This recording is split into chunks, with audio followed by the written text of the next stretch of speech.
when mortgage rates started climbing following lows during the pandemic. Republicans set to begin voting on undoing a range of Biden-era rules. The Senate is gearing up to begin considering Congressional Review Act resolutions in the coming weeks that would undo rules on bank mergers, methane emissions, and other matters. The Senate's top targets include a pair of resolutions introduced by Senator John Kennedy of Louisiana that would overturn a rule from the Treasury Department's Office of the Comptroller of the Currency that put new restrictions on bank mergers, and a regulation from the Interior Department's Bureau of Ocean Energy Management requiring oil and gas companies to submit archaeological reports to the agency before beginning offshore drilling. That is Bernie Bennett reporting. More from townhall.com. Heard me talk about Relief Factor and how so many people enjoy a better, more pain-free life because of it. If you're dealing with everyday pain, it makes sense you'd want to try it first. Well, Relief Factor makes that pretty pain-free too with their 3-week quick start kit for only $19.95. An easy, affordable way to see how it could literally change your life, like it has mine. Relief Factor is a daily supplement that fights pain naturally. Developed by doctors, Relief Factor doesn't just mask pain temporarily, it helps reduce or eliminate pain. In fact, the longer you take it, the more effective it is. Trying it couldn't be easier with their 3-week quick start for only $19.95, less than $1 a day. And it just takes a phone call to 1-800-4RELIEF. That's 1-800-4RELIEF. 1-800-4RELIEF. Wherever you're having pain, every day you feel better is a day you live better. Try Relief Factor's 3-week quick start. Visit ReliefFactor.com. That's ReliefFactor.com, or call 1-800-4RELIEF. 800-4RELIEF for Relief Factor. Americans' confidence in air travel and the federal agencies tasked with maintaining air safety has slipped a little from last year following a recent set of accidents, including a major one in Washington, D.C. Stephanie Brown, director of aviation safety at Purdue University, says that there are some basic things passengers can do to improve their own safety. You're not grabbing your personal belongings or anything of that nature, is because that slows down the process. Wearing our seatbelts, making sure our chair is fully up, because that will allow a full space to egress if needed. Our ideal goal is to evacuate in 90 seconds or less. The survey from the Associated Press Nork Center for Public Affairs Research shows 64% of U.S. adults say plane travel is very safe or somewhat safe. That's down slightly from last year when 71% said that. Breaking news and analysis at townhall.com. Swedish authorities are investigating another damaged cable in the Baltic Sea. It's the latest in a string of recent incidents of ruptured undersea cables that have heightened fears of Russian sabotage and spying in the region. The breakage was found on a cable that runs between Germany and Finland off the island of Gotland in the Swedish economic zone. Swedish police say an investigation is underway and are working with relevant authorities to clarify what happened. Meanwhile, Prime Minister Ulf Kristersson has said on social media that the government takes all reports of damage to infrastructure in the Baltic Sea very seriously. I'm Lawrence Brooks. A judge has given a go-ahead to Trump administration officials to gut USAID's workforce. That decision came after the judge had temporarily paused efforts to place thousands of USAID employees on administrative leave following a lawsuit by labor groups. You'll find more on these stories at townhall.com. Let me tell you a story about Bill. Bill was a normal guy in his 50s. He had back surgery about 2 years ago. Bill was in a lot of pain. He dealt with his pain by taking the Percocets his doctor prescribed for him. Bill took more and more and more of them to help with the pain, until one day the prescriptions weren't enough to get rid of Bill's pain. Then one day Bill found someone to help him get rid of the pain with illegal drugs he didn't need a prescription for. Fast forward to today. Bill lost his job and his family. The only thing he does have is his drug dealer. If you know Bill's story and you don't want to end up like Bill, call the Detox and Treatment Helpline right now to get away and get treatment. 800-694-1127. 800-694-1127. 800-694-1127. Call right now. Help is standing by. 800-694-1127.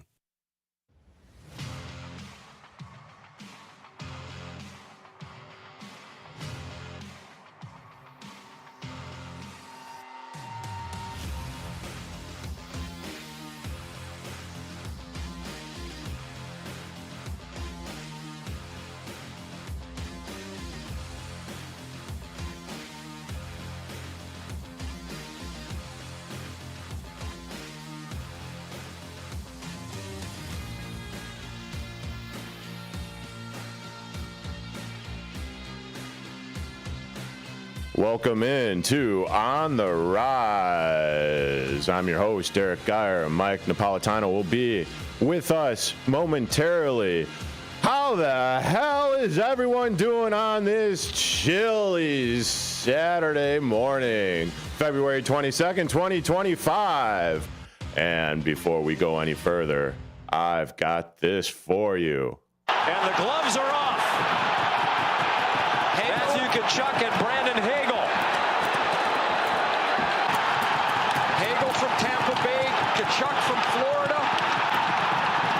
Did not see this coming. This was set up. And here they come, Ray, you're right. Right before the first Tkachuk fight, this was set up. Here you go. Bennett in the lineup for the first time. Brady gets the better of this one. It helps set the tone. Charlie McAvoy put one on net. Now we're 9 seconds in. We had a fight 2 seconds in, another one 1 second later. Now in the center of the action, it's Colton Parayko and JT Miller. Parayko's got a big size advantage. Miller's a tough dude. And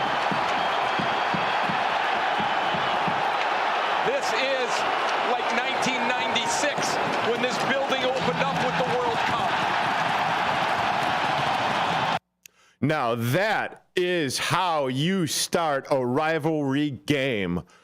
The United States against Canada up in Montreal. 4 Nations hockey. And that was courtesy of abctv.com. I absolutely loved it when I was watching that game last Saturday night. Oh man, the first fight right off the get-go, 1 second into the game. It was thrilling. It was fun. It was, well, this is how old-time hockey was for me. And now in the studio alongside me is Mike Napoletano. How the hell you doing, Mike? It was a busy week with hockey, that's for sure. And we had a lot of excitement, and we'll get to the disappointment as well. But one more note, I am still wearing USA because I am still for USA. I'm American. Win or lose, thick or thin, but also today is the 45th anniversary of the Miracle on Ice. So I brought a little something here. It's from Mike Eruzione himself. He was at the National Italian American Hall of Fame induction ceremony. I believe that was back in 2015. We bumped into him on the elevator. My dad and I had just gone to Boston, where he's from, and we started talking, and he said, "What's your address, kid?" And usually stranger danger, right? I don't want to be giving out, but this is Mike Eruzione. And I didn't think anything of it. And the next thing I know, I get something in the mail with no return address stamp. I don't recognize the handwriting. I open it up. Michael, best wishes, Mike Eruzione, him carrying the torch. And for those of you that are not watching live on youtube.com/@WRMN radio, you cannot see that Mike is actually holding up a signed photograph of Michael Eruzione, with the description that Mike had, no, not Michael Eruzione had said, but Mike Napoletano had said, on that picture. Written in gold Sharpie as well. I mean, that's the pretty attention to details is very cool. Very cool. That's pretty awesome. So thank you. But the 3 fights. Went to a hockey game. Well, went to a fight and a hockey game broke out. Yeah. That was the U.S. setting the tone. That was the U.S. saying we're not going to get bullied around. We're here. We are your rival. Because if you listen to, we'll get into Carmen and Yurko a little later. They're at it again? No, it's not going to be like last week, I promise. However, they did have Eddie Olczyk on, and Eddie Olczyk was saying, Canada maybe even still to this day doesn't view USA as their number one rival, especially when it comes to hockey. It's Canada, Russia. Yeah. And Russia was not in this, obviously, for political reasons, off-ice reasons. You can even date it back to when the IOC banned Russia for all of the performance-enhancing drugs that the players were using. So there's a lot of controversy with Russia. probably a huge reason why they did not add them into this tournament. But it's very weird to me because this is a tournament run by the NHL. It's not the IOC. It's not anything. And the NHL actively allows their Russian players to continue playing for their teams. It'd be kind of hard to run this league if all of a sudden you had to kick out all of the Russians. And you'd lose a lot of viewership because of the fact that you have some very highly talented, skilled Russians in this league. Andrei Vasilevsky, Nikita Kucherov, Alex Ovechkin is chasing Gretzky's goal record. Like, you can't. Wait, who? Yeah, exactly. Right. So you can't put a ban on these guys, but then to not include them in this tournament that made you take everything in this tournament with a little grain of salt. Because this isn't exactly a best on best. It is when it comes to those countries. And you're not exactly taking anything away from Finland and or Sweden. No. With it, because, they've got some of the best players in the world as well. Right. Oh, yeah. And we saw that because, both of those teams put up really good fights in this tournament. Literally. From the United States and Canada side of things anyway. Yeah. But, okay, so you do allow Russia in. So that would be the fifth team. What would be the sixth team? It would probably be Czechia.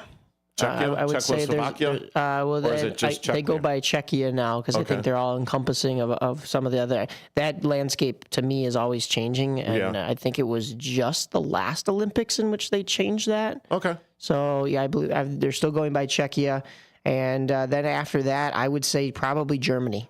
Okay. If you were to add a seventh, you'll get to see, and for Americans that are a little upset about how things turned out, and we're going to get to that in this. Just think, there are only 349 days until the 2026 Winter Olympics in Milan. So, but best on best will come back in best international. On best will come back in international play, but you will not have this hard hitting. Well, you probably will still have this hard hitting action. You won't have the fighting, though. Right, yeah. Probably not, because that'll lead to a game ejection and a suspension for whatever tournament, round robin, best of, elimination, et cetera, et cetera. Yeah. But I touched on this last week because I couldn't believe how hard they were going at it when the United States faced off against Finland. Right. And I look up, and one of the stars or one of the defensive guys from the U.S. is absolutely mollywopping a Finland forward into the boards. And I'm going, wait, this is supposed to be an all-star thing. Yeah. An all-star That's the best way to put it, too. Celebration. Yeah. So this was the NHL's form, the new form, hopefully going forward, of the all-star festivities. So a week and a half, 2 weeks. Yeah. And these players, you throw their country's name on the front of their jerseys and they don't let up. And all of a sudden they become they become what? Captain America? Yeah. Well, at least for the U.S., Yeah, or whatever. Yeah. Connor McJesus is still Jesus. Oh, yeah. We'll get into McDavid for in a moment, but when it comes to the fact that these players were playing hard, that like I said, you throw their country's name on the front, and they're going to want to play to represent their country, right? Whether it is their excuse for an all-star game. Now, next year, it's already been announced, I believe, that they will have an all-star game in New York, I believe, wherever the Islanders are playing at that point, whether it's still at Barclays Center or what. But, that's a little weird to me because you're going to put the season on pause for an all-star game, which it's kind of proven just now that nobody wants that anymore. You look at the NBA. They want some kind of a tournament like that, or at least the viewership was tuned into something like this. Well, and then you're going to turn around and go to the Olympics. And I'm glad you said that, because with this past game with the United States and Canada over the weekend, or I'm sorry, on Thursday. Yeah. On Thursday. According to Nielsen, again, this had viewership of 9.3 million views on ESPN. Yeah. Which actually topped a Game 7 of the NHL Finals between Boston and St. Louis back in 2019. Yeah, and we got to reference that game as well solely because of Jordan Binnington. I promise we're getting there, but there's so much to talk about in this tournament. But now they've announced that, you'll have the Winter Olympics every 4 years. Every 4 years staggered from that is going to be now the World Cup of Hockey, which we haven't seen since 2016. So it will be at least an 8-team tournament, best on best. They may have that Team North America, which is all made up of, under 20-year-olds or under 18-year-old or whatever that was. And then, you'll have your regular countries. So it'll be 2026 Olympics, 2028 World Cup of Hockey, 2030 Olympics, 2032 World Cup of Hockey. So that'll be nice. It will get a lot more best on best. But in those odd years, I don't know. You're just going to go back to having an all-star game? I certainly hope not, but we will be talking about this on the other side when we get back. That's Mike Napoletano. I'm Derrick Geyer. You are listening to On the Rise, WRMN 1410 AM. Is diabetes keeping you from enjoying life's special moments? At US Med, we understand the challenges you face, and we're here to help. With US Med, I can finally manage my diabetes without it managing me. US Med offers a wide range of services to simplify your diabetes care. Personalized care plans, convenient access to cutting-edge diabetes tech, and knowledgeable support. Plus, we'll check your insurance so your diabetes care may be covered at little or no cost to you. With US Med, I feel confident and control of my diabetes. I can finally live my life to the fullest. Don't let diabetes hold you back. Choose US Med and experience better birthdays, better adventures, better anniversaries, and better everything. Call now. US Med. Better service, better care. 800-785-1673. 800-785-1673. 800-785-1673. That's 800-785-1673. At School of Rock, we've got something for everyone. We're located at 353 South Randall Road in Elgin, Illinois. For teens 12 to 18, our performance program prepares students for live shows at real rock venues. For ages 8 to 12, Rock 101 helps young musicians start their journey with private lessons and group rehearsals. Our rookies aged 6 to 7 explore instruments through fun games, while Little Wing, ages 4 to 5, introduces preschoolers to the basics of rock and roll music. And for adults 18 plus, we've got an exciting adult performance program for all skill levels, from beginners to experienced musicians. Visit the website at elgin.schoolofrock.com. To sign up for a free trial. We start pre-enrollments in January, targeting a mid-February open. Unleash your inner rock star. Join us at School of Rock and let's make some noise. Businesses come in all shapes and sizes. Integrity doesn't. For more than a century, the Better Business Bureau has set the standards for how businesses should operate honestly and ethically. So when you're looking for a business you can trust, check to see who's BBB accredited and who isn't. Always choose the Better Business. Look for the BBB seal because it's looking out for you. That's why it's the sign of a better business. And find a better business anytime at bbb.org.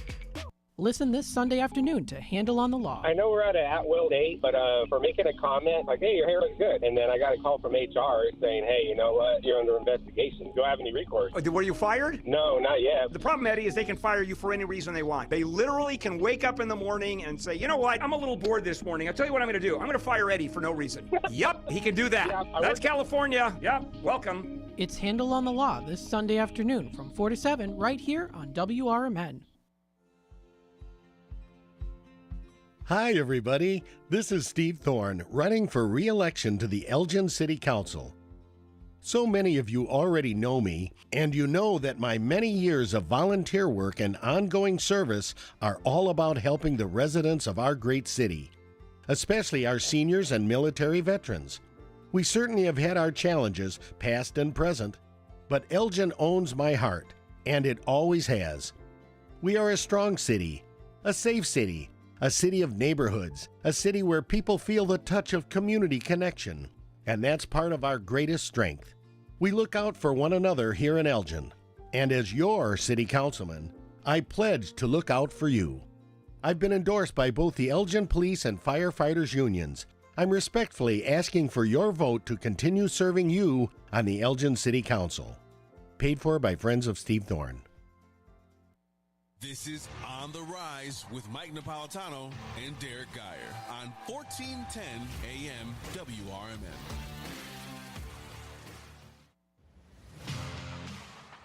That's right. You are listening to On the Rise with Mike and Derrick. WRMN 1410 AM. And we left off talking that hockey. We're doing that hockey.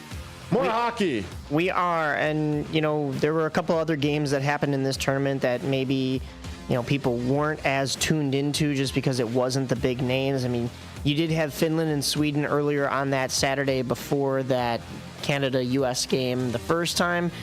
That was a 4-3 Finland win in overtime. It was a bit of an upset because I think everybody thought Sweden was the better of the teams. But then you had Canada versus Finland during the week, and because Canada had lost on home soil to the United States, this kind of meant Canada needed to win this game against Finland in order to clinch their spot in the championship. They do that. That was a 5-3 win for them. Finland sat Teuvo Teravainen, and he came to Chicago early and practiced with the Blackhawks. I think it was on Wednesday. It's a little concerning to me because he didn't get a whole lot of minutes in this tournament to begin with, and he was pretty hot for the Blackhawks going into this, but had taken 3 maintenance days. So I would not be surprised. You don't take maintenance days when you're on a roll, when you're on fire. I wouldn't be surprised if it comes out that he's playing through something. And maybe that's why Finland didn't utilize him as much and sent him home early. Yeah, because over the course of the last few Blackhawks games, you haven't really noticed any really contributions with him. He did score that goal in the shootout in that final game against, the St. Louis Blues right before they went to this Four Nations break. And he was doing the little things right, and he had a couple of points tallied in there. But that was kind of weird for me. I expected a little bit more from him, and I think there could be an underlying reason as to why we didn't get that. The USA played Sweden then on Monday night, and Matthew and Brady Tkachuk, speaking of injuries, both a little banged up in this one. So I believe Brady Tkachuk was in, and he played. Matthew was kind of commentating from the sides. And then, so there was also the Charlie McAvoy news, and this is unsettling, to say the least. Do you want to do like the rundown of like all the scores first, and then get into the injury talk? Well, that was all the scores. That was everything. Okay. Sweden beat USA 2-1. There was nothing really much to write home about that one. The USA had already locked in their spot in the championship, so they weren't really playing tough. And like I said, these injuries kind of kept some guys out of the lineup. Charlie McAvoy was admitted to Massachusetts General Hospital on Monday to undergo testing related to an upper body injury sustained during the Four Nations face-off, and he is currently being evaluated by Boston Bruins head team physician Dr. Peter Asinis, and that was as of Tuesday. So it sounds as though like the Boston Bruins were very unhappy with how Team USA handled Charlie McAvoy's injury, which led to an infection. It sounds like Charlie McAvoy got poked with an unsterile needle. And is this allegedly, or this is actually confirmed? These are the reports coming out. Okay. So I believe it's been confirmed. That he does have the injury itself did get infected. That part is confirmed. It sounds as though like it was an unsterile needle that got him, and that's surprising to me. Especially you're talking. This is Team USA. I understand that this is Four Nations and it's not necessarily like Olympics, but this is Team USA. Like they should have the utmost, the best medical care surrounding the team. Plus, you're in America. I would hope that these kind of things don't happen in a first world country.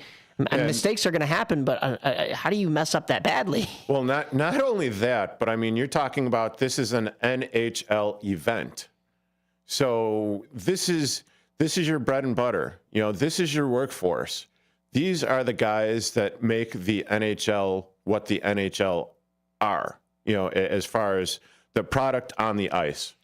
So if I don't know, we've heard of oopses before, Unfortunately, in this town with the Chicago Bulls, I forget the player that was, messed up with, that had, a very severe injury or had an illness. It was misdiagnosed, and then they go ahead and they poke them and prod them, and it leads to a little bit more. You're not talking about Lonzo Ball, are you? No. Yeah, because with the Bulls, there's been a million injuries. Yeah, that was I'm not before sure Ball. who that was, but yeah, this is upsetting to say the least. It sounds like the infection was discovered in Boston on Monday, as well as a significant injury to his AC joint. And then they went on to say it seems now that McAvoy was originally injured in the opener against Finland. There's a play where Joel Armia takes him hard into the post. I don't know if he got a painkiller shot or something. I don't know exactly what happened, but he played Saturday, it looks like, with much more severe an injury than he was initially led to believe, and everybody was initially led to believe, which makes his performance all that much more impressive. But he was in a bit more pain. That was from Elliot Friedman. So he's an insider. He knows his stuff, and that's unsettling. So we saw Charlie McAvoy, of course, crying before. He was given the lineup before the championship game against Canada, but upset that he couldn't represent his country. Oh, sure. So he's standing there in the sling, and what can you do? There's really not much that you can do. And which kind of brings me to this point, and I was thinking about it because, okay, this is supposed to be the NHL All-Star game. We already hit at that at the beginning of the show. Yeah. And when you have the likes of McAvoy getting hurt and injured like this and then out for we really don't know how long, and he's one of the best defensive men for the Boston Bruins. Yeah. Who are fighting for a playoff spot. Right. So there's that aspect of things. Then you got the Kachucks, that are also banged up, that are also on their respective teams. Yeah. And, there are also like another, couple of players that have been injured. So how is this justified in going ahead and having this spectacle where these players get injuries and now all of a sudden their teams are, starting to suffer and feel the brunt of it? Yeah, and that's part of the debate about having this during the season, and we're going to get deeper into that as we recap the championship game between USA and Canada that happened at TD Garden on Thursday night. But you're not going to be able to tell these players to calm down when they're representing their countries. So that is the debacle. But we're going to get into that in this next segment here. I've also got some Blackhawks news as we jump back into the regular NHL season. Do we have to? Yeah, unfortunately, here in Chicago.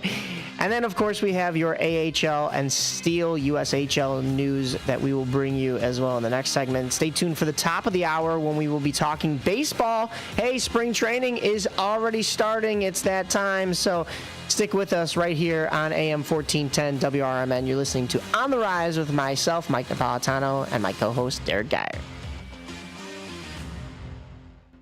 Hey, Tammy, I just made an AI fact checker for the show. Do you want to try it out? Sure. Talk Time with Tammy and Friends is the best show on WRMN. Oh, Talk Time with Tammy and Friends is the best show on WRMN, huh? What a bold, subjective opinion masquerading as a fact. Sure, I bet you and all 12 of her fans feel that way. While I can confirm the show exists, yay for reality, its best status is completely debatable. And yes, congratulations, it does air Monday through Thursday, 2 p.m. to 4 p.m. Let me know when Tammy wins an Emmy or something. Until then, this is a hard nope on objectivity. Grade 310. Fact, Talk Time with Tammy and Friends airs weekdays, Monday, Thursday, 2 p.m. to 4 p.m. on WRMN. Try again when you want to talk about facts, not fangirling. I'll work on it. You better. In this next Elgin City Council election, you'll have a choice to make, not just between political philosophies or even the candidates on the ballot. Your choice involves supporting someone who has always been there for Elgin, who has always been there for you as a longtime community volunteer and a lifelong resident. Elgin City Councilman Steve Thorne, running for re-election, is a name you know and a leader you can trust. His pledge is to maintain secure neighborhoods by continuing to support Elgin's police officers and firefighters. And Steve will work, like always, to protect your tax dollar. He's accessible and accountable. He's a friend, my friend, and your friend on the Elgin City Council. He's one of us for all of us. I'm asking that you vote to re-elect Steve Thorne to the Elgin City Council. Paid for by Friends of Steve Thorne. Businesses come in all shapes and sizes. Integrity doesn't. For more than a century, the Better Business Bureau has set the standards for how businesses should operate honestly and ethically. So when you're looking for a business you can trust, check to see who's BBB accredited and who isn't. Always choose the better business. Look for the BBB seal because it's looking out for you. That's why it's the sign of a better business. And find a better business anytime at bbb.org. Tune in to Around the House every Saturday night from 5 to 7 p.m. on WRMN. Join Eric and his expert guests for a fun and informative journey into the home improvement and healthy living lifestyle. Whether you're tackling a DIY project or thinking about your home's wellness, we've got you covered. Say goodbye to stress and hello to solutions that save you time and money. Around the House every Saturday night from 5 to 7 p.m. Do you own an annuity, either fixed rate, indexed, or variable? Are you paying high fees and getting low returns? If so, Annuity General would like you to have this free book to learn the pitfalls and mistakes of buying an annuity. The Annuity Do's and Don'ts for Baby Boomers contains the little-known truths about annuities, like how to help reduce your fees and increase retirement income. And it's free. That's right, free. As a bonus, we'll also throw in a free annuity rate report just for calling. We researched over 1,000 annuities and summarized rates and benefits from financially strong insurers. You get Annuity Do's and Don'ts for Baby Boomers and the Annuity Rate Report, both absolutely free for calling Annuity General today. Hurry, supplies are limited. Call now. 800-760-1845. 800-760-1845. 800-760-1845. That's 800-760-1845. You're tuned into On the Rise with Mike Napoletano and Derrick Geyer on 1410 AM WRMN.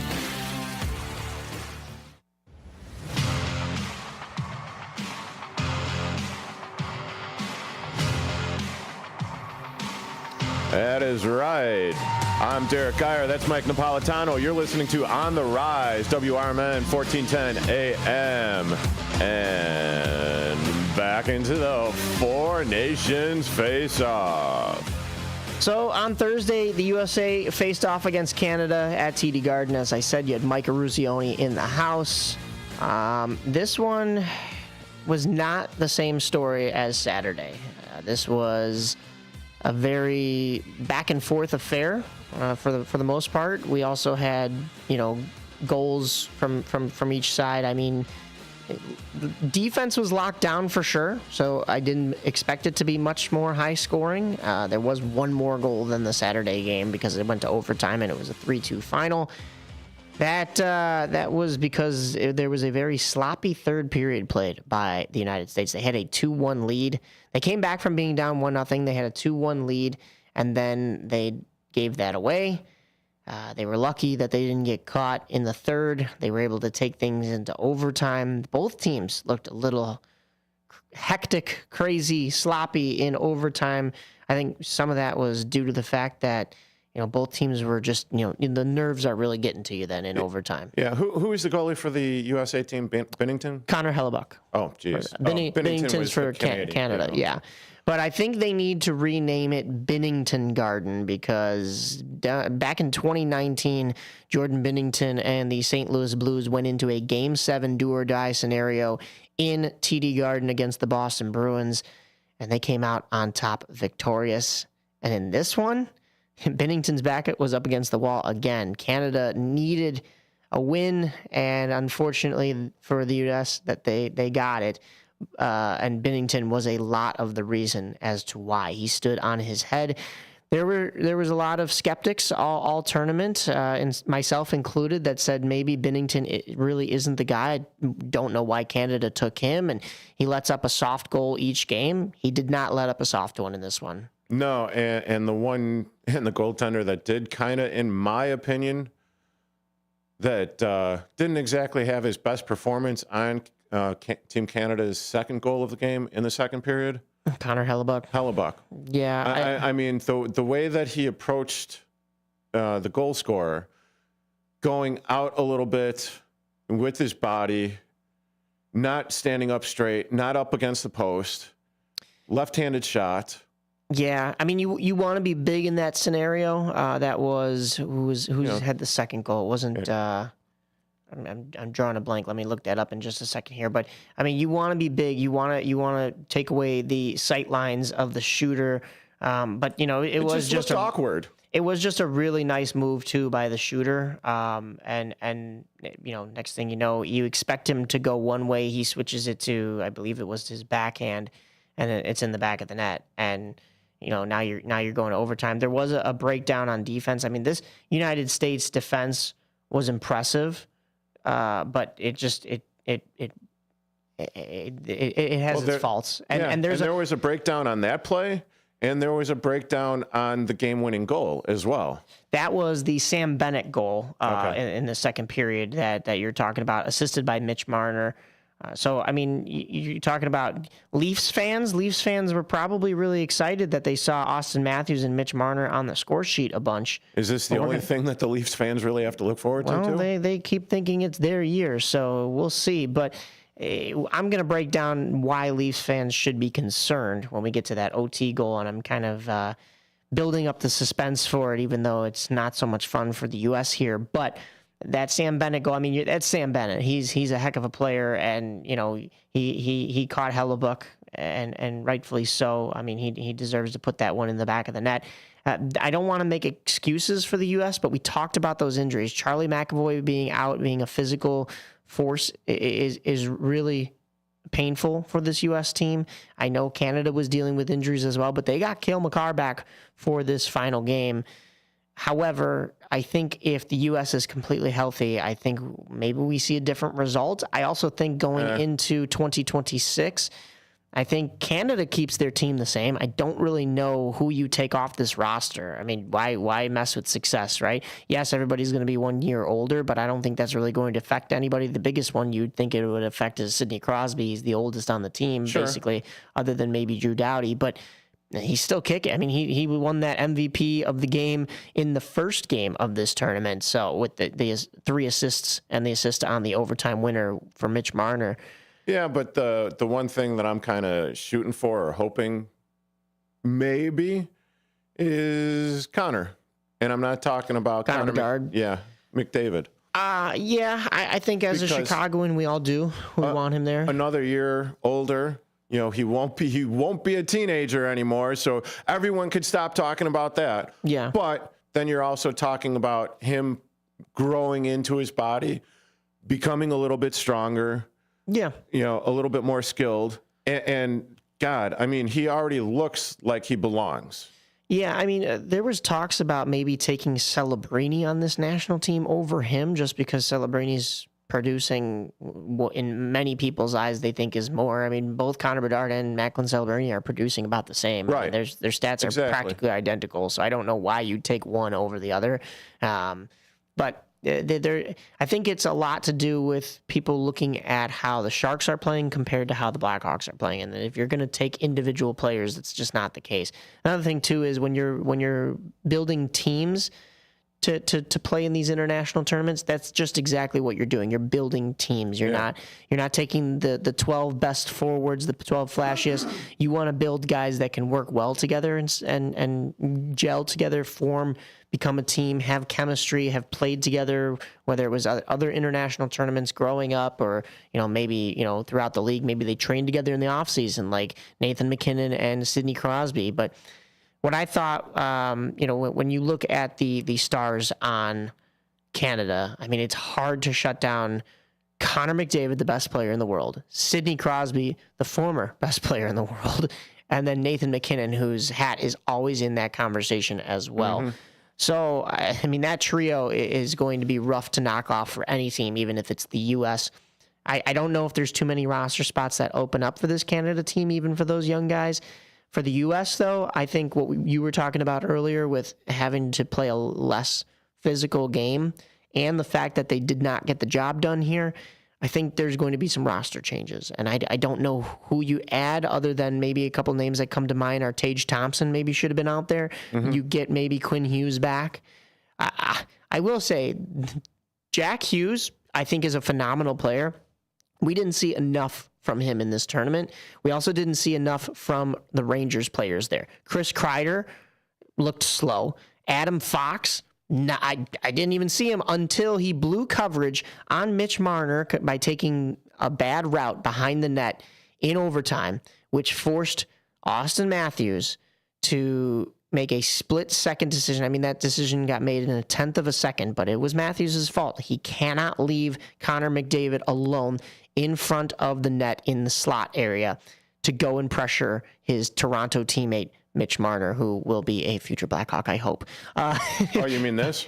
It's a zone face-off against McDavid. And off the drop, McDavid went forward and nearly got a shot on. Carr sends it around. Marner waiting. Connor McDavid scores! Connor McDavid for Canada! Okay, enough of that. That was courtesy of ESPN.com. And I mean, you're talking one of the best players in the world, if not the best player in the world, between the dots, all alone, and the goalie absolutely looking shell-shocked like, holy shiatsu, I don't know where to go because this is Connor McDavid, and you know, there's nothing Hellebuck could have done on that. That's point blank. And Matthews, there's no securing that. So going back to what I was alluding to, if you are a Leafs fan on this play, sure, Mitch Marner gets the assist on the game-winning goal, and you're excited. Oh, look at how Mitch Marner came up to play in this tournament. And even on the broadcast, they were talking about how Marner and McDavid were not the favored connection with John Cooper, head coach of Team Canada. He didn't like how they were playing together. They weren't getting the numbers. Well, they got the numbers when it worked, right? However, if you're a Leafs fan, you are concerned. Because not only is that the captain of Team USA blowing coverage, that is the captain of the Toronto Maple Leafs in Austin Matthews blowing coverage.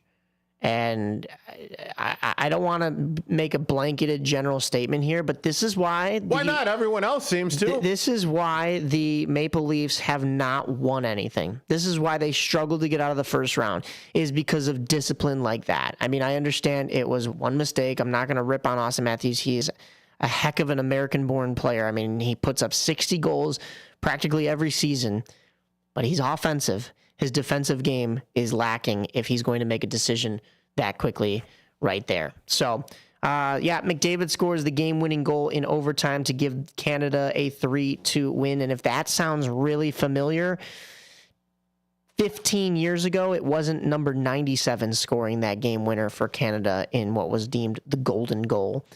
It was the 2010 Winter Olympics in Vancouver, in which number 87, Sidney Crosby, did the exact same thing. So the U.S. in both years beat Canada in a round-robin game that didn't matter, quote-unquote, and then went on to the championship game and fell just a goal short in overtime. I mean, it's just heartbreak over and over for this U.S. team. Yeah. Deja vu. Or as Yogi Berra would say, deja vu all over again. Yeah, no kidding. And then you get the tweets and memes and everything else from, the likes of Biz Nasty. And, Biz has every right to make us eat crow, but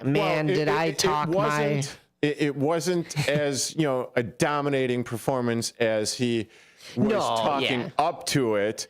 But, I mean, still, okay, you guys won. Okay, hockey is still your sport, even though we're starting, and when I say we, it's the collective we in the United States, starting to come up and produce more hockey talent. Canada, we are on your heels. You may have won the battle, but you have not won the war. 2010, 2025, you won, but the war is still being fought, and it's not the Russians anymore, comrade. The U.S. is right on your tails, and you can admit it. You're shaking in your boots a little bit. You're shaking in those skates. You're a little scared because the U.S. is trying to make hockey their sport. I mean, we talked about this on another week. I forget how we got on the topic, but the U.S. is actually producing more players than Canada these days. Now, there's still the Connor McDavids and the Sidney Crosbys and Nathan McKinnons, but there's a lot of incredible talent coming out of the U.S. because there's a bigger pool to pick from because hockey is becoming cheaper down here than it is. It's harder to play in Canada sometimes these days. I don't know how hockey's becoming cheaper down here, but it's okay, still very expensive. But compared to the Canadian dollar, and we won't even go into the politics of the tariffs and stuff, but get ready to learn 11th. Well, why did it's there? Come on. The 11th territory? Yeah. Wait. Yeah. No. 51st state. Yeah, we're not. Well, they're not going to be the 51st state. Why am I drawing a blank on Providence? That's the word I was looking for. Get ready to learn 11th Providence, buddy. Here it is. Or I guess just French Canadian. I don't know, but that will wrap up the 2025 Four Nations Face-Off. I think it's going to be the one and only Four Nations Face-Off. Yeah, most going forward. Although I do kind of want to. I know we're trying to wrap it up, but the celebration afterwards. I mean, this seemed okay. It's not the Olympics. It's not a Stanley Cup final. Yeah. However, you still have a gold medal ceremony. Yeah. Then you have the cup handoff where they're skating it around the ice, holding it up. And then in the locker room, they're popping champagne. Yeah. And drinking from the cup. Yeah. No, yeah, of course, these players all still want to win the actual Stanley Cup. But, and despite this not being the Olympics, this is still the national stage. And for guys such as like Brandon Hagel, I was happy for because he left Chicago to go to Tampa Bay right after they won their cups. I mean, he played in the Stanley Cup final. That was the Stanley Cup final they lost. So I'm happy for those guys that they've won something, that they've gotten to celebrate like that. But yeah, I mean, hey, they've got the bragging rights, they've got the gloating rights. They won on the national stage when it mattered. All credit to them. I mean, they're welcome to celebrate. Maybe I would feel a little bit different if the United States pulled this one off. Yeah, maybe. But yeah. I mean, at the same time, I think I would still have the same reaction because it's the All-Star game, right? Or it's supposed to be like All-Stars festivities. Yeah. So I mean, there's that aspect of it. But I've been known to be a hypocrite from time to time. Well, unfortunately, with this being over, yeah, we have to get back into Blackhawks hockey. However, the first news could be, happy for some. Many people were calling for Seth Jones to be out in Chicago. Seth Jones, this is courtesy of Ben Pope on X, formerly Twitter. Seth Jones discussed the trade possibility more today. He said this idea has been, quote, thrown around, end quote, by him and his agent for a while, but they wanted to, quote, push the needle a little bit. Then Seth Jones went on to say, quote, I've been here the last 4 years through probably the darkest times the Blackhawks have seen in a while. I think things are moving up and moving forward, but my timeline might be different than Kyle and Norm's and the Blackhawks. It's nothing against anybody. I'm not holding it against anybody. But what they decided to do here, but sometimes it's not in everyone's plans. So it does sound like Seth Jones wants to go to a contender. He went on to then also say that he wants to compete for a Stanley Cup. He's never gotten the chance to really do that in his career. A couple of playoff seasons in Columbus, but never any real deep runs. So we'll see if Seth Jones is still a Blackhawk come March 7th, the trade deadline. Before that, tonight will be... Well, what's your take on that? You want him to go? You want him to stay? It's going to be tough. You want to get more draft picks, do you want to make the Blackhawks worse than what they already are? I don't want to get more draft picks, no but more at the same weapons time, for Connor Bedard. We need that here in Chicago. We need to see the Blackhawks add weapons for Bedard, and there needs to be a big offseason. If you are to get rid of Seth Jones, the Blackhawks will probably have to eat some of his salary, and that will be that third and final retention spot that they are allowed to take. The problem is I don't know what you get back when you're retaining maybe half of his salary, and then the rest of it is going to a team. Maybe you get a third team in there in the trade to facilitate something.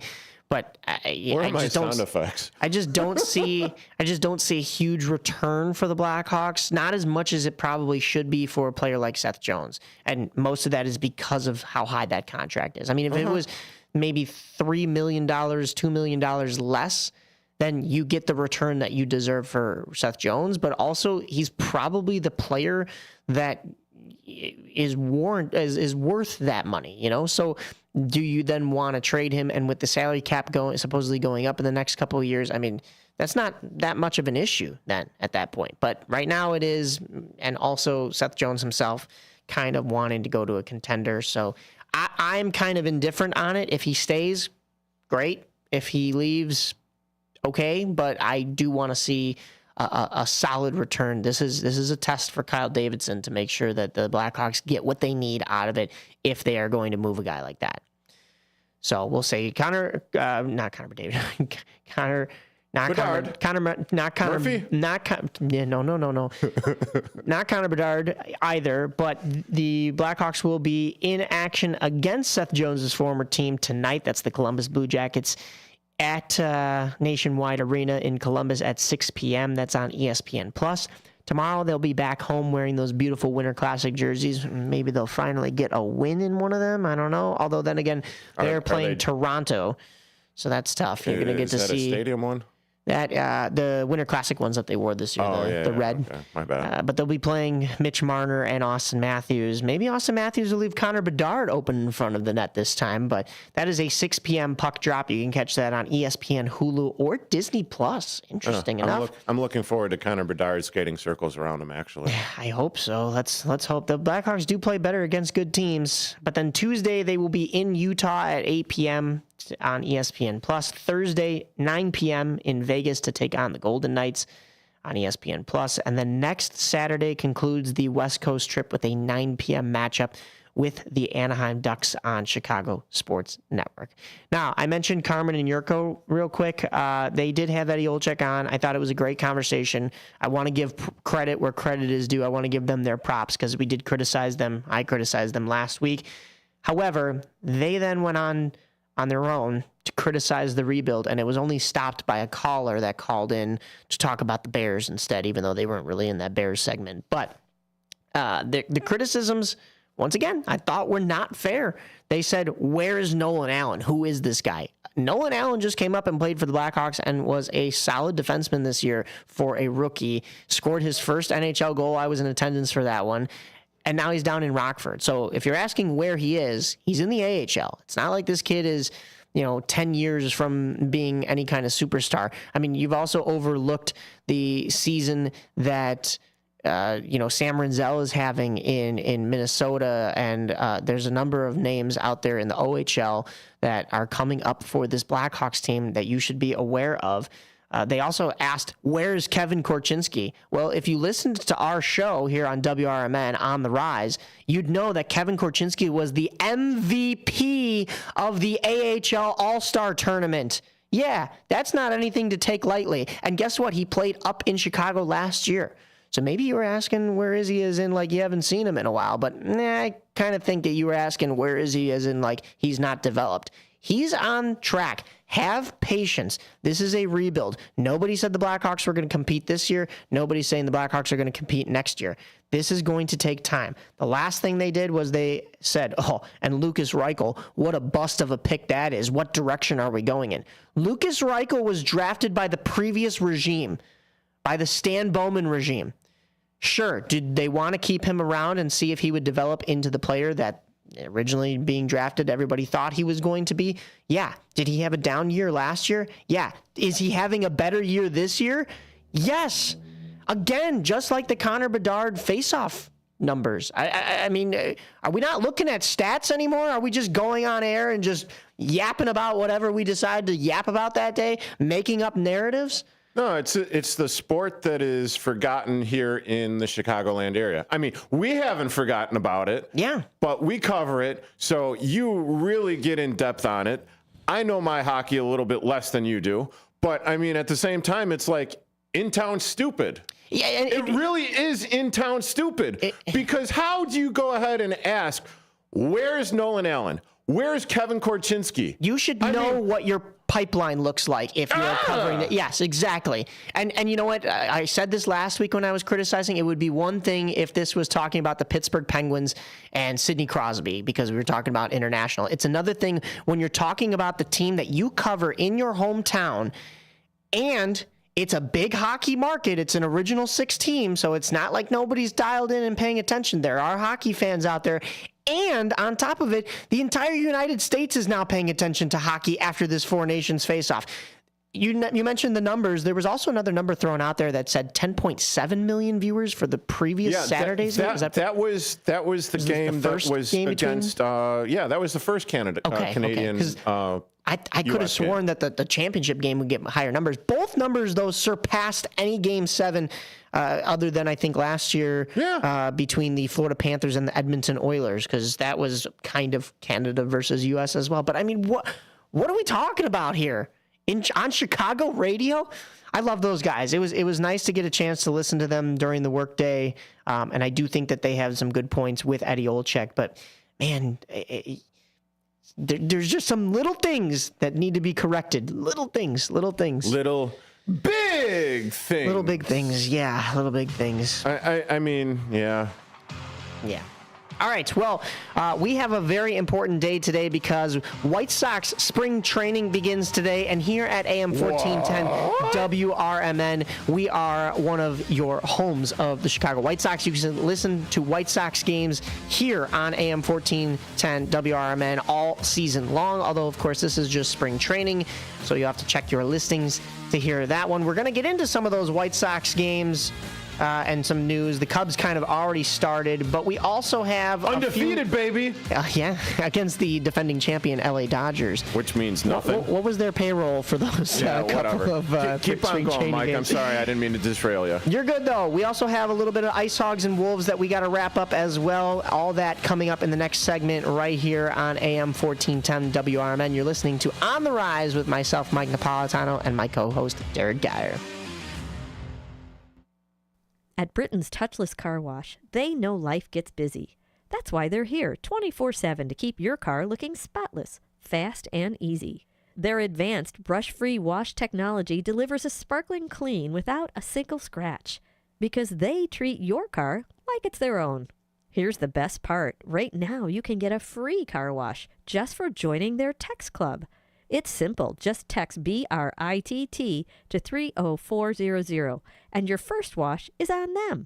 Britain's Touchless Car Wash has 2 convenient locations, 1923 Larkin Avenue in Elgin and 555 Willow in West Dundee. They're proud to keep your car clean while giving back to our community. Text BRITT to 30400. That's BRITT to 30400. Now for your free car wash, and see why Britain's Touchless Car Wash is the fast, gentle, and reliable choice. Your hometown radio station since 1949. We are WRMN AM 1410, Elgin time, 9 o'clock. Breaking news this hour at townhall.com. I'm Bob Agnew with Washington. Former Senator Jim Talent says Europe could easily mount its own defense against Vladimir Putin. 5 or 6 brigades, including several hundred tanks, in a base in Eastern Europe with the supporting infrastructure and with the air power, so you're talking 25 to 30,000 men, would deter Putin from any kind of a direct attack. And Senator Talent spoke this week with the Salem Radio Network. The Hamas terrorist group has released the sixth and final of the hostages scheduled to be released today as part of the ongoing ceasefire agreement with Israel. Many observers fear that the ceasefire may not last for long, with Hamas breaking the very terms of it, even as they release the hostages little by little. Senator James Lankford says one of the biggest areas of government waste is largely being overlooked. In the federal government, the payment system, we know of $100 billion just in Medicare, Medicaid, in improper payments that we don't have any connection to at all. So that one program, there's improper payments of $100 billion and no one's chasing it. And Lankford says unused office space is another area, one of the biggest of government waste nobody may be looking at. We've now got 17 agencies in the federal government that they're using 25% or less of their floor space of actually their office space. So that means we're paying for 75% of empty buildings, empty desks, phone lines, everything else that's set up for there. Senator James Lankford of Oklahoma spoke with the Salem Radio Network this week about wasteful spending, and he says some of it was originally approved by Congress, and for that reason will need to be eliminated by Congress as well, even though some of that spending was put into place by executive order and could be reversed by President Trump himself. You'll find more on these stories at townhall.com.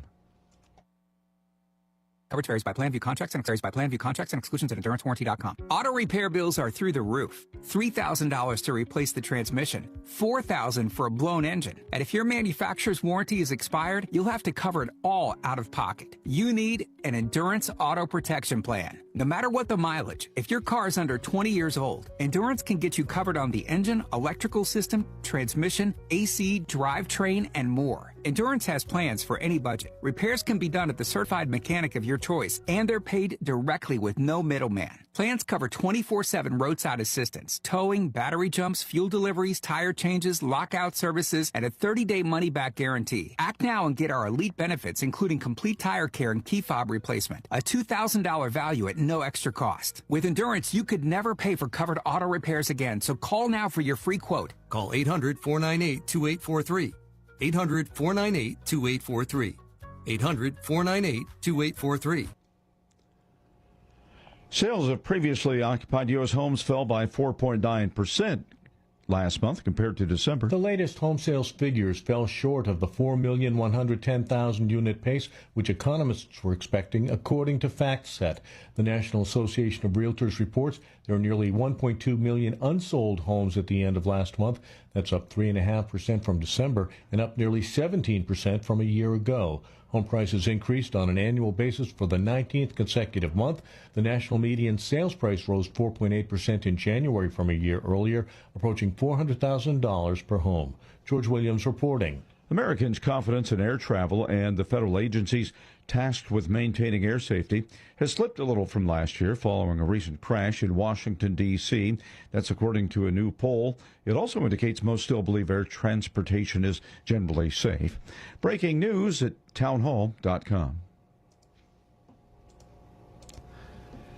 A Ukrainian man in Poland has been sentenced to 8 years in prison for committing sabotage on behalf of Russia. The court in the southwest city of Wrocław found the 51-year-old man, identified only as Serhiy S., guilty of being part of a criminal ring and of preparing to set fire to various structures in the city. The man has denied the charges, but admitted to accepting online orders from an unknown person to commit arson in return for money. 4 other people have been charged in the case, and more than a dozen others of Polish, Ukrainian and Belarusian citizenship have been arrested in connection with other acts of sabotage or espionage. I'm Lawrence Brooks. With the California wildfires leaving so many people homeless, the state attorney general is warning landlords against any kind of price gouging. The Los Angeles rental market had too few affordable homes to start and now has many more displaced families. More on these stories at townhall.com.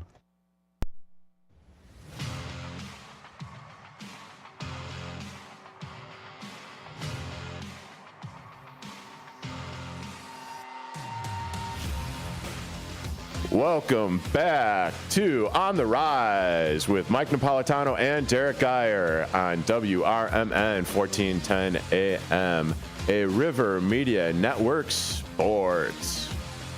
Yeah, so we have a little bit more hockey to cover here as we jump into our AHL. The Icehogs had a very busy game last Saturday night. That was against the Springfield Thunderbirds. That's the St. Louis Blues AHL affiliate. That was also Brian Bickle Ring of Honor induction night. So nice to get a chance to honor one of the Blackhawks' former Stanley Cup champions. Let's have a listen to all of the ceremonies and Brian Bickle talking about that induction after the game. Let's welcome back to Rockford, former Icehogs winger and 3-time Stanley Cup champion of the Chicago Blackhawks.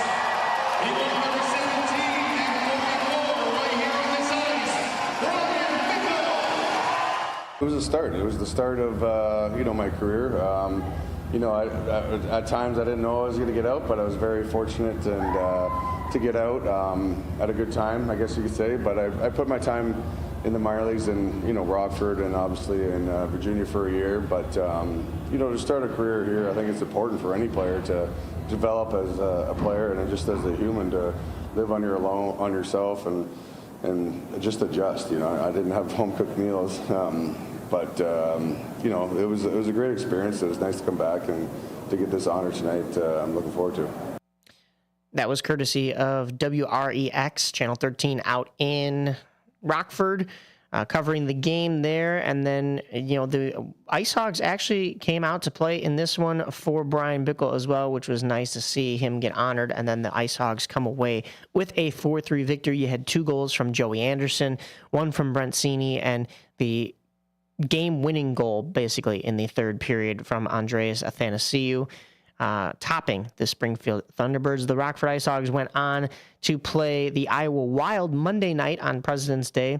That was another 4-goal performance for Rockford. Athanasiou, Samuel Savoie, Zach Sanford, and Brandon Baddock all tallied 1 in this one, so it got spread out, and a 4-2 victory for the Icehogs. And then the Icehogs hosted Iowa last night. That was a 2-1 victory with goals from Artem Levshunov, the Blackhawks' second overall pick in this last year's draft, and then Zach Sanford with the game winner. All 3 of the goals in this game came in the third period. In fact, the Iowa Wild tried to fight back with 1, but the Icehogs had already padded up a lead. That marks a 4-game win streak for Rockford, who only gained Ethan Del Mastro during the Four Nations face-off break. So it wasn't like the Blackhawks were sending a bunch of, talented players down to play in the AHL for the week during the break. They only really sent Del Mastro. But a 4-game win streak, which started off with a 6-3 win against their rivals in the Chicago Wolves, who are sitting just above them in the standings. When you look at the win totals, Chicago is pulling away from Rockford quite a bit. 25 wins, 20 losses, 2 overtime losses for the Wolves. That's 52 points. Oh! And the Rockford Icehogs, they have 23 games remaining. They have 21 wins, 22 losses, 5 overtime losses, and 1 shootout loss. That's good for 48 points. They're playing .490 hockey just underneath the Wolves, who are sitting in 4th place in the division at .553 hockey. The next game is tonight at 7 p.m. against the Lehigh Valley Phantoms. That's Philadelphia Flyers affiliation. There is an Icehogs lunch bag giveaway presented by Pepsi. And then tomorrow, Rockford will face Chicago again, this time once again at the Allstate Arena. The Wolves have won 6 of the matchups between these two teams. Rockford has only taken 3 thus far this year. There are 3 remaining if you count Sunday's game. So it should be an interesting end to the rest of the season. Rockford's got to win all of them in order to even up the series, but we'll see if they can do that because 2 of those are on the road here in Rosemont. Rockford will face Tucson, the Roadrunners, which is Utah's affiliate. Of course, they were Arizona's, the Tucson Roadrunners. They didn't switch over when the major club made the move to Utah. That is both Friday and Saturday night at 8 p.m. out in Tucson. This is funny because Chicago will actually see Utah on Tuesday. So then Rockford will get a chance to play the AHL side of that affiliation on Friday and Saturday. All of those games are on Flow Hockey or AHL TV.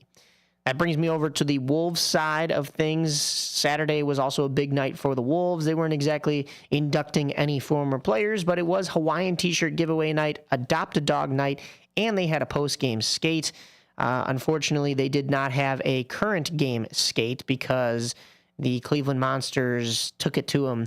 A 4-1 victory. Yeah, that's for sure. Only goal in this one coming from Bradley Nadeau for the Wolves side of things. That was in the third period when it was all but too late for this Chicago squad. Sunday at 3 p.m., they hosted Cleveland again. It was a family Sunday, once again presented by Scott Credit Union.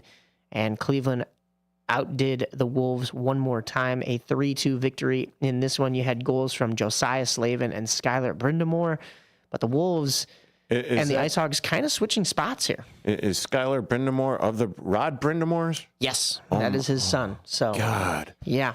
Getting older. I'm getting, oh my goodness.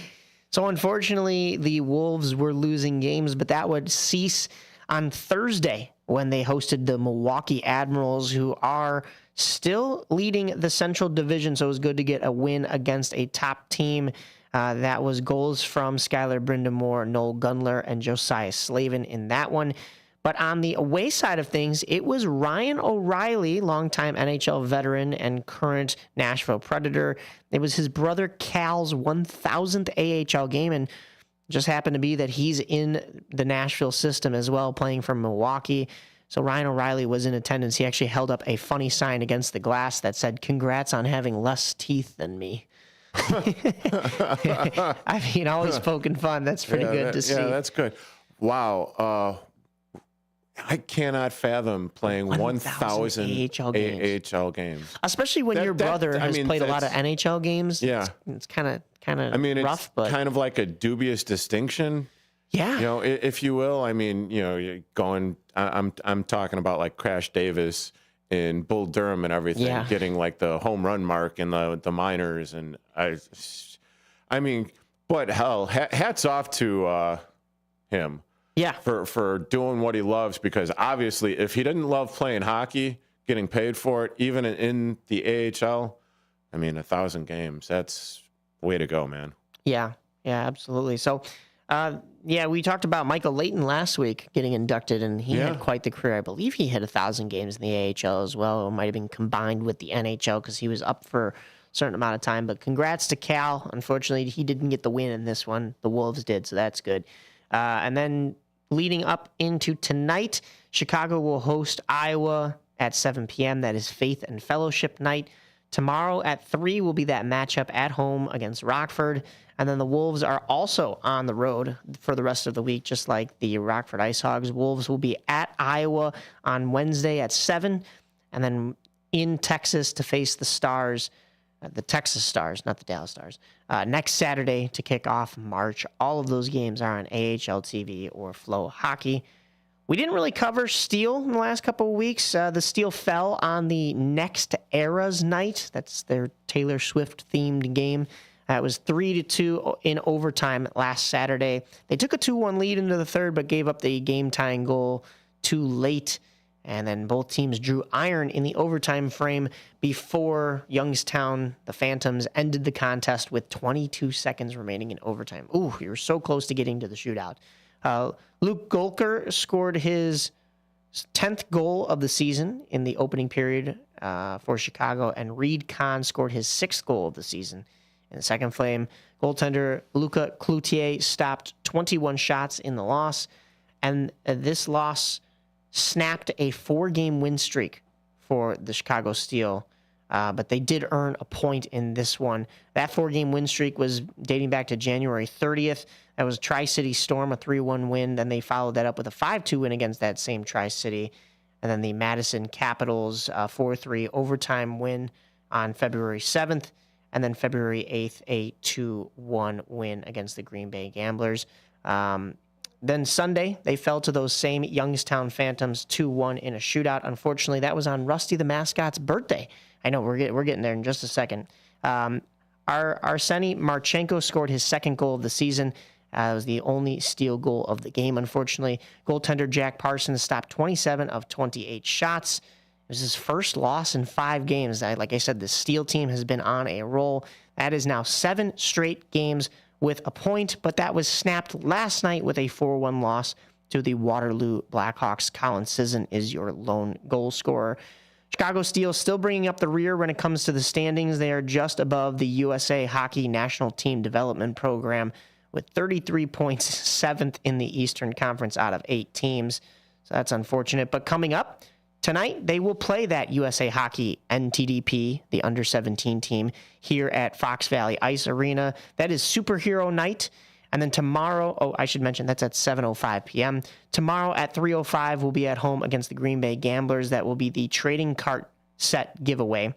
So you can get some trading cards. Part 1. Yeah, part 1. Yeah, trading cards tomorrow and full team autographs after the game, presented by Riverfront Chrysler, Jeep, Dodge, and Ram. And then following that, to close out the month of February, will be against the Dubuque Fighting Saints at home as well next Friday at 7:05. And then next Saturday, starting in March. Wow, we're already at March. A 7:05 start time in Dubuque, Iowa against the Dubuque Fighting Saints. I should also mention Friday night will be the Teddy Bear Toss presented by Geneva Family Dental. You're starting to see a bunch of teams catch on to on that. February 28th. On February 28th. You could also auction on a third period surprise jersey auction. You can click to bid through February 14th. You got to go through the Steel White website to do that. All right. That's plenty of hockey for the day. I hope you got your fill. We're going to come back here in just a second with some baseball as spring training is starting. The Cubs already underway. The White Sox starting today. But like I said, we're almost in March, so it's pretty much that time. Pitchers and catchers have reported. White Sox, Cubs, maybe a little bit of soccer mixed in there as well when we come back right here on the Rise, AM 1410 WRMN. In the middle of the night, everything will be all right if you listen to Coast right here on WRMN, 7 days a week from midnight to 5 a.m. Each night on Coast to Coast, listeners are captivated by George Noory with discussions on news and current events, conspiracy theories, UFOs, life after death, and all things curious and unexplained. Coast to Coast, every night, midnight to 5 a.m. right here on WRMN, AM 1410 and 96.7 FM. Want to furnish your space without breaking the bank? Or the planet? Remix Market is your destination for high-quality pre-loved furniture, home decor, and more. Each purchase helps us rehome items and keep them out of landfills. From statement pieces to everyday essentials, you'll find it all at Remix Market. Visit us online at remixmarket.com and shop secondhand treasures today. As the 2025 tax season unfolds, the Better Business Bureau is warning the public about the various schemes that con artists will employ in the coming weeks to steal your money, personal identity information, and peace of mind. According to the Internal Revenue Service, taxpayers lost $5.5 billion due to tax scams and fraud in 2023. This year, the tax filing deadline is the traditional April 15th. So here are some important tax time tips. Check out businesses before you hire them. The best way to avoid tax ID theft is to file your taxes as early as possible. Check out websites carefully and make sure you access the actual IRS website when filing your taxes electronically. Be wary of tax preparer offering fast refunds or large returns. If you get a written notice from the IRS about a duplicate tax return or any notice that additional taxes are owned, contact the IRS immediately. Don't give out your social security number unless you are 100% sure you are dealing with someone you trust. A message from the Better Business Bureau and your friends here at WRMN. Visit their website at bbb.org. Your kids could get free or low-cost health coverage from Medicaid or CHIP. Even if you've applied before, they may be eligible now. Kids up to age 19 are covered for checkups, vaccines, dentist visits, hospital care, and more. And if they already have Medicaid or CHIP, remember to renew every year. Visit insurekidsnow.gov or call 877-KIDS-NOW. Paid for by the U.S. Department of Health and Human Services. Why choose a Sleep Number smart bed? Can I make my side softer? Can I make my side firmer? Can we sleep cooler? Sleep Number does that. Cools up to 8 times faster and lets you choose your ideal comfort on either side. Your Sleep Number setting. And now save 50% on the new Sleep Number Limited Edition smart bed. Limited time. Exclusively at a Sleep Number store near you. Learn more at sleepnumber.com.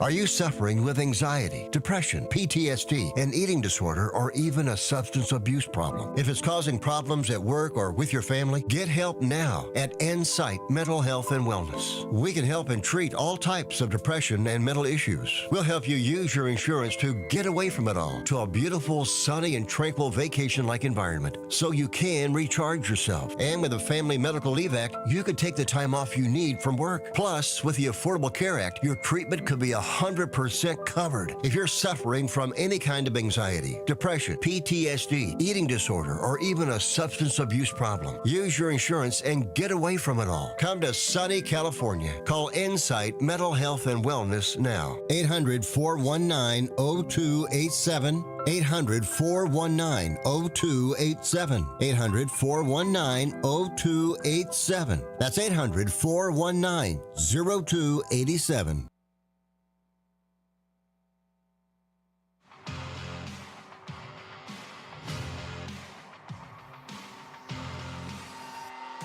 Welcome back to On the Rise with Mike Napoletano and Derrick Geyer. You're listening to our WRMN 1410 AM. We've got some baseball news right here on the horizon as White Sox spring training gets underway. And right here on AM 1410 WRMN, we are your home for White Sox games all summer long, as you can listen right here on AM 1410, so be sure to tune in to hear your White Sox. But, in the meantime, the White Sox made a couple of transactions. They agreed to terms with right-handed pitcher Mike Clevinger on a minor league contract, so Clevinger back in the fold with the Chicago White Sox.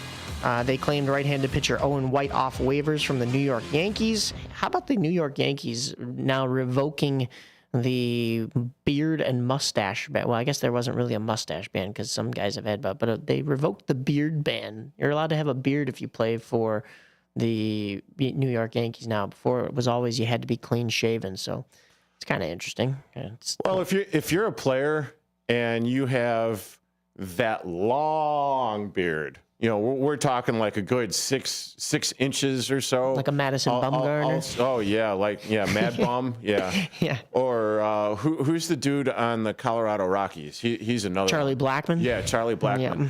I mean, we're using those guys as an example, but I don't think you've seen their actual skin on their faces for a very long time. I don't know how you play with that. I mean, I understand the playoff beards and such. There's the hockey playoff beard, but the baseball season and everything in 100-degree weather. Yeah, I gotta shave when I get like a 5 o'clock shadow, and it starts itching. And when you're Bumgarner or Blackmon and it starts to come down and it starts to curl like that old guy that's sitting on his front porch shouting like the boonies, that I don't know, maybe cut a little bit off. Strumming a banjo or whatever. You're not Santa Claus, right? So no, I haven't the slightest idea.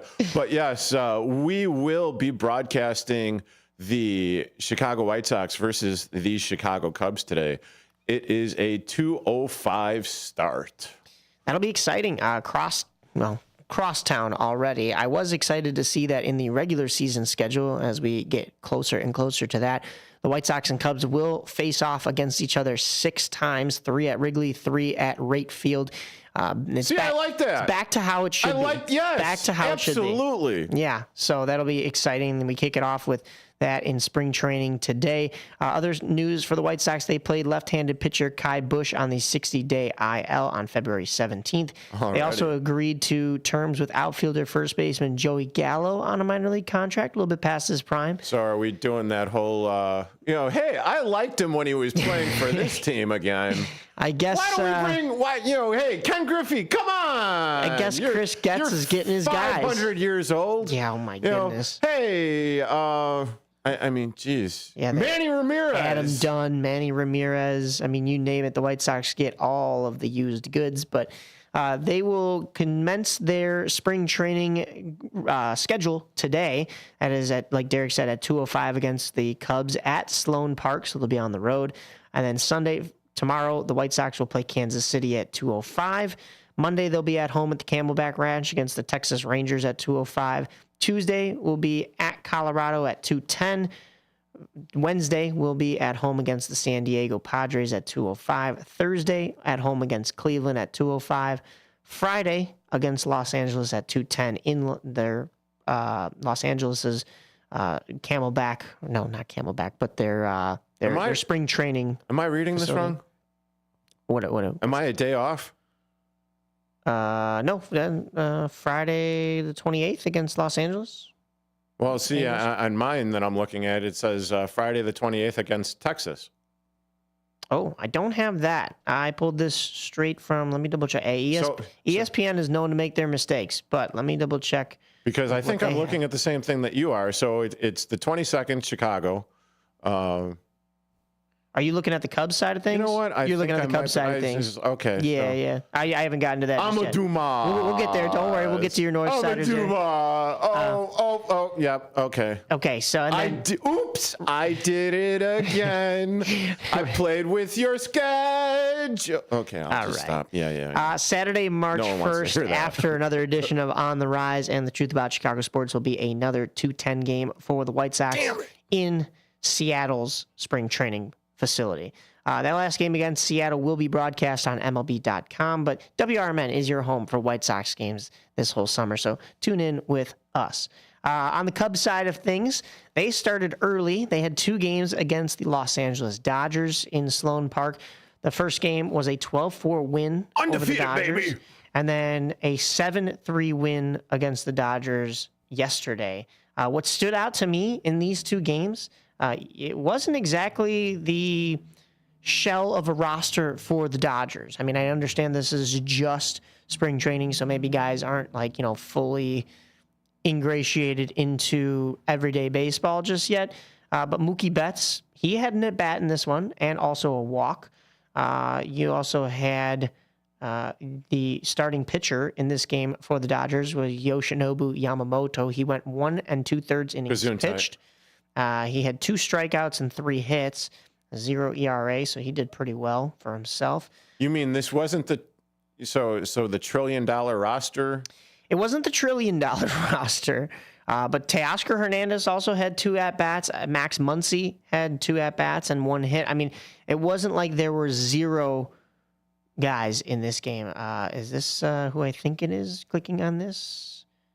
No, different guy. Never mind. But yeah, I mean, for the Cubs, you didn't exactly have your starting roster in either. I mean, you had Michael Busch in there. You had Kevin Alcantara. Those are really the only names that. Yeah, Michael Busch. Nicky Lopez was there from White Sox. Nicky Naperville Lopez. You guys have Reese McGuire. Wow, I did not know that. Okay, interesting. That's about it, though, for the Cubs side. A lot of it was evenly matched with the Dodgers not putting in their guys either. So, I mean, it's a good showing to put up 12 runs against a Dodgers team, even if it's spring training. Then a 7-3 win yesterday for those Northsiders as the Cubs came out on top. Not a whole lot in the pitching department for the Cubs. You had Ben Kasparius in there. I know that's a pretty big name, but that's on the Dodgers side of things. I'm looking at the wrong side. Jordan Wicks was the big name for them. So 2 innings pitched, 3 hits, 2 strikeouts. So pretty good showing from the Cubs in that one as well. Yeah, and hopefully Dodgers pitcher Bobby Miller, that was struck by a line drive off of the bat of Michael Busch, is doing much better, because he got hit with a 105.5 mile per hour hit to the right temple. And that was courtesy of ABC 7 Los Angeles. Yeah, that's something you never want to see in regular season or spring training. But it hurts so much more that it's in spring training, right? Because of the fact that first time, it's almost a meaningless game. Yeah, absolutely. So I mean, I heard that, and it was absolutely insane. But you're listening to On the Rise. That's Mike. I'm Derrick. You're listening to WRMN 1410 AM. Hi, this is Mark Bialek, and I am running for re-election to be an Elgin Township trustee. As an elected official, I understand that it's my job to represent the entire community, whether you lean to the left, to the right, or view yourself as independent. Left starts with the letter L, and I use this letter to let you know that I listen, learn, and lead. Right starts with the letter R, and I like to use this letter to describe myself as resourceful, responsible, and real. Finally, independent begins with the letter I, and there is no I in team, but I know that it takes a team to build a successful community, and that team consists of you and me. You let me know what you think and how you feel, and I take those thoughts with me to board meetings, where I try to make the most sensible, common sense votes that I can to help Elgin Township remain a great place to work and live. So when you cast your ballot this spring, please consider me, Mark Bialek, Marky B for trustee, and follow me on Facebook at Mark Bialek for Elgin Township. Paid for by Friends for Mark Bialek. Are you unemployed, underemployed, or considering a career change? Or maybe you're looking to take your career to the next level? The Business and Career Services, located at 1400 South Wolf Road, Building 200 in Wheeling, Illinois, is here to help. As a nonprofit organization, BCS supports all aspects of career development, from personalized career coaching and resume help to interview prep and even funding for job training. We're your partner in navigating high-growth careers. And it's not just individuals who benefit. Businesses can also rely on BCS for recruitment support, training resources, and strategies to retain top talent. Whether you're looking to grow your career or business, BCS has the resources and expertise to help you succeed. Find out more today at bcsillinois.org or call 847-484-8187. That's 847-484-8187. BCS, your future, our mission. Hi, I'm Ryan Blaney, a third-generation race car driver, and we dedicate a lot of our time to going as fast as possible. My grandpa Lou is the reason why my dad and I started racing, and I'm really proud to follow in his tracks. But when my grandpa was diagnosed with Alzheimer's, it was a very unexpected bump in the road for us. I've learned a lot on this journey with my grandpa Lou, and the memories of my grandpa will always be with me. It's important to notice if older family members are acting differently, experiencing problems with their memory, or having trouble with routine tasks. Talking about Alzheimer's can be really tough. But if you notice something, have a conversation with your loved one. Encourage them to see a doctor or offer to go with them. Early detection of Alzheimer's can give your family time to explore support services, make a plan for the future, and access available treatments. The Alzheimer's Association provides care, support, and research to help you take control of the situation with your family and manage the disease together. If you or your family are noticing changes, it could be Alzheimer's. Talk about seeing a doctor together. Visit alz.org/time to talk. A message from the Alzheimer's Association and the Ad Council. The Moose Lodge 799 in Elgin is a place to connect with family, friends, and your community. Moose Lodge 799 is conveniently located at 925 South McLean Boulevard, and they offer fun family activities, exciting community service projects, and live entertainment on the weekends. Moose Lodge 799 opens at 2 p.m. Tuesday through Friday and 11 a.m. on weekends. For more information about becoming a member, call 847-741-0799. Moose Lodge 799, where you're more than a member, you're family. Looking for an affordable dentist close to home? Bender Dental Care in Elgin offers new patient specials from $29, including x-rays, a regular cleaning, and exam. Senior discounts, a no insurance discount plan, and care credit financing. Bender Dental Care is a full-service family dentist with an outstanding 5-star Google rating. To find out more, call us at 847-888-4333. Bender Dental Care, affordable dentistry, close to home. You're listening to On the Rise with Mike Napoletano and Derrick Geyer on 1410 AM WRMN.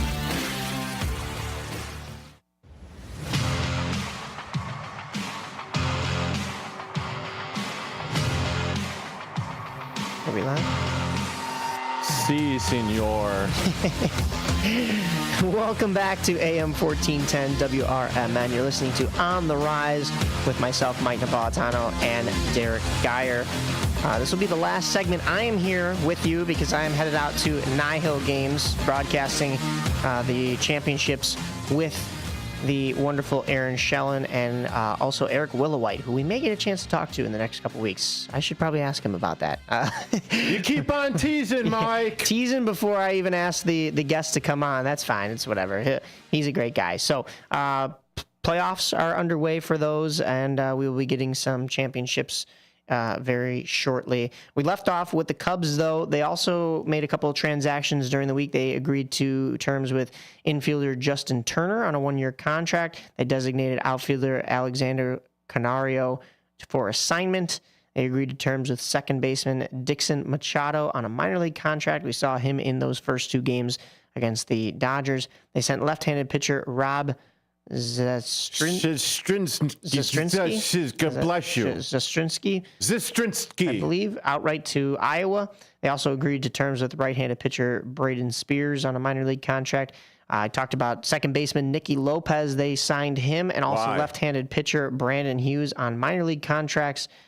At least you signed him on a minor league contract. He's not your starting second baseman like he was with the Chicago White Sox. No, he will be starting on the second baseman because Nico Horner is hurt and he probably won't be ready for the regular season. Well, then, no offense to Nicky Lopez, but my condolences. You guys are going to have a rough time there, but that's all right. Hey, maybe he has a resurgence of a season. I do want to root for a hometown kid. I don't know if he is that kind of a caliber player to really get you there. And then also the Cubs have an upcoming schedule as well. Saturday today against the White Sox at 2:05, like we mentioned. It'll be broadcast here on AM 1410 WRMN. So stay tuned in after you're done listening to us here on the Rise, and then Marcus's show right after the Truth About Chicago Sports. It may end at noon, but White Sox coverage starts right after that. It's a 2:05 start time, I believe. I was looking at this correctly. The pregame will start at 2 o'clock. Not a huge, extensive, long pregame for these preseason spring training games. So no, not really, especially when they have really like the 100-man roster. Yeah, so tomorrow the Cubs will be home again against Texas at 2:05, then on the road Monday at 2:10 against San Diego. Tuesday at home against Arizona at 2:05. Wednesday on the road against San Francisco at 2:05. Hey, guess what? Another 2:05 start on Thursday at home against Los Angeles, followed by a 2:05 start at Texas on Friday. What about Saturday? Guess what? It's a 2:05 start. However, they do have a split squad. So they have a 7:05 start against Kansas City. The 2:05 is at home against Cleveland. The 7:05 is on the road against Kansas City. We don't have any Boomers and Cougars notes just yet, but the tryouts for the Frontier League are coming up. We will be talking with Commissioner Steve Tassler about getting in over there. Those will be happening in Crestwood, where the Windy City Thunderbolts play. So I'm excited to get a chance to see that. So we'll be in talks, and then eventually probably have him back on the show to talk about the season, some Boomers personnel as well. But let's jump it over real quick. Some notes about the Chicago Fire, who start their season today in Columbus against the Crew tonight at 6:30 p.m. at Lower.com Field. Is it an indoor stadium? I would hope so. Because, I mean, it is... It's cold. It's cold. 22... They'll play out there. They'll play out there in the snow. Hold on a second. Snow soccer is kind of fun, actually. Hey, Siri. Or snow football. What's the current temperature in Elgin? Oh, gosh. It's 21 degrees outside. It's 21 here. I can't imagine what it is in Columbus. Is probably not much difference.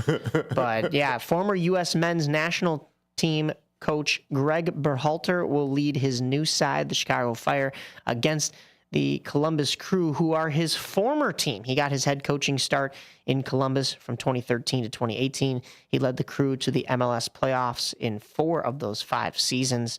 So it'll be a little bit of a reunion there. This is the opening night, of course, for the Eastern Conference. And this will be a match, of course, like I said, in Columbus, Ohio. Next Saturday, March 1st, is the home opener at Soldier Field against DC United for this Chicago Fire team at 7:30 p.m. Nothing on the ladies' side. They did change their name, though, from the Chicago Red Stars FC to the Chicago Stars FC. So if you're a little confused, still the same team, just new name. They dropped the red and just wanted to go Stars. I think they want to incorporate some other colors into their uniform schemes, which will be very cool to see. They'll be opening the season in Orlando on March 14th at Inter & Co Stadium to face the defending champion Pride, who also eliminated Chicago in the first round of last year's playoffs 4-1.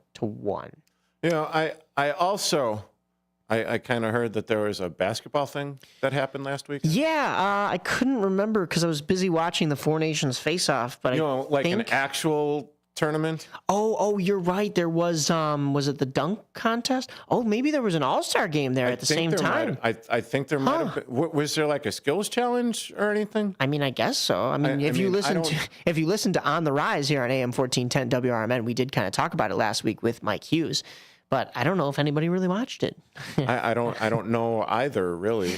It was a snooze fest, and there is a culture problem within the NBA, and PK Subban, he went into it. I mean, I know he's a former hockey player, and I actually got into a conversation with a current friend of mine about former athletes in a certain sport talking about another sport, and she didn't agree, although I agree with everything that PK Subban said right here. Oh, okay. Oh, my bad. Yeah. My bad. You can't compare the cultures because of the way the game is played. You can step on an NBA floor and go through the emotions. You can't do that in hockey. You can't. Like, the culture of our sport, you have to play it with passion. You have to be willing to fight. You have to be willing to leave it on the ice. That's what fans are investing in. So for us, when we charge $1,500 for a ticket to come to fans know what they're getting. Cale Makar, the best defenseman in the world, wasn't in the lineup for this game. This was the most viewed game that we've had in years. And you see it, it's not just based on the skill and talent. It's based on the pride, honor, playing for the guy next to you.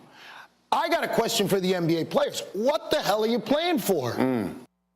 And I mean, that was courtesy of ESPN's Get Up. I don't even know what else to say. I mean, he hit the hammer on the head of the nail. It was pretty much done.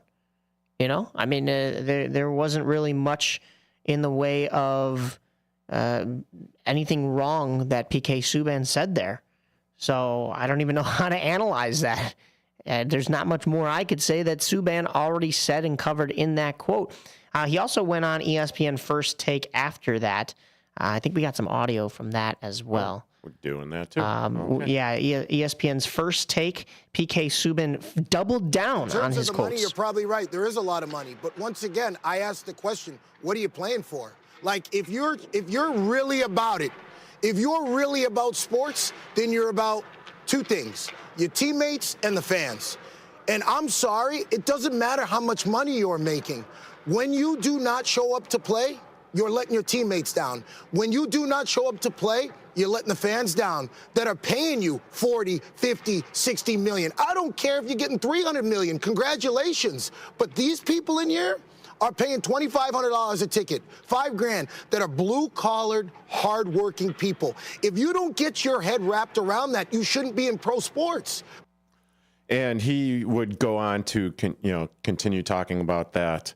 But I mean, absolutely right. Yeah, I mean, because I mean, there are the maintenance days, there are the I don't even load management. Thank you. You know, for the NBA and the association and their players, and this is one thing that he would go on to say was because back in the day, would Jordan be doing this? Would Kobe Bryant be doing this? Would Shaquille O'Neal or any of the other big stars, Larry Bird, these people, that old time NBA regime and everything, and I'm talking about the players, obviously. Yeah. They would show up and they would perform because, as Michael Jordan said it so many times, people were counting on me to play. They are coming to see me play. And that is, and I'm going to play. And that is the culture problem that PK Subban is talking about with the current NBA.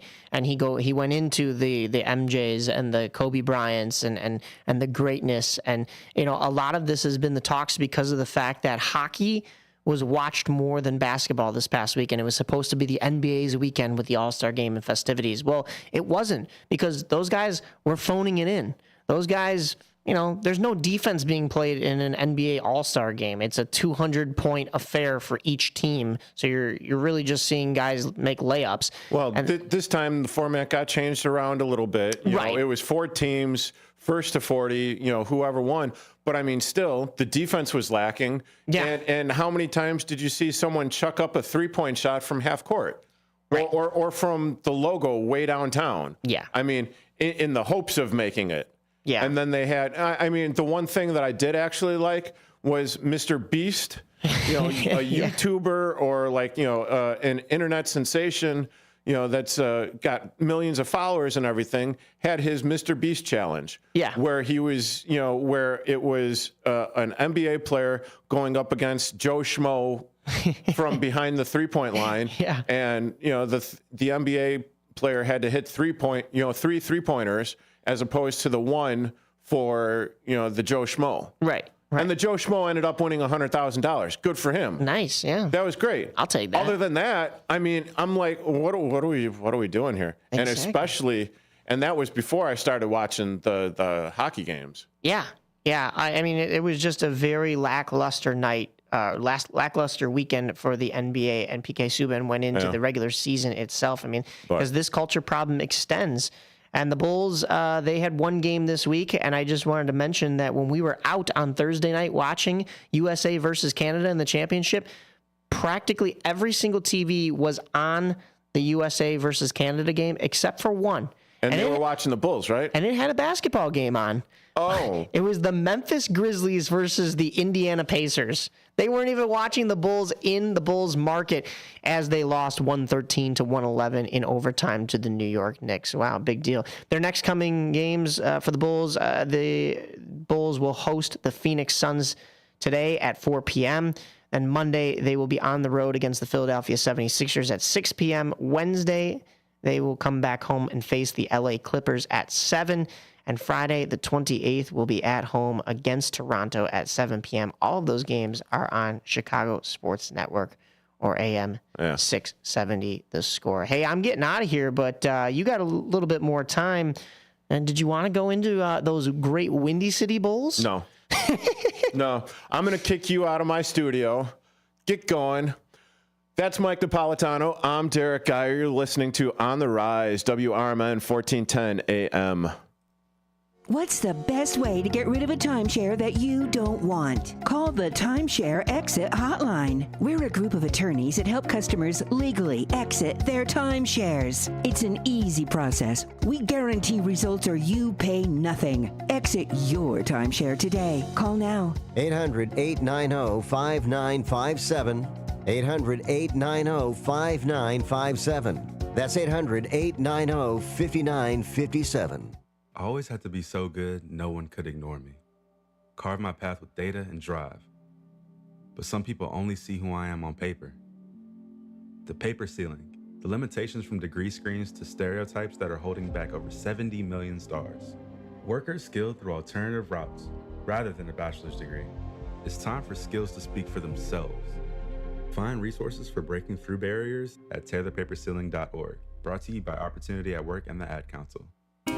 This is the Chef of Love, Chef Jannard, TV host and restaurateur. My grandparents harvested their land to sell food and share this overflowing bounty with our community. Grandma said, for every yam we pick, we give one away. In the world they cultivated, I love preparing and eating dinner with my family on Sundays. When our resources changed, food assistance programs sustained us. They gave me fuel to start my first culinary business at 16 years old, and inspiration to donate the extra food in my community. Through my life, I've developed an appetite to work with others to ensure everyone has access to the nutritious food we need to thrive. Together, we can help end hunger. Come on, join the movement with Feeding America by volunteering, donating, and advocating. Learn more at feedingamerica.org/act now. Brought to you by Feeding America and the Ad Council. This is Larry Jones. and I'd like to talk to you about my bank, American Eagle Bank in South Elgin. Has your bank changed names in the last 10 years? Is your bank another faceless branch with headquarters in another city? Are you tired of earning next to nothing on your savings account or certificates of deposit, or does your personal banker treat you like a stranger?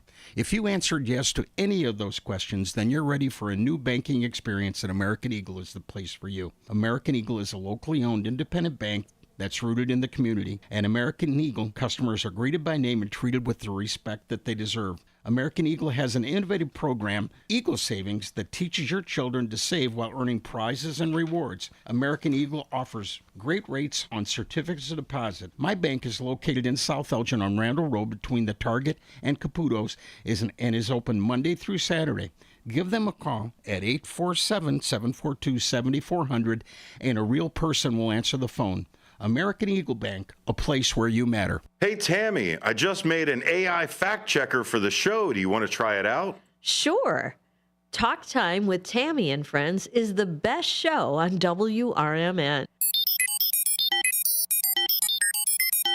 Oh, Talk Time with Tammy and Friends is the best show on WRMN, huh? What a bold, subjective opinion masquerading as a fact. Sure, I bet you and all 12 of her fans feel that way. While I can confirm the show exists, yay for reality, its best status is completely debatable. And yes, congratulations, it does air Monday through Thursday, 2 p.m. to 4 p.m. Let me know when Tammy wins an Emmy or something. Until then, this is a hard nope on objectivity. Grade 310. Fact, Talk Time with Tammy and Friends airs weekdays, Monday, Thursday, 2 p.m. to 4 p.m. on WRMN. Try again when you want to talk about facts, not fangirling. I'll work on it. You better.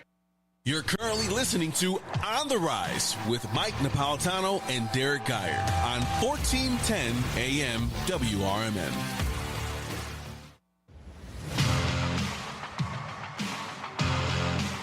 I gotta say, that was a very interesting commercial that they put together for Talk Time with Tammy, 2 to 4, Monday through Thursday, here on AM 1410 WRMN.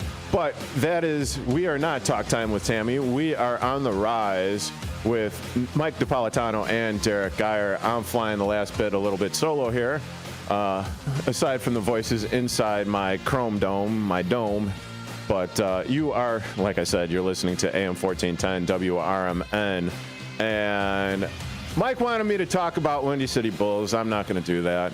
It is, as far as I'm concerned, the most wonderful time of the sports season. It is that baseball time of the year. We've already talked about the Cubs beating the Dodgers 2 games in a row. Hey, perfect start to the season and all that fun. But what do you say we talk about odds for the Chicago Cubs this year and the NL Central, since I've only got a few minutes left? The Brewers last year had a record of 93-69. They got worse over this past offseason. Their 2025 win total is etched at 82.5. Now, if you feel like the Brewers are going to go over that win total, that money line is minus 120. If you go under, it's minus 110. Their odds to win the division is plus 260. The NLCS, plus 2,500. And the World Series is plus 4,000. Okay, not a big deal, whatever. I think they got worse. They're not going to, I really don't think they're going to make a run this year, but I've been saying that over the last couple of years, so you can never really count them out, and plus the Cubs have been wishy-washy at best.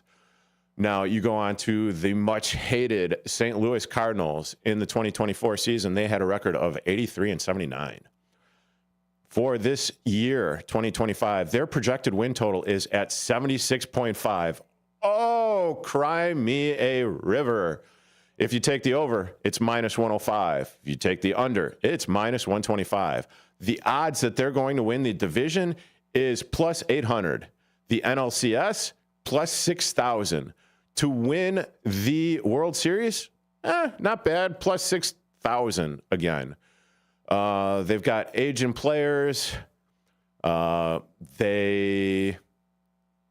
Arenado, Ryan Helsley, and Sonny Gray may be on the move. They're looking to retool. They never call it a rebuild down there in St. Louis, but it is what it is. Then the team that I really think might actually be a dark horse this year, we go down to Cincinnati and the Reds.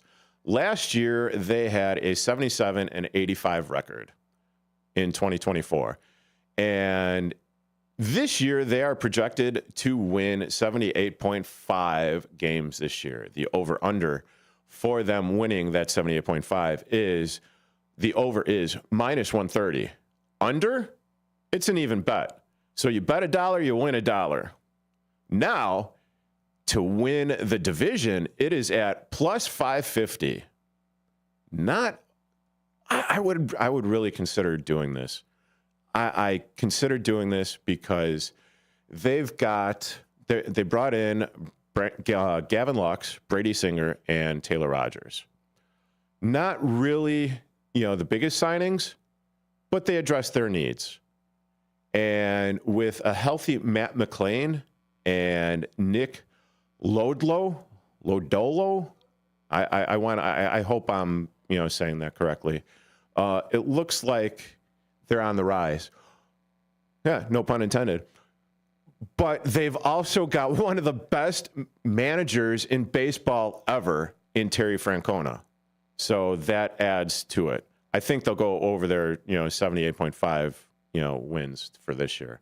Then their odds to win the division is plus 550. The NLCS plus 3,000. To win the World Series plus 6,000.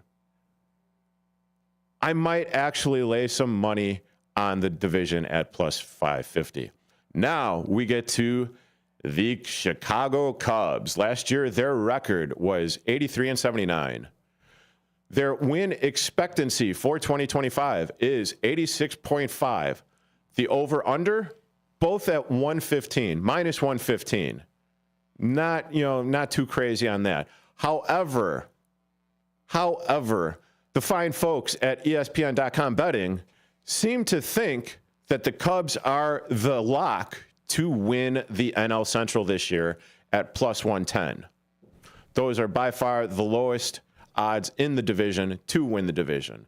In order to win the NLCS, it is plus 1,400. The World Series, plus 3,000. So there is all of that fun stuff. I mean, yeah, the Cubs made additions, obviously, this year. Michael Tucker in the trade from Houston made that. They bolstered their pitching lineup, pitching rotation.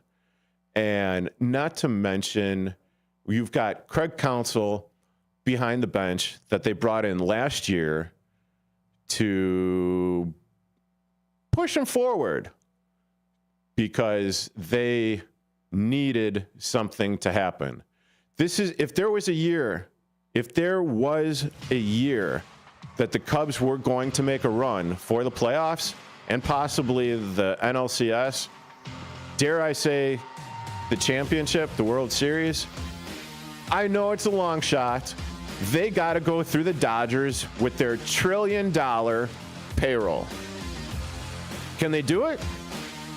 I don't know. I have absolutely no idea. They start the season March 18th in Japan against those Dodgers. They've already beat the Dodgers, and I know it's spring training, twice this year, but we'll see. The rosters aren't nearly set, but I'm trying. I'm optimistic, but you got to watch out for those Cincinnati Reds. Got to watch out for them. For Mike Napoletano, I'm Derrick Geyer. Matt McNeil, thank you. Sonar, WRMN, 1410. As the 2025 tax season unfolds, the Better Business Bureau is warning the public about the various schemes that con artists will employ in the coming weeks to steal your money, personal identity information, and peace of mind. According to the Internal Revenue Service, taxpayers lost $5.5 billion due to tax scams and fraud in 2023. This year, the tax filing deadline is the traditional April 15th. So here are some important tax time tips. Check out businesses before you hire them. The best way to avoid tax ID theft is to file your taxes as early as possible. Check out websites carefully and make sure you access the actual IRS website when filing your taxes electronically. Be wary of tax preparer offering fast refunds or large returns. If you get a written notice from the IRS about a duplicate tax return or any notice that additional taxes are owned, contact the IRS immediately. Don't give out your Social Security number unless you are 100% sure you are dealing with someone you trust. A message from the Better Business Bureau and your friends here at WRMN. Visit their website at bbb.org. Your hometown radio station since 1949. We are WRMN AM 1410, Elgin time, 10 o'clock. Breaking news this hour at townhall.com. I'm Bob Agnew in Washington. Hamas has released the last 6 living hostages out of the first phase of its ceasefire with Israel, with a week remaining, as growing questions over the next phase could cloud the future of the fragile deal.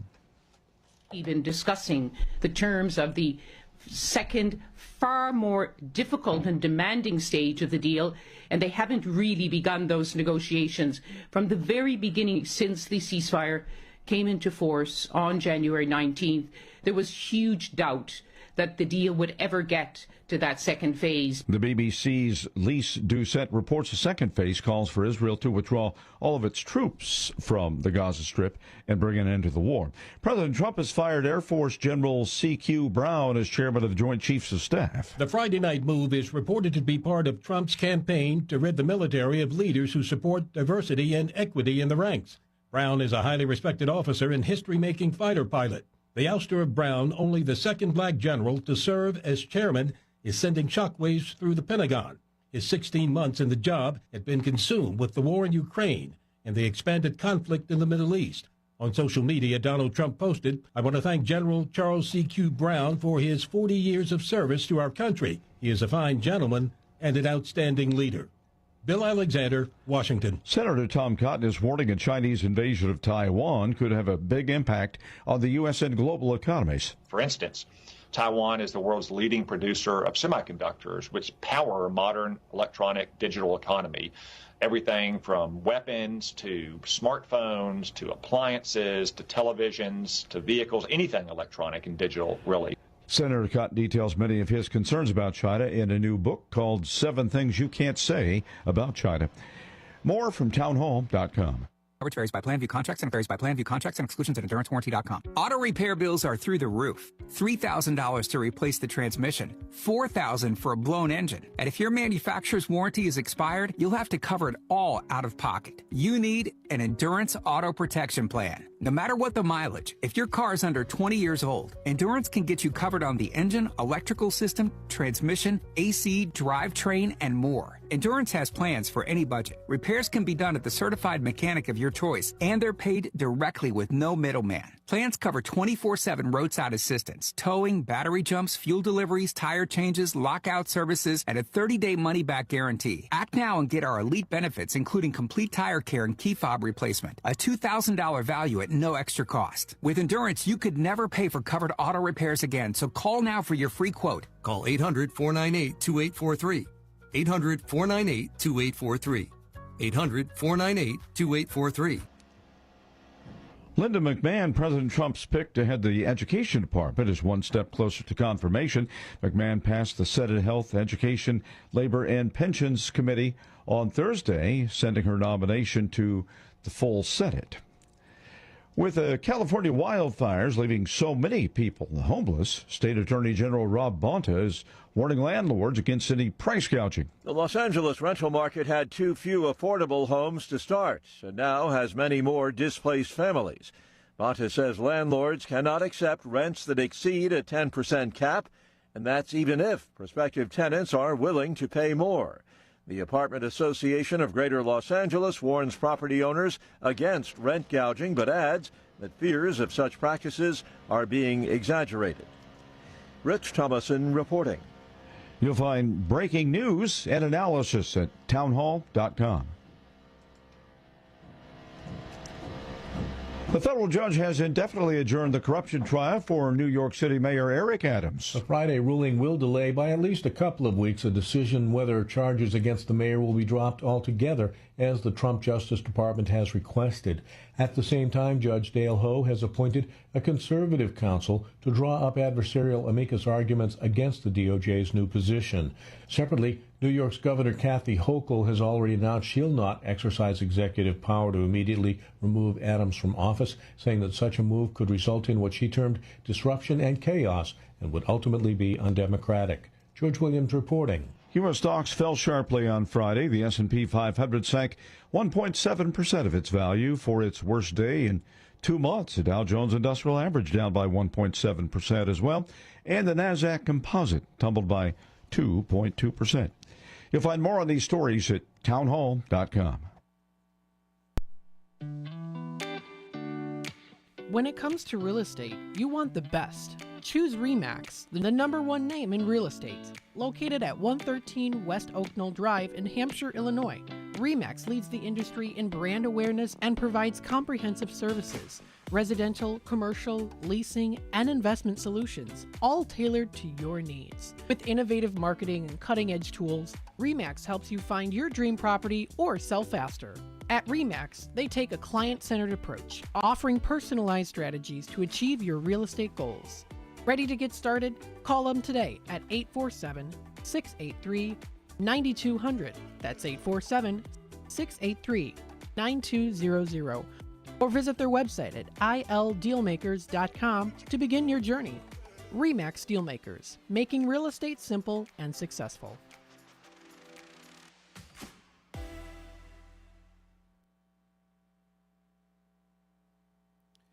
And welcome to the show. This is the truth about Chicago sports here on WRMN 1410 AM in Studio 14. Let's get it kicked off today. Let's go. I am joined with my co-host, my brother from another, Blake Cowell. What's going on, brother? How's it going today?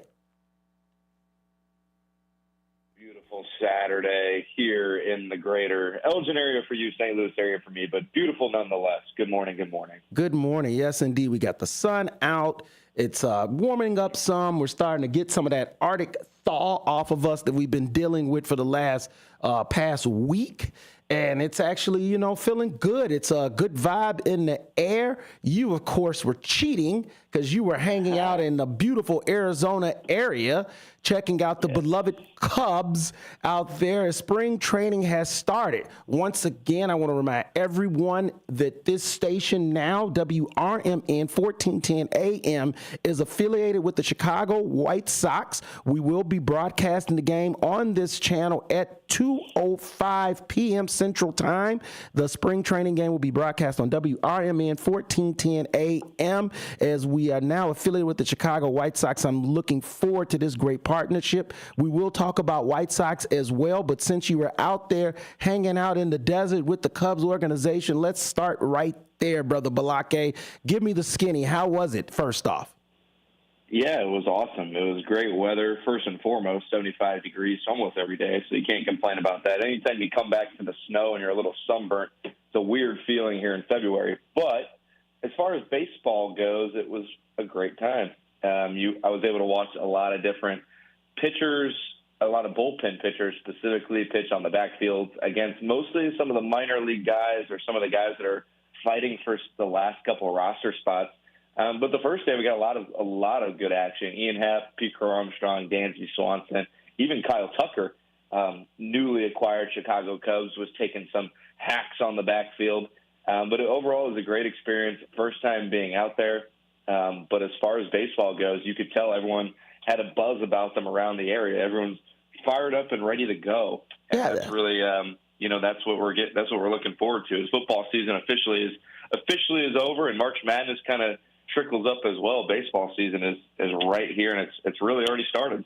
And I think that buzz also comes from this town's thirst from knowing that, okay, here's the thing. The Cubs were not losers last year. They didn't make the playoffs, but they did not have a losing season. They actually had a pretty good season. They just were not able, the Milwaukee Brewers had a better one. And that's just what it came down to, bottom line. It wasn't like, the Cubs were just this lollipop team. The problem was they just couldn't get over the hump. They couldn't get that good stretch of games going to propel them into the playoffs. And now we're seeing this buzz because everyone knows that this team did not lose pieces. They didn't become a bad team. Did they become a playoff team now?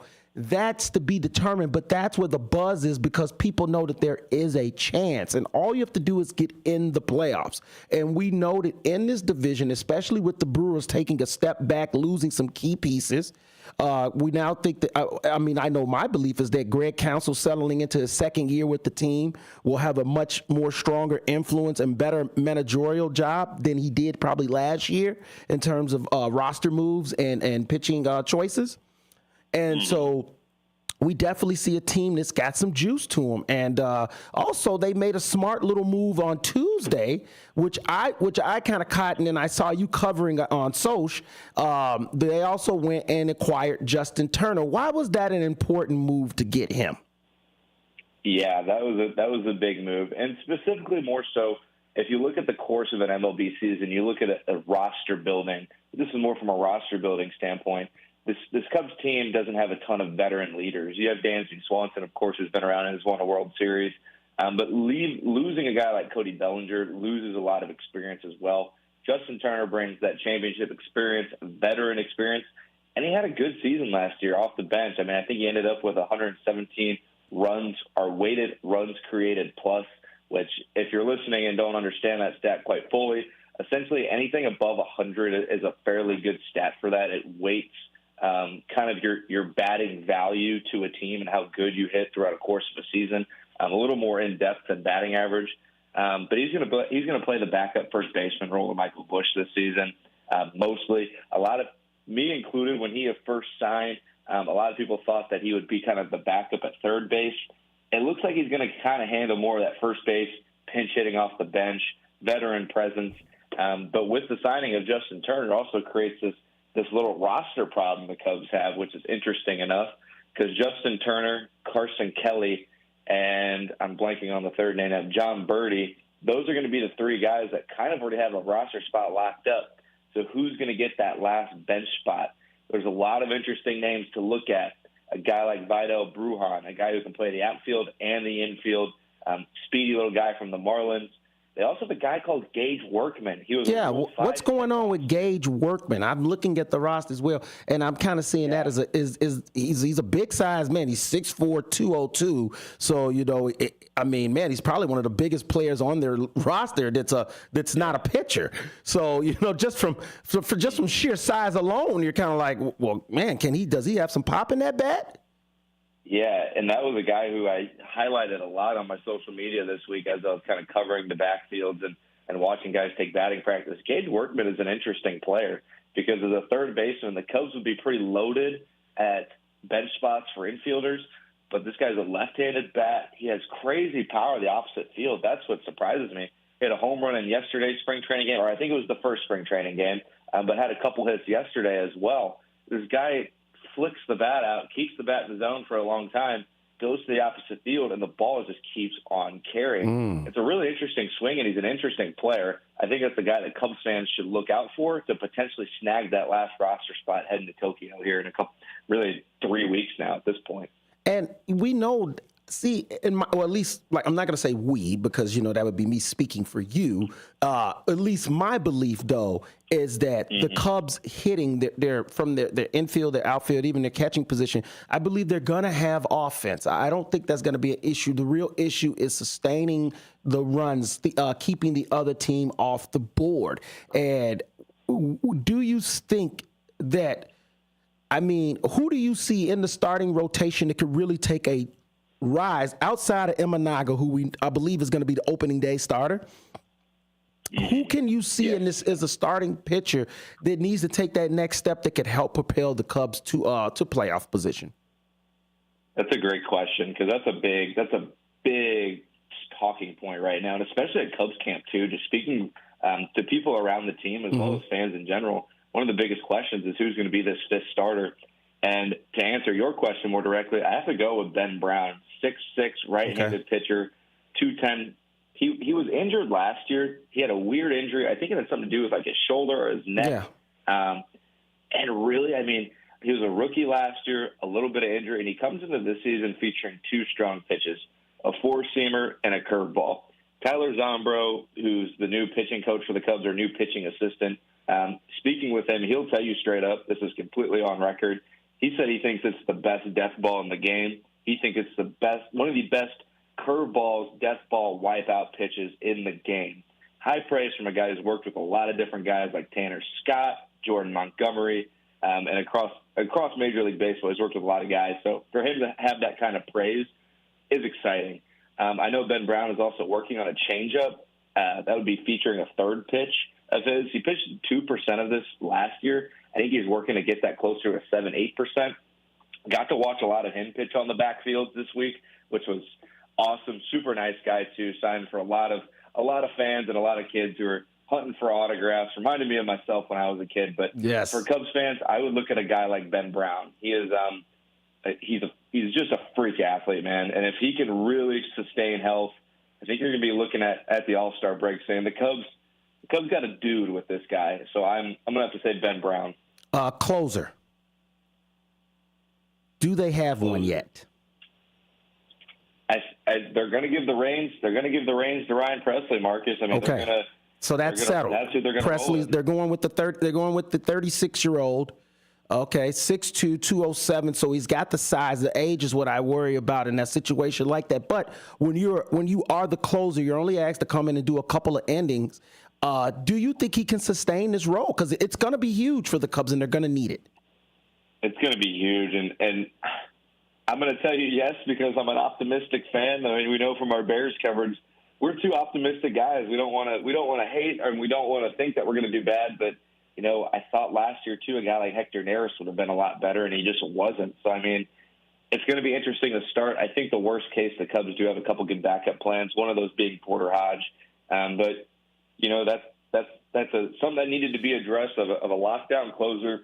I think they're going to be in a better position than they were last year, just because Ad Berdalzale didn't have a ton of experience, and Ryan Presley has the complete opposite. He has a ton of experience. Yeah, he does. He got injured, looks like last year, so the saves weren't really there. But, I mean, prior, 31 saves, 33 saves, 26 saves. Not bad. You know, I mean, it shows that he's comfortable and being able to, you know, close out a game. His ERA has never been higher except for one time over 3, where in 2017 it was a 470. But outside of that, I mean, he's been a solid reliever for some time. And so, yeah, if he can stay healthy, I mean, it's going to be very key because that's what actually sent the Cubs to the ground last year was that closing position. Not being able to shore up those critical games when they needed that is what buried them from being able to make the playoffs. Yeah, it's going to be interesting. The Cubs blew, I think it was like 26 saves, and I think the league leader in blown saves last year was the other side of town, the White Sox. But the Cubs are right there toward the top two. We know that story. We know that story. If the Cubs can flip half of those 26 blown saves into wins, last year they're a 95-win team. So I really think that this year Jed Hoyer's done a great job of building this bullpen and putting a lot of cushion behind it. Because also speaking with guys around the league and also other people in the industry was that the Cubs not only have a roster jam for the bench because there's a lot of good options, they have a roster jam for the bullpen too. I mean, guys like Luke Little, Julian Merriweather, Jack Neely, these are guys who probably won't make the opening day roster because they're battling injuries. They haven't really pitched a ton. They've done a lot of PFP work. But they can make an opening day roster on a lot of different teams. A lot of teams, like the Cubs have a middle of the pack to higher end bullpen, I think. And there's a lot of guys that are going to have to start in AAA just because there's a lot of roster jam. And I was telling people all week, they said, well, who's going to make the roster for the relief role, the long relief role? And I said, you know what? I said, let's pump the brakes here. I love this conversation because you know what? This is a great problem Yes, to have. pump the brakes. I would be pump the brakes. I'd be way more scared if I was sitting here in February saying, well, I hope this guy has a great season or else we're in trouble. No, if a guy starts struggling, if Ryan Presley starts struggling, boom, Porter Hodge, guess what? You're the closer now. You did it last year. You can come in and save us again. Eli Morgan, if you're struggling, hey, maybe he drops down a level or maybe he rides the pine for a week. Okay, we got Jack Neely. We got another guy who we're excited about. We know he can pitch. Their infrastructure has been built well. They've brought in good pitching coaches this offseason. I'm super excited. The bullpen I feel good about. The starting rotation, especially the back end, that's what I'm more nervous about. That's the most thing I'm nervous about this specific Cubs team. Yes, indeed. It's something that's going to be playing out a narrative from spring training all the way to once the season starts. And like you said, the answers are not going to be there in April. Really, the answer's probably not going to really come until June. And hopefully at that time, the answers are good. As we look on the other side of town, the south side, once again, like I say, we are now affiliated with the Chicago White Sox. So make sure you tune into White Sox games right here at 14:10 a.m. If you're in the Fox Valley area, we are bringing the games out here to the Fox Valley area now, the Chicago White Sox. And we look at the roster and, some people might say, well, what is there to look forward to with the White Sox? Well, let me tell you this. Obviously, where there's youth, there's opportunity, there's a chance. And, but that also means that those youthful players need to be talented. You just can't have youth and say, well, let's see what happens. Like, it doesn't work that way. I mean, the Bulls have learned that, obviously. You just can't bring in a bunch of young guys and think like, hey, somebody, there still needs to be some talent amongst those young guys. And so if there's somebody that really you need to watch out for, it's Colson Montgomery. He's 6'3", 225. He plays the shortstop position. He's got the size, the strength. He's only 22 years old. I believe he's one of the top 30 prospects in baseball. I totally see him making the roster this year. And I definitely think that there is something to watch there from him. Also, we need to keep our eye on how the Luis Roberts Jr. situation plays out. Is he going to stay on the team? I don't know. Honestly, my personal feeling, I say yes. But if at the same time, if you could add more pieces, that's probably going to be the way they're going to go. And that's just facts. That's just the White Sox are not in a position to pay big money contracts. Chris Geth has admitted that, and that's just facts. They're not. They're stripping this team down to the studs and trying to find out what's left. So I would love to see them hold on to Luis Robert Jr. But if they can just get more pieces and get younger, better talent on this team, I'm okay with that. Because when you really look outside of that, especially in the outfield, you're talking about a bunch of guys that are just really just holding a place to just hold a place. We've got an Austin Slater. He's 32 years old. Mike Tauchman. He's 34. Michael A. Taylor, 33 years old. The highest paid guy on the team, Andrew Benintendi, is 30 years old. And, let's just be honest, he's a limited player for many reasons, size and just the way he plays the game, and that's not to pick on him. It's just facts. And when that's your highest paid in the history of the team, no less, that's just kind of, tells you right now where this organization is at. Real concerns for me is Andrew Vaughn. I mean, the Sox have had a history now going back to Frank the Big Hurt Thomas of having great first base play. And maybe even before Frank, I need to do some research, but I just know for my just me and my youth coming up watching baseball, that was the first White Sox first baseman that was really just established dominant bad boy. And then he was followed by Paulie Konerko, who helped power us to win a World Series, and then followed up by Jose Abreu, who won, I believe, 2 MVPs, or at least definitely one, and had a very solid career with the White Sox. Andrew Vaughn was the third pick in the draft. That's what a lot of people don't know. He's the third. So there was a lot of expectation on him to be that next good, third, at least good to great first baseman, White Sox first baseman, and that hasn't popped. And these are some of the issues that plague the Sox, is that, they're not spending, but there's also been guys that haven't popped. And so if Colson Montgomery doesn't pop, that's really going to be a big blow for this team because they need guys like him, Brian Ramos, who's 22 years old, Oscar Carlos, who's 26, Zach DeLocha, who's 26. You're going to need some type of production from these young guys because let's just be honest, a lot of the guys that are sitting on this roster, like a Martin Perez, who's 33 years old, he's just there to hold a roster spot for now. Let's just keep it real. They need arms. They need bodies on the roster. You know, a Justin Anderson, 32 years old, Cam Boozer, 32 years old. I mean, they're yeah. Will they give you some production? Sure. You'll get some victories from them, but I'm not expecting anything really. Starting pitching, I do believe they have a little bit in the cupboard. We'll see where it goes, but because obviously they gave away so much already. But I mean, overall, I think it's Jonathan Cannon who's looked pretty solid last year. And might be a chance for us to see something with Jonathan Cannon. But, these are just still the unknowns, whereas that on the north side, it's more of a known. Mm-hmm. Yeah, this season's going to be interesting for the White Sox. I mean, when you're going into a rebuild, it's not so much wins on the board, although those are fun to count as well. I mean, no one wants to see a historic losing season like last year, but you got to look at players who you can build on for the future. Like you said, Colson Montgomery, like how does he fit in on this roster moving forward? Like, can he show that he can be a reliable guy to build the next good White Sox team around? There's a couple guys on this White Sox team that you have to look at. And White Sox fans, we give you the truth here. It's going to be another brutal season for you. They might very well be the worst team in baseball again. However, I think they had a good offseason. They acquired, like you said, those kind of one-year guys like a Mike Tauchman, where hopefully they have a good enough season where they can trade them at the deadline and keep just gaining minor league assets. It's not what White Sox fans want to hear, but again, that's the reality of being in a rebuild. You're going to have rough seasons, but you got to keep looking for those dudes who you can actually build a roster around. And I think the White Sox have a couple guys that can be, but they still have to show it on the field. Yes, indeed, they really do. And shout out to ex-White Sox All-Star Bobby Jenkins, who has been discovered this week that he has stomach cancer. We pray for you. We pray for a speedy recovery, my brother. And we're all here in White Sox Nation is praying for you and your family, and we hope that you get well soon.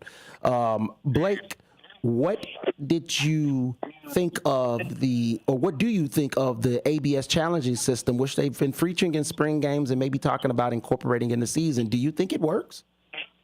I think it does. I mean, I am not a baseball purist. I think evolution and everything is good, and evolving the game of baseball is crucial to keep pushing the game. And no one wants to see, as we've seen in the NFL, like no one wants to see a game decided by a controversial flag. No one wants to see the refs take over. They want to see what actually happened. And I think in baseball, there's that margin for error is a lot bigger because, let's be honest, calling balls and strikes is not an easy task. I mean, I think there was one game last year where the umpire had an absolute perfect strike zone. I mean, it's super rare. So I think it's good for players. It's good for coaches. It's good for the game. If it's a strike, challenge it. And if you get the strike call, well, then that's what it was. There should be minimal things up for chance in sports, especially when it comes to determining the winners and losers.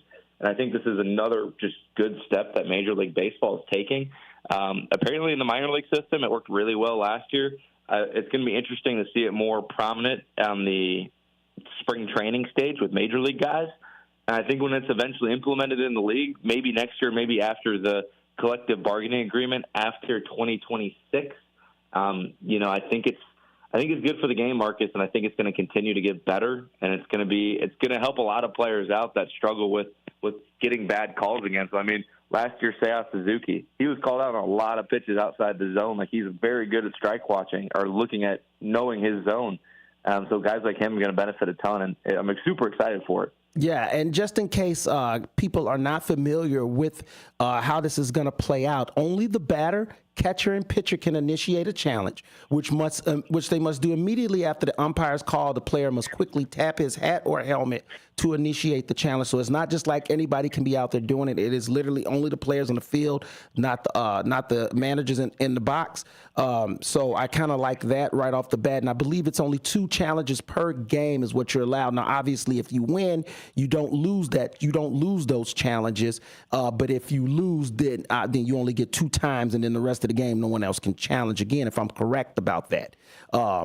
And I really love the idea, and it just shows innovative. It shows growth, and that's what it's all about. And when we get back, we're going to be heading to breaks, and when we get back, we're going to be joined by the great Sophia Blackburn, and we're going to be talking about the NHL and their huge weekend that they had last weekend, and including on Thursday, which finalized the 4 Nations face-off, which I just thought was an excellent event and just brought big light to hockey in a great way, and it was much needed for them. So we're going to get into that discussion as well. We're also going to talk today. We're going to bring in the great Robert Little. We're going to discuss the NBA and how it got its butt whipped on All-Star Weekend by the NHL because of the lack of player care, from what I'm starting to sense, feel, and see and read from everyone. So we're going to break down and get into all of that as well, as we've got a lot more to talk about here on The Truth About Chicago Sports on WRMN 1410 AM.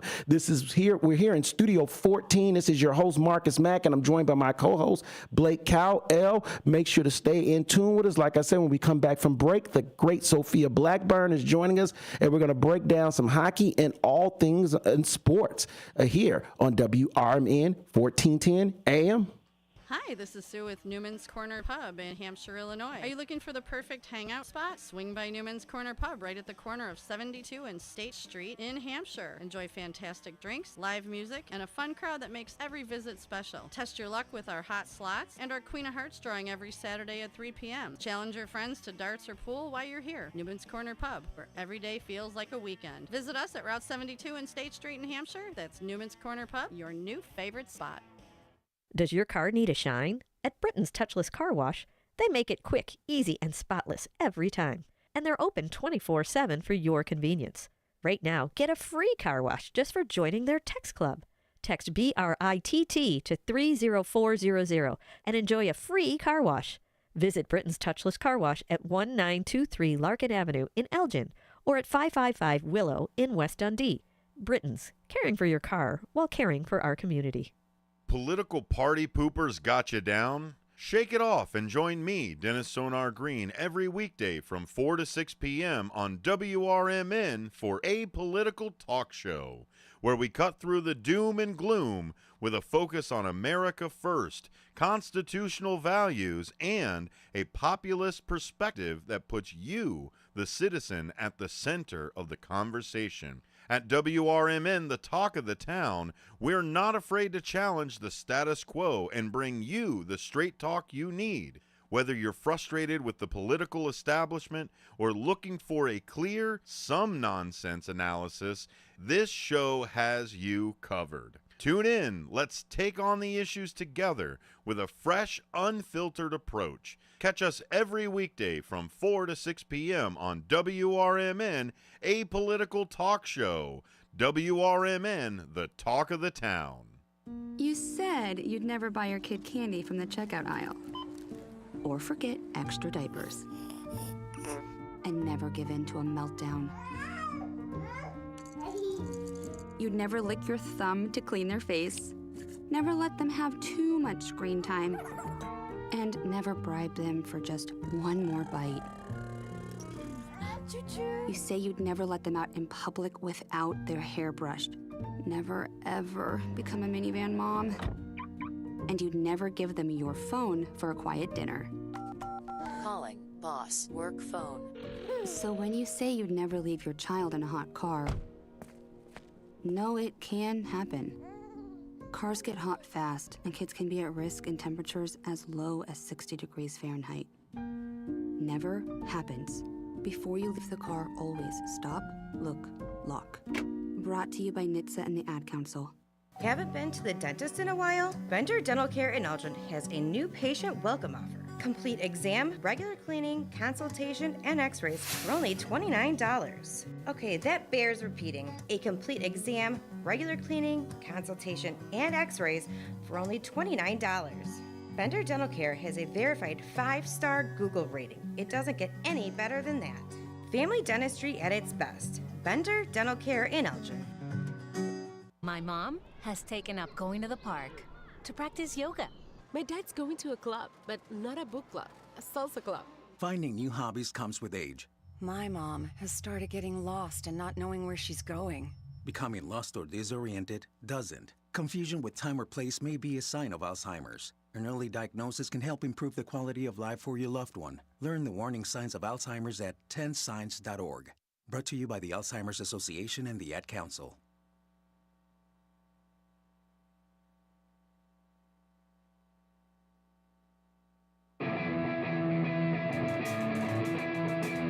And welcome back to the show. This is the truth about Chicago sports here on WRMN 1410 AM in Studio 14. We are now joined by everyone's favorite, the great Sophia Blackburn. What is going on, Sophia?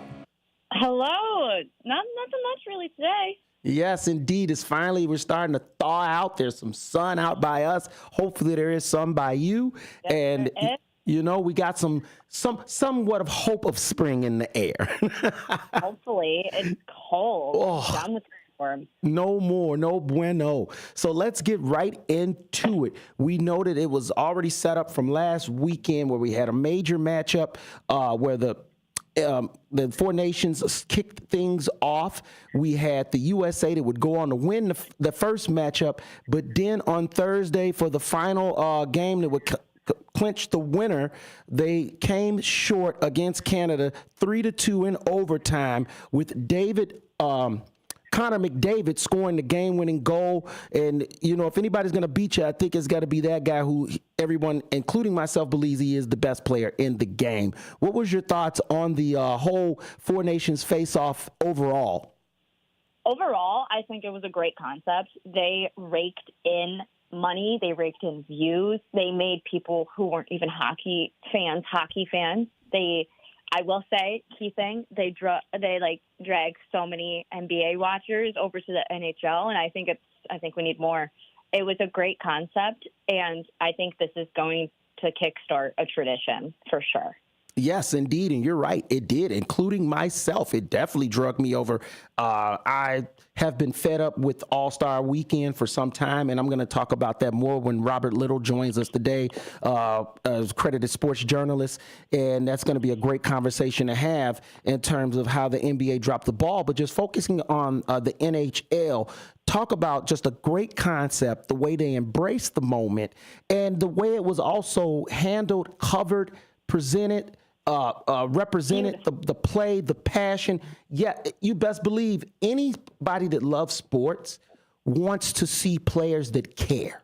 Just it doesn't matter what stage it is, doesn't matter what the sport. You want to see players that care, and that resonates. It resonates very much so. It's what helped propel the WNBA because people saw how much the women in the college game cared. And then they were coming over now into their professional league. And it's like, you best believe that passion and that care translates. And then it garners interest. And we saw hockey take a big leap this week, a big leap. And they definitely gained a lot of new fans. And it was great hockey, right? It was amazing hockey. All the Four Nations, they all played super well. I find it so funny that some are teammates and they played against each other, but now they're back to the regular seasons, and it's probably like there has to be some jealousy in the air. But at the end of the day, they're all brothers, and they all have touched the ice with each other no matter what. All these players have grown up with each other, basically.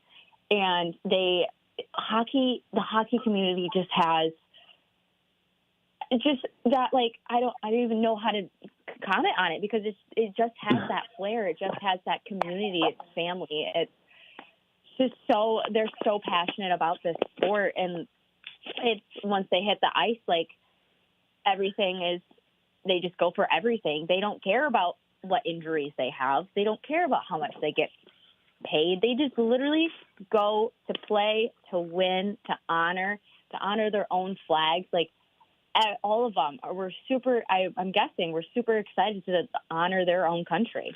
Yeah. And that's just how you get people riled up. That's how these things just work in any country. You put a country against another country when it's not war-based, it's going to be a great time. Because it's all very lighthearted.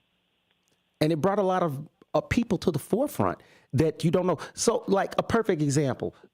It's not like hockey hasn't been putting on big games or big televised games, but it's more like the biggest issue has been with hockey is I guess maybe since Wayne Gretzky left the game, is the lack of promotion of said star. That was the one thing I really felt that brought a prominence to hockey in the first place, was that Wayne Gretzky's face was everywhere. Everyone knew the great one. It wasn't just about hearing about him. You knew who he was. He was recognizable. Anywhere he went, they was like, that's Wayne Gretzky right there. And the problem is that in this modern climate, hockey has gotten so team-orientated, which I love, that they have forgotten the one thing that still brings in the novice fan, and that's the promotion of your stars. People should know who they are. People should know them by first name. That means you get them out in commercials. That means you get them out in social media. You get them out in stuff, big events, a Super Bowl. I should be seeing the top hockey player at the Super Bowl and cameras on them saying that's so-and-so, so-and-so. That garners the interest. You know what I mean? You see it all the time in the NBA. Cameras flip over and show you LeBron James attending the Super Bowl. You're like, oh, that's LeBron. You know what I mean? It adds that intrigue to the sport, and I think that's where hockey really needs to focus on, and it's also why I think it's imperative that the Blackhawks get good again, because I feel like when the Blackhawks are good, it brings great attention to hockey. For sure. Tays and Canes, they were stars. People knew them by face, because they were in that Chicago market and they were winning. People knew who they were, and it brought a lot of eyes on hockey. It brought a lot of novice people into the fold, because okay, I'm gonna go on this game. I'm gonna go watch Marian Hossa. I'm gonna go watch Taines. I'm gonna go watch Patrick Kane, and I know who these players are. I know who to look for, and they produced on that ice. You knew who Dustin Byfuglien was. You knew who Brent Seaborn was. You know what I'm saying? You knew these people by face because they were marketed. And so I just think that if hockey kind of switches that a little bit, you should know who the Tkachuk brothers are. You should know who Connor McDavid is. These guys can play. I will say, though, for at least Gen Z and maybe some millennials and the generations under us, they have marketed the young players. So, like Jack Hughes, the Hughes brothers, for example, Connor Bedard. They have marketed the Hughes family and Bedard so well. Before even hockey season started, they put them in a commercial for FanDuel. Like, they made a whole entire commercial, and that was playing everywhere. They are marketing, I feel like, not the older players or, like, the vets or, like, Patrick Kane, for instance. Like, they're not really marketing them that much anymore, but they're marketing the younger kids in the game just to get the newer generations into hockey. Yes. Which I think is very smart. And that's why this weekend was such a huge weekend. Blake, what was your thoughts on this weekend, this hockey weekend? I know you're the hockey novice yourself, so we're literally speaking about Brother Balake. What did it mean for you as being that hockey novice, the experience, this Four Nations face-off?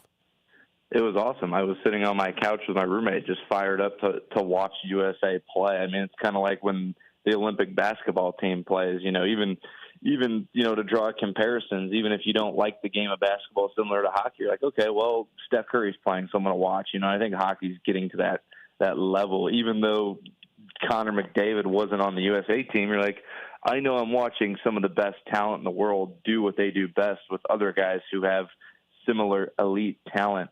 I know Friday or last Saturday night when the three fights happened in 10 seconds, you could go online and have a blast because it's like this was America. You could tell they cared. It was, we don't care who's on your team. We're going to drop the gloves and we're going to fight, and metaphorically and literally they did. And even the other night, too, on Thursday, they still fought, and you could tell the entire time that it meant something.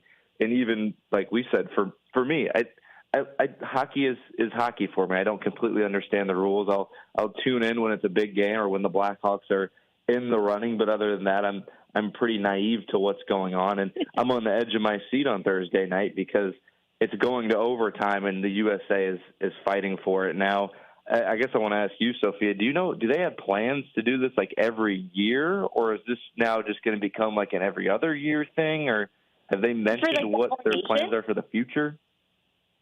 I definitely think so. They usually always do like NHL All-Stars. I think they just kind of, someone listening's probably going to quote me wrong, but like I'm just saying, correct me if I'm wrong, but they always did like NHL All-Stars, and then I don't think it got a lot of traction last year, or it did, or I don't even know what, but so they came up with this Four Nations idea, and I think with how much revenue this brought in, they're going to do it every year. Because, I mean, tickets were, the first game, I think, were like just under $1,000.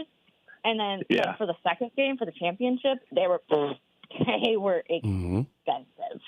So, I mean, it just goes to show that, like, people were actually caring and want to go, want to be at the sport, and want to, like, be indulged in the culture of what hockey is. Yes, I'm sitting here reading, too, Team Canada's coach, John Cooper, said nothing's done more for hockey in a decade than what this tournament's done. So when you hear things like that, you best believe they're going to run it back. It got massive viewership, which is what it all comes down to. So and me and Blake, we actually we didn't get a chance to really get into it because we were breaking down so much with the spring training starting with Cubs and Sox. But I saw that you had made a comment, and I try not to step into the big dogs territory, but sometimes they do say things that make you scratch your head. And I really liked your response to the Stephen A. thing when they were talking about how ESPN is losing baseball because they don't talk about it enough. And he was trying to justify by saying, well, it's not what people are interested in, and there's an ebb and flow to that. There's an ebb and flow because it's just like that issue that was going on with the WNBA. Nobody's going to care until you start to talk about it. Now, you say no one cares when you do, but are you? And you have to pick the right subjects to talk about. If you're just going to ramble on about, silly stats and stuff, about the Oakland A's or something like that, yeah, okay, I guess we're not going to care. But if you're going to actually talk about real storylines, real narratives that have interest in in-depth moments, you best believe any fan's going to pick up on that. And I just feel like that's what's going on with hockey. I think that it's always been there. I think the narratives have always, I think the energy, the storyline's been there, but it's the lack of commitment to wanting to just discuss it and just talk about it. And now that people got a chance to get a real taste of this, because even when it comes to Olympics, here's the thing about Olympic play. It's sometimes hard to watch. They're in other countries. It's coming on at weird times. Sometimes, man, I'm asleep. I'm knocked out. I don't even know when the game is played. I just look up and I see a final score. This was different. You know what I'm saying? Yeah. This was different. This was like lock in prime time, and we get to watch some of the best in the game going at it, and I mean laying it all on the line. And that's what you want to see. And it had no meaning. That was the best part about it. It wasn't playoffs. It just was pride and just caring about your sport and wanting to show the world like, hey, we got a really good product, guys. This doesn't just have to be a niche thing, which is what hockey has always been, but it can actually grow into something global. And they marketed it, I will say, like on Instagram and TikTok, on X, like the social media girls or whoever was behind the management of the social media, they promoted it so well. Every time I was swiping on my TikTok or on my Instagram, there was a new video posted by either like ESPN Canada or ESPN USA, or like, you know what I mean? Like, it was just, they were like just raking out videos. There were so many videos of them doing challenges, of them like doing trends, which was getting, again, like the younger generation into watching the game. And they just did so well promoting this. And it was just like, I will also say, I know you're going to talk about this later on in a different segment, but like this all this Four Nations pulled away from the NBA. And there's been so many comments about it because, like, NBA is getting kind of soft, I will say. But getting? Maybe. But, like, it's like comparing apples to oranges, yes. hockey versus NBA. Yes. But I will say, though, I've had a lot of friends when we were watching the game together, they were like, they were like, the NBA right now, I can't even watch it. Yep. He was, one of my friends was like, it's just a disgrace at this point. And so he was like, I'm sitting here watching hockey because this looks so much more interesting and there's so much more meaning behind these games. Yeah, it was impressive.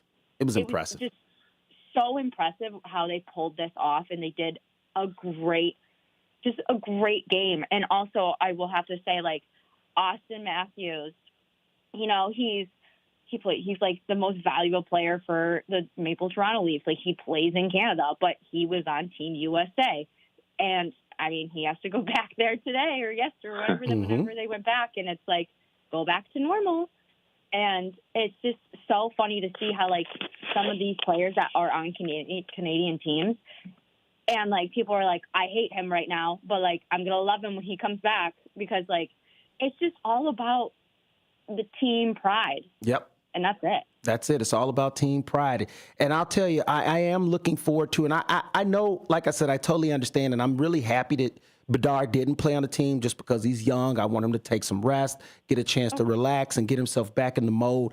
But I'm really looking forward to the next time I do. I really do believe that he should be on the team. I mean, the team is deep. I know that Canadian hockey team has a really loaded roster, so it's like, who do you replace? But I would like to see the young kid out there competing with the best in the world because I think that he would do really well. I really do. Putting him out there on that big stage, I think it's important for his career. And so I'm really hoping that he can get that opportunity next year. Well, I feel like he might be a little bit too young still. I mean, obviously, for America, they put Jack Hughes on, and he's only 23, but he's a very, very good player. I will say probably better than Bedard. Yeah, at this point, yeah. Yeah, which is, it's fair. It's fair to say, but also I will say, like, Bedard currently has 72 career NHL assists in the league right now. He's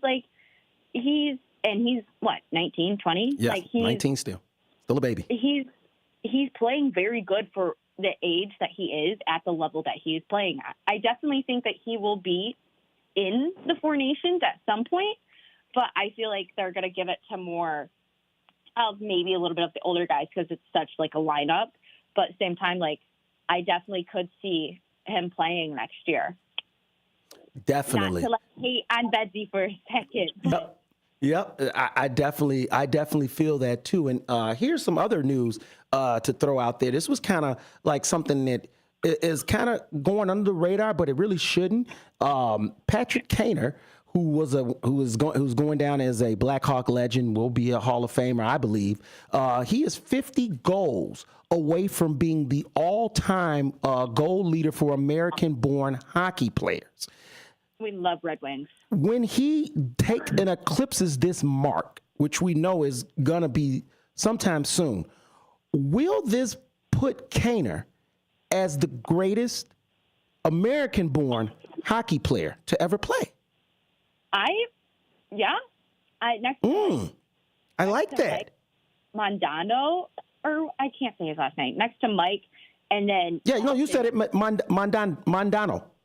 Mondano, yeah. I would say Mike is probably he's up there. Like, he's probably one of the best. But I would say that next to Austin Matthews right now, Patrick Kane is up there. Like, he's one of the best players. Yeah, I agree. And you know that I mean, I guess it doesn't shock me because he did score a lot of goals with the Blackhawks, but at the same time, it just kind of was like, wow, wait a minute, he's gonna finish his career and eventually it might get eclipsed. All records are made to be broke, but it's just a simple fact that he had that meaningful of a career where he's going to finish as the all-time leader in goals for an American-born hockey player. And it just had me thinking about that. I was like, man, I think that he deserves his flowers when he does eclipse that mark. And I think that people need to recognize that he is probably one of the greatest American-born hockey players ever. And it got me thinking, and it was like, okay, so if that's America, well, now we know Gretzky. No one can take down the great one. Oh, no one. I got you. But after the great one, who would you tap? Because there's so many to choose from. You got Lemieux, Crosby, Gordie Howe, Bobby Orr. I mean, right? I mean, the list is thick. Sidney. I mean, I just said Crosby. The list is thick. Guy Lafleur. I mean, my goodness, just many great players after the great one, right? Yeah, for the best Canadian player right now after Gretzky, it has to be Crosby. I agree. I agree. I have to give it to Crosby as well. I mean, he's shown his dominance over the years. The fact that he's still playing now is a testament to his conditioning, his dedication to the craft, to his craft, and to the sport. I will also say he is one of the highest paid players. Crosby is. He's made so much money just for how long he's been in. Yeah, no, he's had a successful career. I have to agree. But that doesn't contribute to how he plays. Money does not contribute to how these men play in this league. Money does nothing for them. It's basically just all based off of the passion and the love of the sport. And that's all they care about is to win. I mean, money's great. It's good, whatever. But it's literally just because they love this sport. That's it. But that's also why the fans don't mind paying.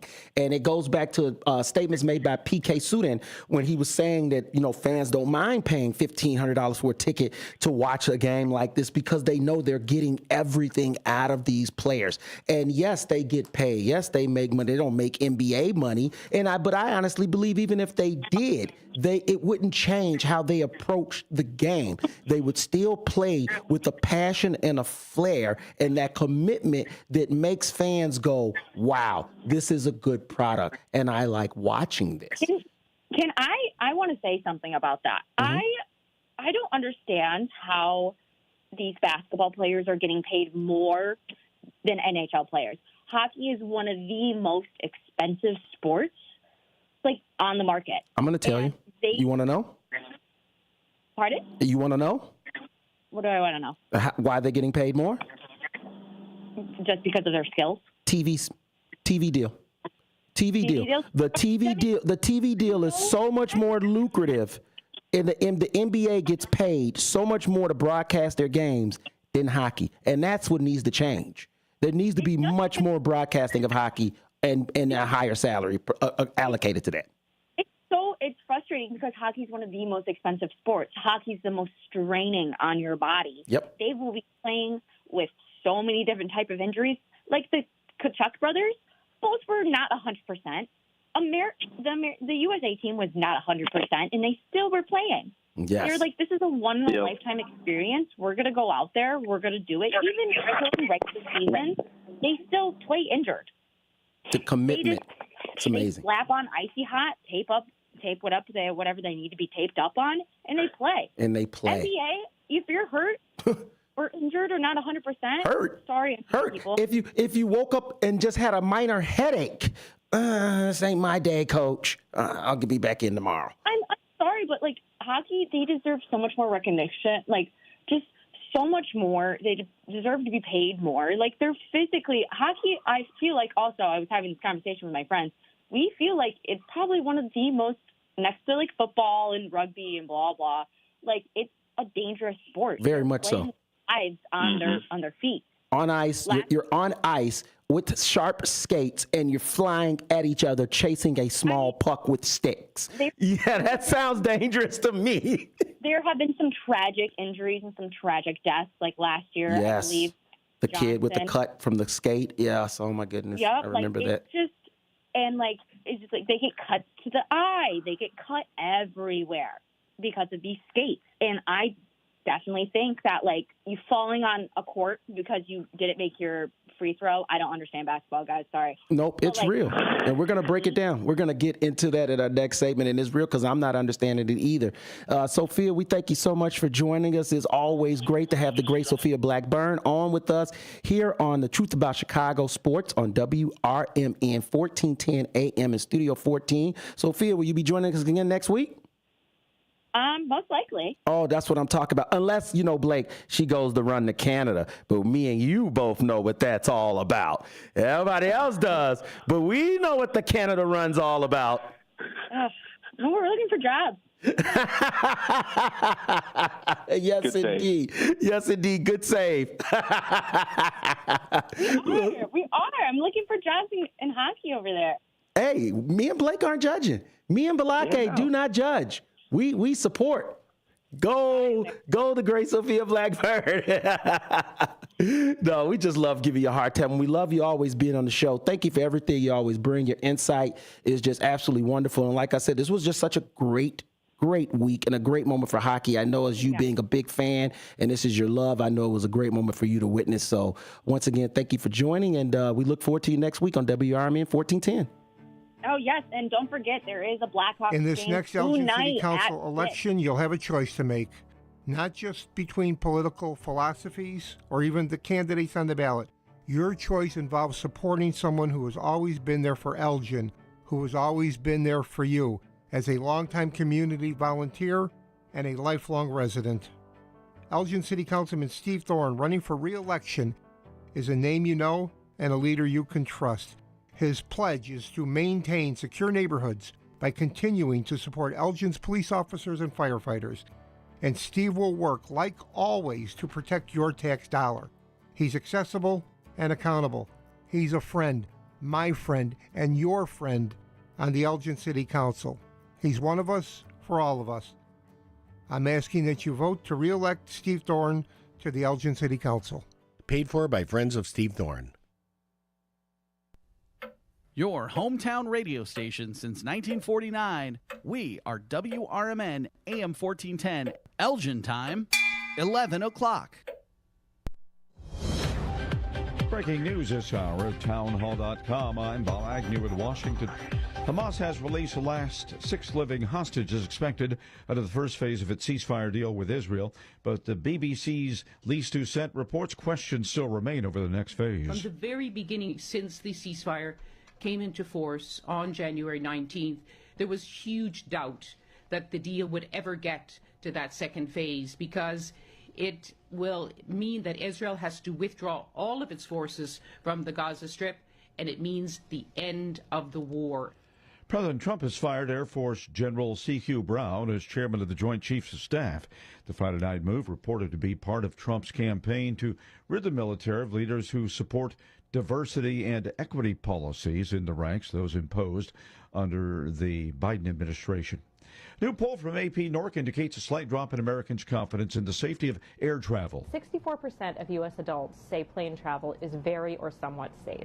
That's down slightly from last year when 71% said that.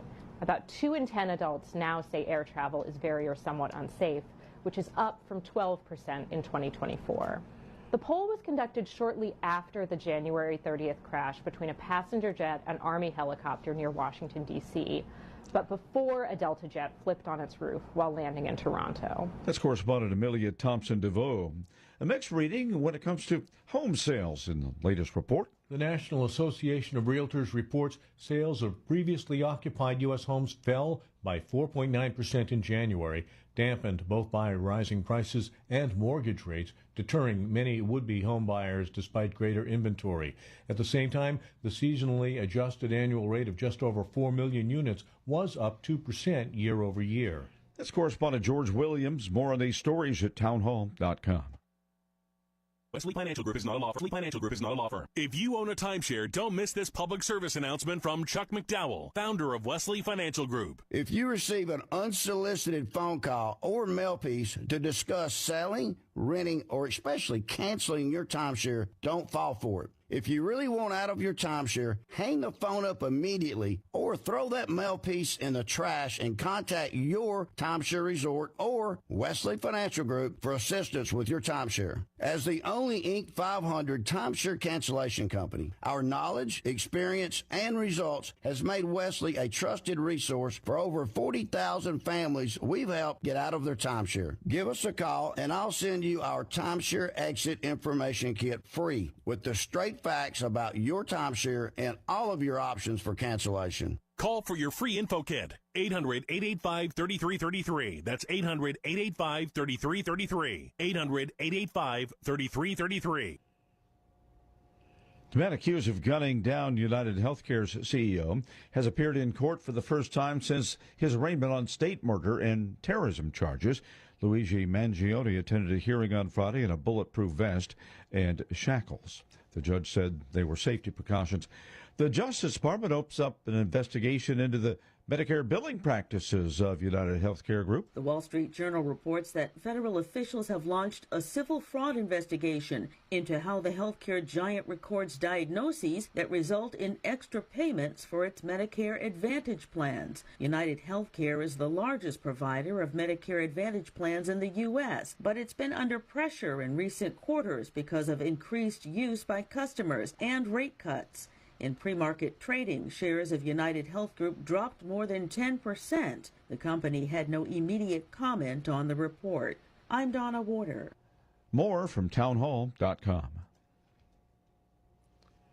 The Trump administration is restoring jobs for dozens of fired National Park Service workers. They're also hiring nearly 3,000 additional seasonal workers following an uproar over an aggressive plan to downsize the agency. At least 50 jobs are being restored. That's according to two people familiar with the agency plans who spoke on condition of anonymity. The Park Service also said it will hire up to 7,700 seasonal positions this year. That's up from about 5,000 promised earlier this week. Keith Peters reporting. The Trump administration is defending its chainsaw approach to eliminating federal jobs. Trump advisor and billionaire Elon Musk created a buzz, waving a chainsaw in the air at this week's CPAC conference. He told the crowd it's the chainsaw for democracy. Musk has led the administration's crusade to cut government spending and downsize the federal workforce. More of these stories at townhall.com. Systems run everything. Government, economy, media, justice.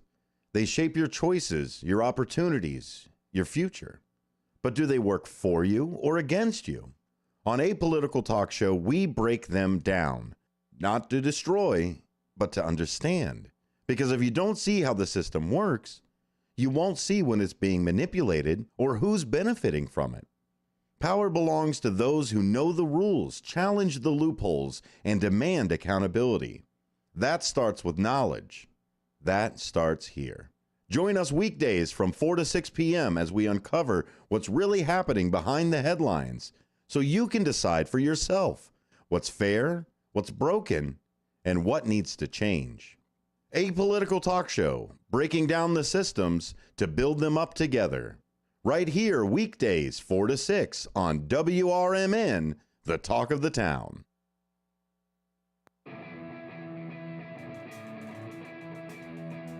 And welcome back to the show. This is The Truth About Chicago Sports with your host, Marcus Mack, and I'm joined by my co-host, Blake Cowell, on WRMN 1410 AM in Studio 14. Let's go. We had a killer segment right now with the great Sophia Blackburn, and that was an awesome conversation as we sat and we talked and we broke down the Four Nations hockey, how great that tournament was for their sport, and just overall, maybe just something that as sports fans we needed with the NFL season ending and seeing how pathetic the NBA All-Star Weekend was.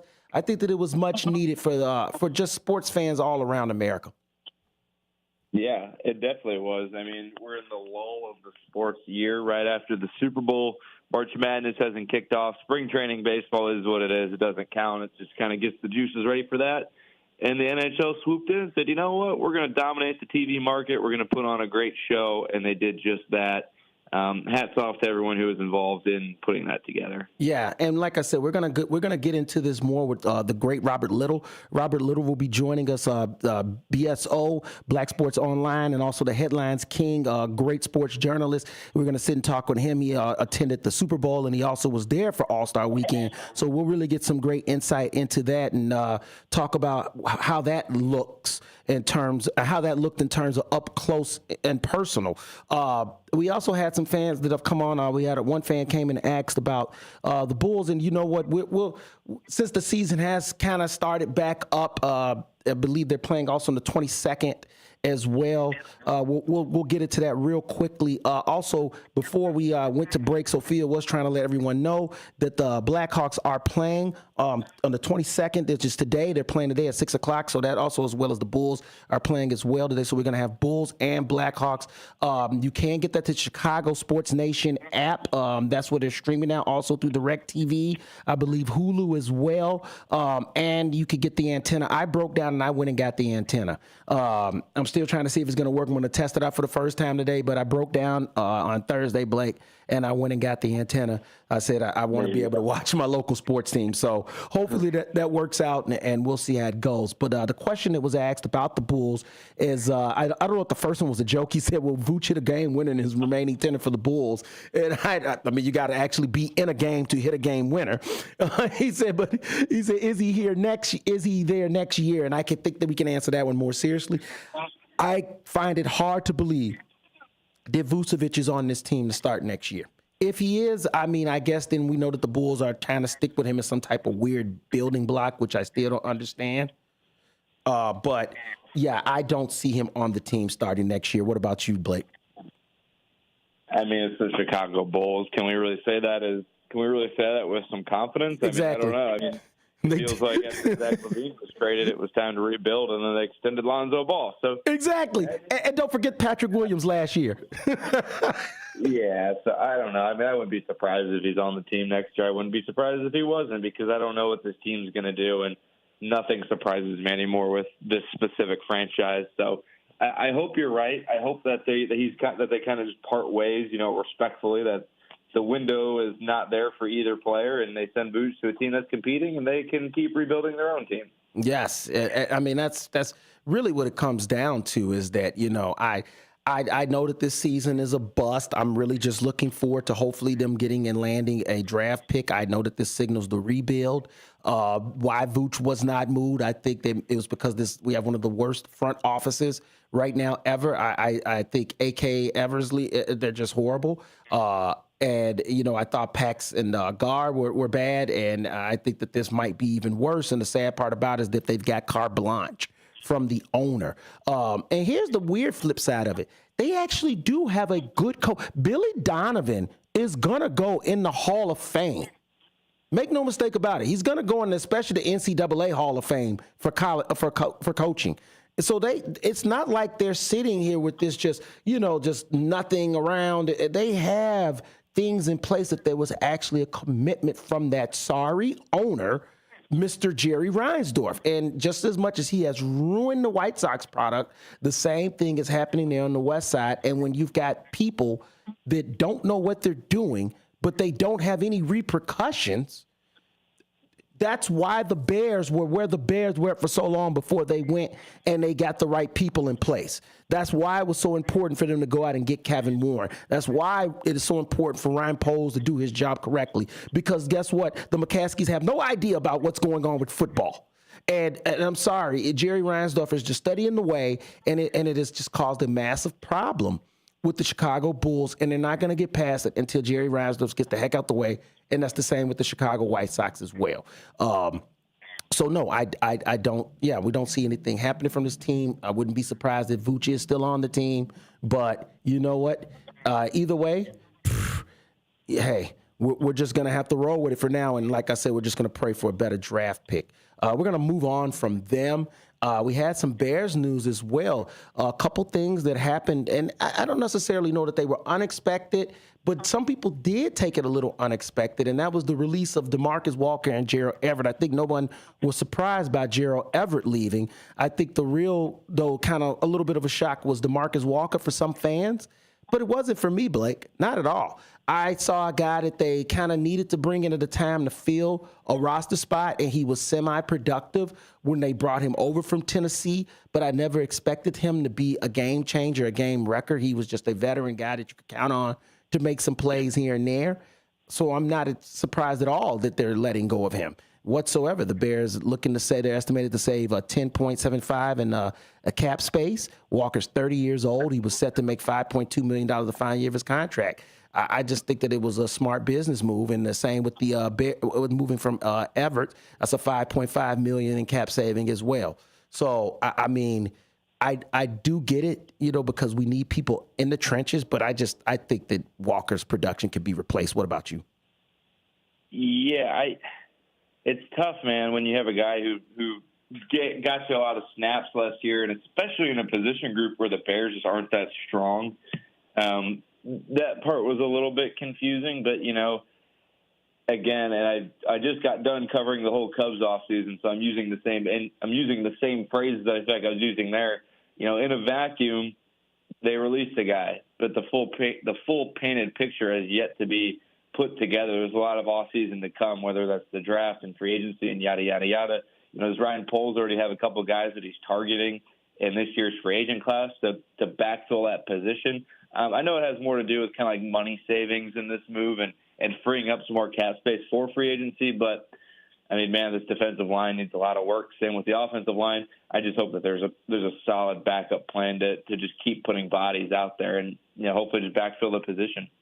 Yeah, and I do understand it. And make no mistake, it's not like the Bears are up against it, or if they've got this big cap casualty going on. But at the same time, they're gonna need to make some key moves. Signing Trey Flowers, if they get the chance, is not going to be cheap. And I also truly do believe that they have to get one more offensive lineman, maybe even another defensive lineman, as we know that Khalil Mack is out there. I'm hearing about Joey Bosa name being thrown around. The Myles Garrett trade thing has also been on the menu. So you do need to allocate and make sure that you got some extra bucks there, because you're going to be making some key moves to try to upgrade those trenches, and it's not going to be cheap.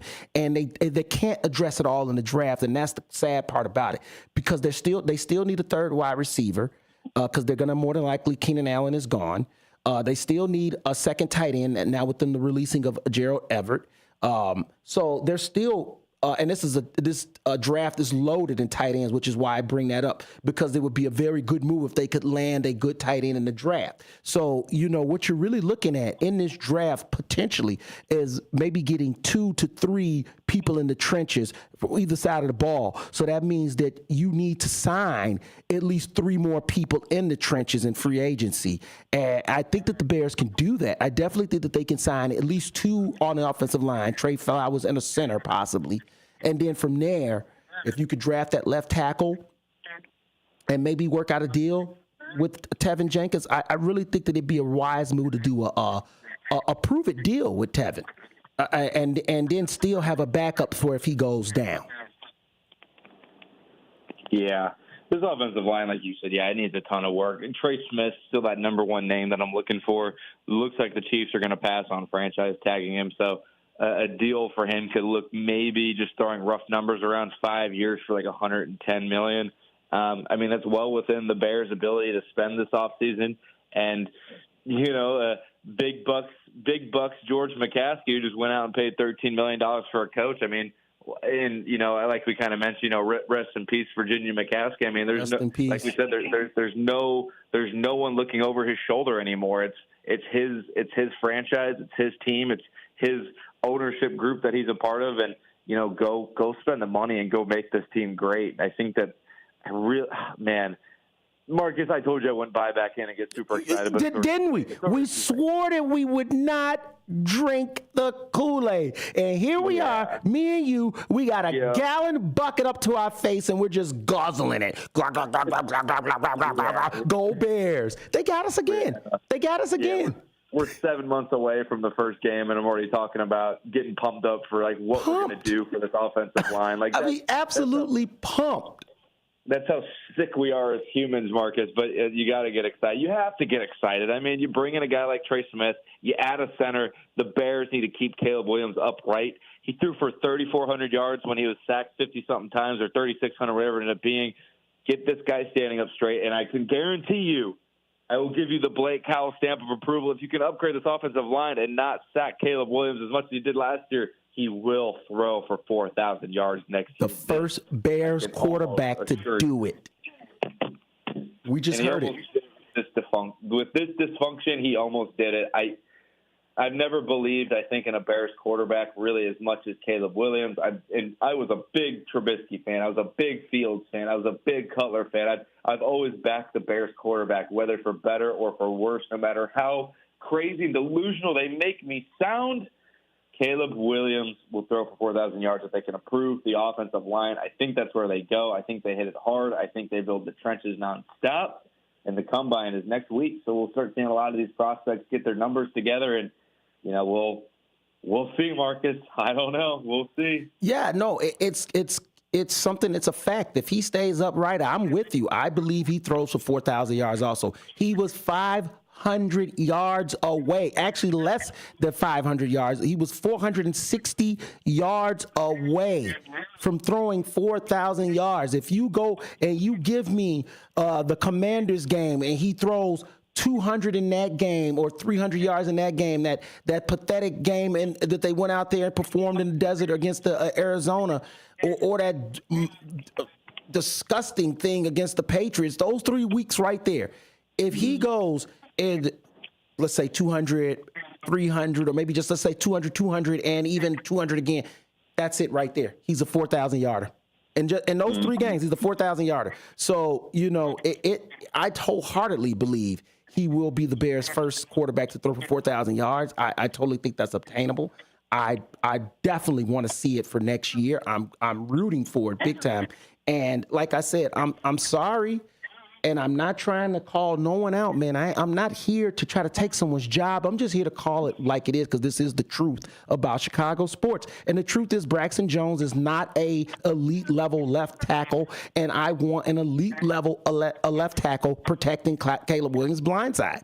I just do. I need that. I already have one bookend tackle, and with Darnell Wright. Okay, it's time to go solidify the other side of it. I don't need a reclamation project. I don't need a hope and a prayer. I need a stud. I need a guy. I need an Orlando Pace that hey, I ain't got to worry about that side of the football. That side of the football, that's good. That's good. I want that. Yeah. I don't want a guy that I look up and he's getting pushed back into the quarterback because he's light in the pants, or he's getting speed rushed off the edge because he took a bad angle. No, I need a guy that was born and bred for this. Give me that left tackle stud. It's something that also has eluded the Bears for some time. It's a little sneaky fact that a lot of people don't pay attention to. But when's the last time the Bears had an all-pro left tackle? When's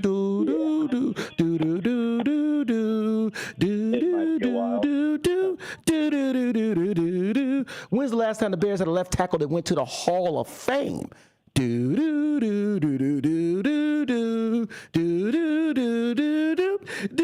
see what I'm saying? So, there's always been problems at the quarterback position, but there's still been massive problems along the line position for a long time as well. And it's time that we get it right, brother.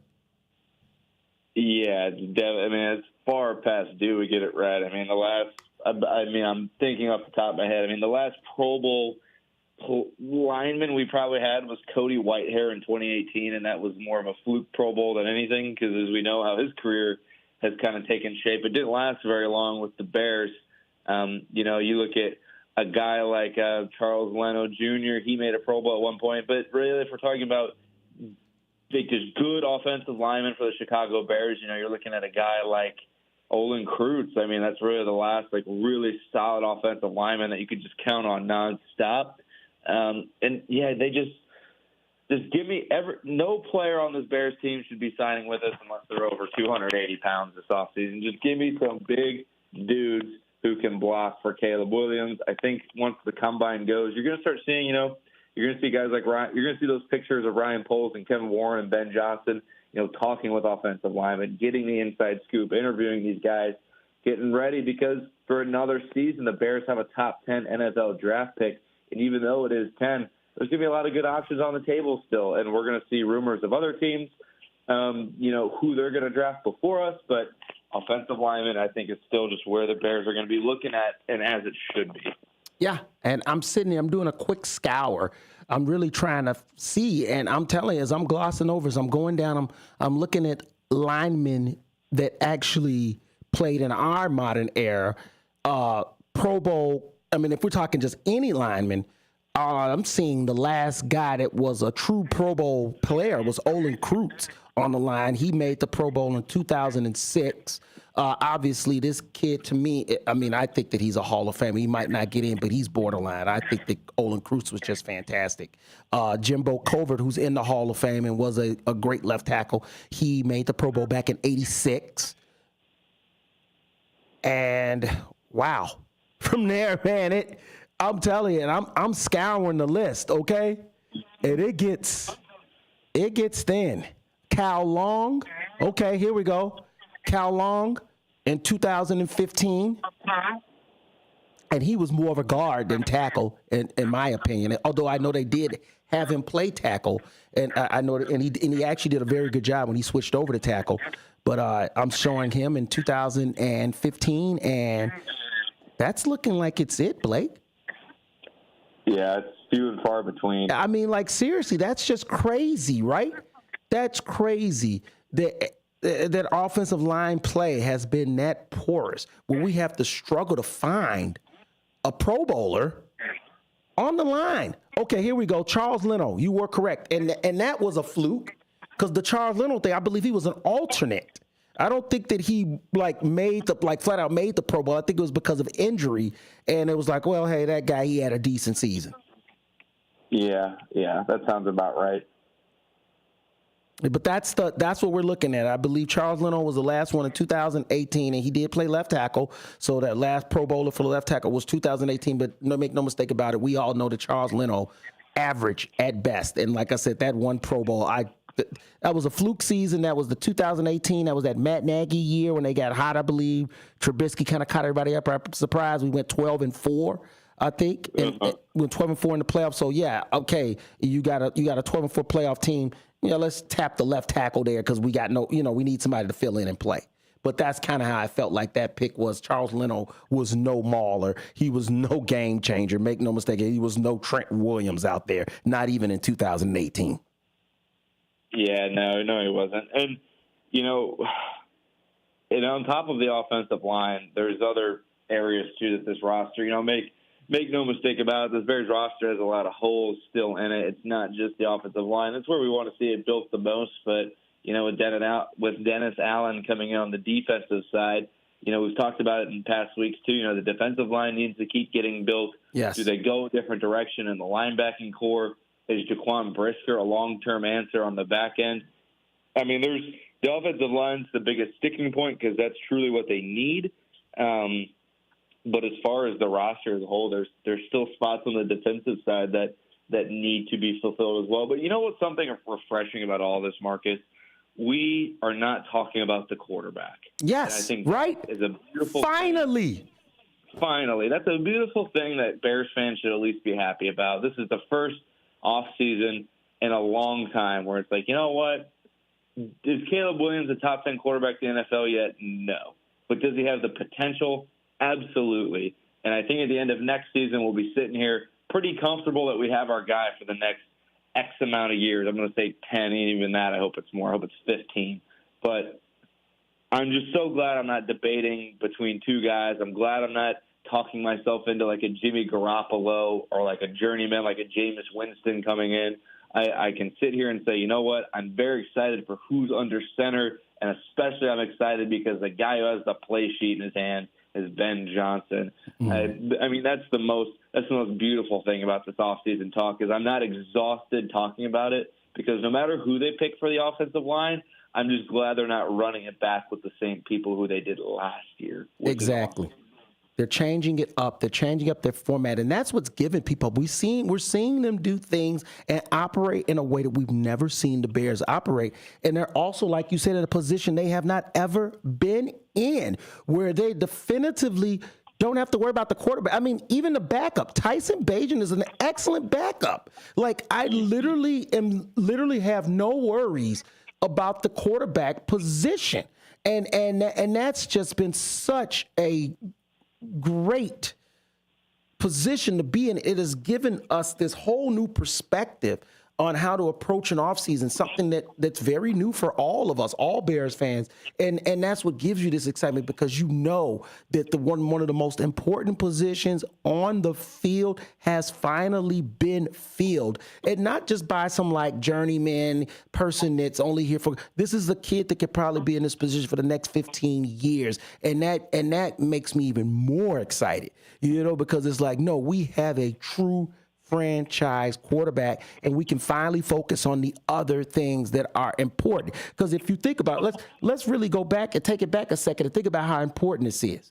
If Justin Fields had been a franchise quarterback, the Bears would have been able to trade that pick that they used to get Caleb Williams, and they would have been able to add top-level linemen with those picks. That could have that pick could have garnered them Myles Garrett from Cleveland if Justin Fields had been a franchise quarterback. You see how the difference is. You know what I'm saying? How everything changes with that.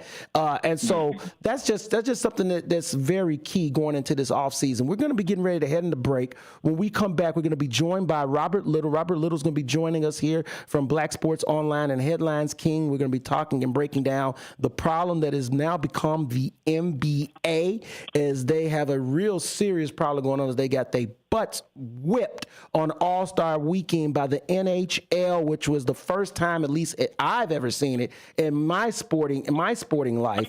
And it was something that was not unexpected either, because let's just be honest, the NBA has turned into something that is not passionate anymore. And that's a real problem. When we get back, we're going to break down that stuff with Robert Little, and it's going to be a real in-depth conversation you don't want to miss here on WRMN 1410 AM. We're in Studio 14. This is The Truth About Chicago Sports. I'm your host, Marcus Mack. I'm also joined by my brother, Blake Cowell, as we sit here and we talk all Chicago sports and just sports in general. We covered some baseball earlier. We talked some Bears. We talked a little Cubs. We had the great Sophia Blackburn on, and we broke down some hockey. And now we're going to get into some more with Robert Little when we come back from break. Once again, this is WRMN 1410 AM, The Truth About Chicago Sports.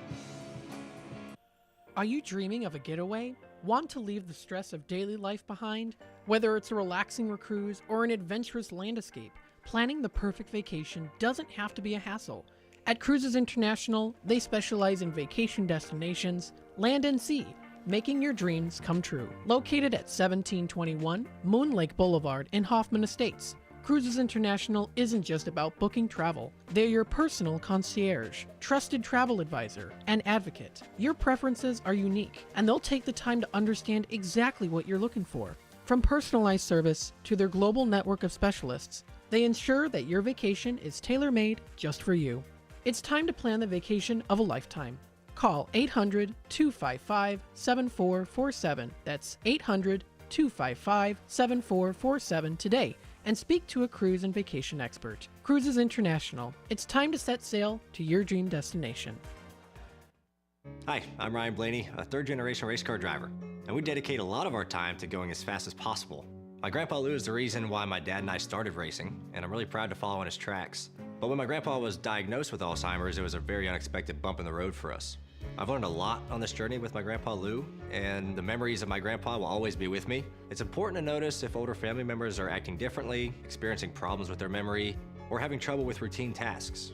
Talking about Alzheimer's can be really tough, but if you notice something, have a conversation with your loved one. encourage them to see a doctor, or offer to go with them. Early detection of Alzheimer's can give your family time to explore support services, make a plan for the future, and access available treatments. The Alzheimer's Association provides care, support, and research to help you take control of the situation with your family and manage the disease together. If you or your family are noticing changes, it could be Alzheimer's. Talk about seeing a doctor together. Visit alz.org/time to talk. A message from the Alzheimer's Association and the Ad Council.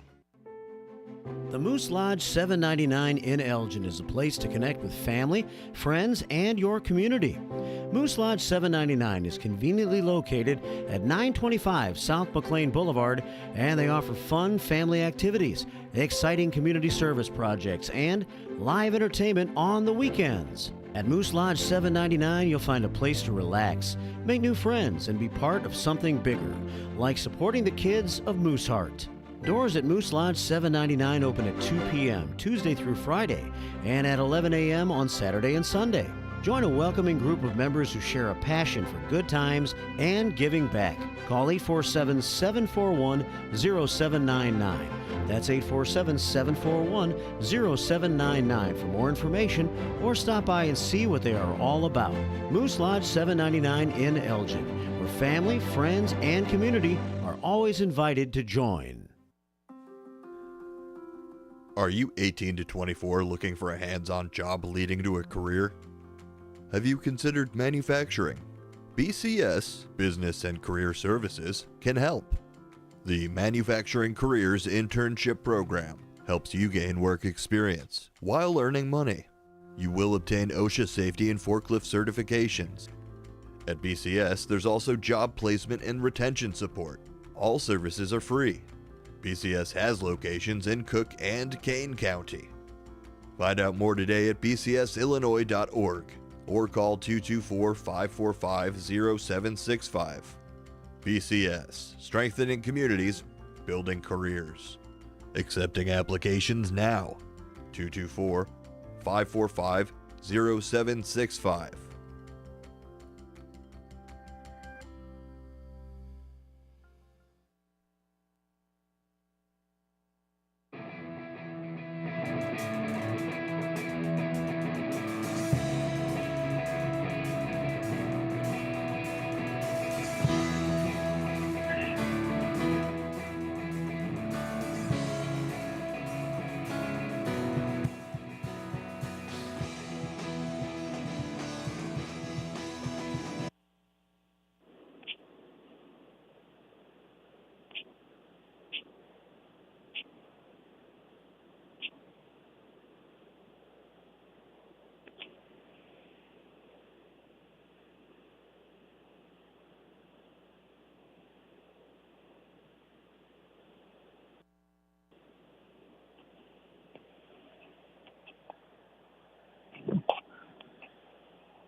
Hello? Hello. Yeah, I was co-hosting with Marcus, and I got kicked off the call online. Okay. I was making sure you still got me. Yep.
Hello? Hello? Yes. Hello? Where's... Sorry, who am I speaking with? I'm trying to get to Marcus. Yes, Robert Littell told me to call in at 11:30.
We are AFGE, the American Federation of Government Employees. We represent 700,000 federal and D.C. government workers who are the vital threads of the fabric of American life. We support our nation's military. We take care of our nation's veterans. We protect our nation's borders. We respond to our nation's crises and natural disasters. We provide services to our nation's seniors. The American Federation of Government Employees. We work for America. We are AFGE, the American Federation of Government Employees. We represent 700,000 federal and D.C. government workers who are the vital threads of the fabric of American life. We support our nation's military. We take care of our nation's veterans. We protect our nation's borders. We respond to our nation's crises and natural disasters. We provide services to our nation's seniors. The American Federation of Government Employees. We work for America.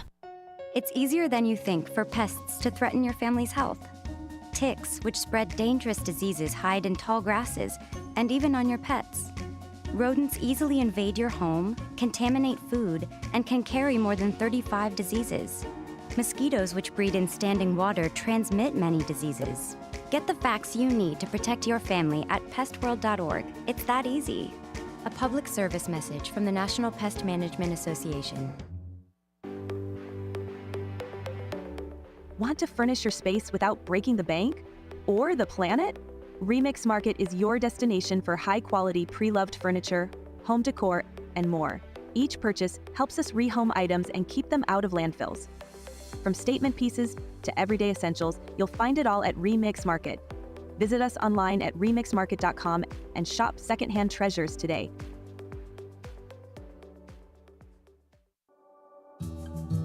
Are you unemployed, underemployed, or considering a career change? Or maybe you're looking to take your career to the next level? The Business and Career Services, located at 1400 South Wolf Road, Building 200 in Wheeling, Illinois, is here to help. As a nonprofit organization, BCS supports all aspects of career development, from personalized career coaching and resume help to interview prep and even funding for job training. We're your partner in navigating high-growth careers. And it's not just individuals who benefit. Businesses can also rely on BCS for recruitment support, training resources, and strategies to retain top talent.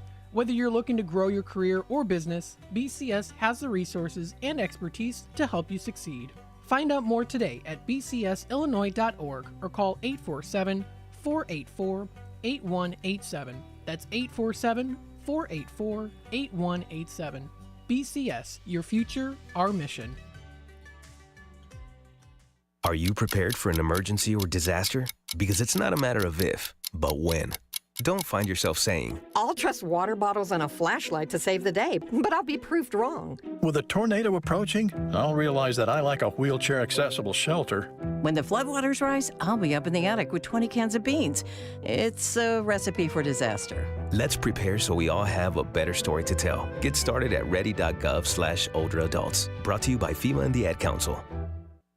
WRMN says thank you to all of our local veterans, like Jerry Christofferson of True Patriots Care. We had the 1,700 flags up across from the wall. That's how many POWs and MIAs from Vietnam are still missing. Plus, we do veterans and first responders funerals. Yeah. And so if you ever drive by a funeral home or a church or a cemetery and you see the flags, you know a soldier died today. Go to TruePatriotsCare.com for more information. And veterans, thank you for your service to our country.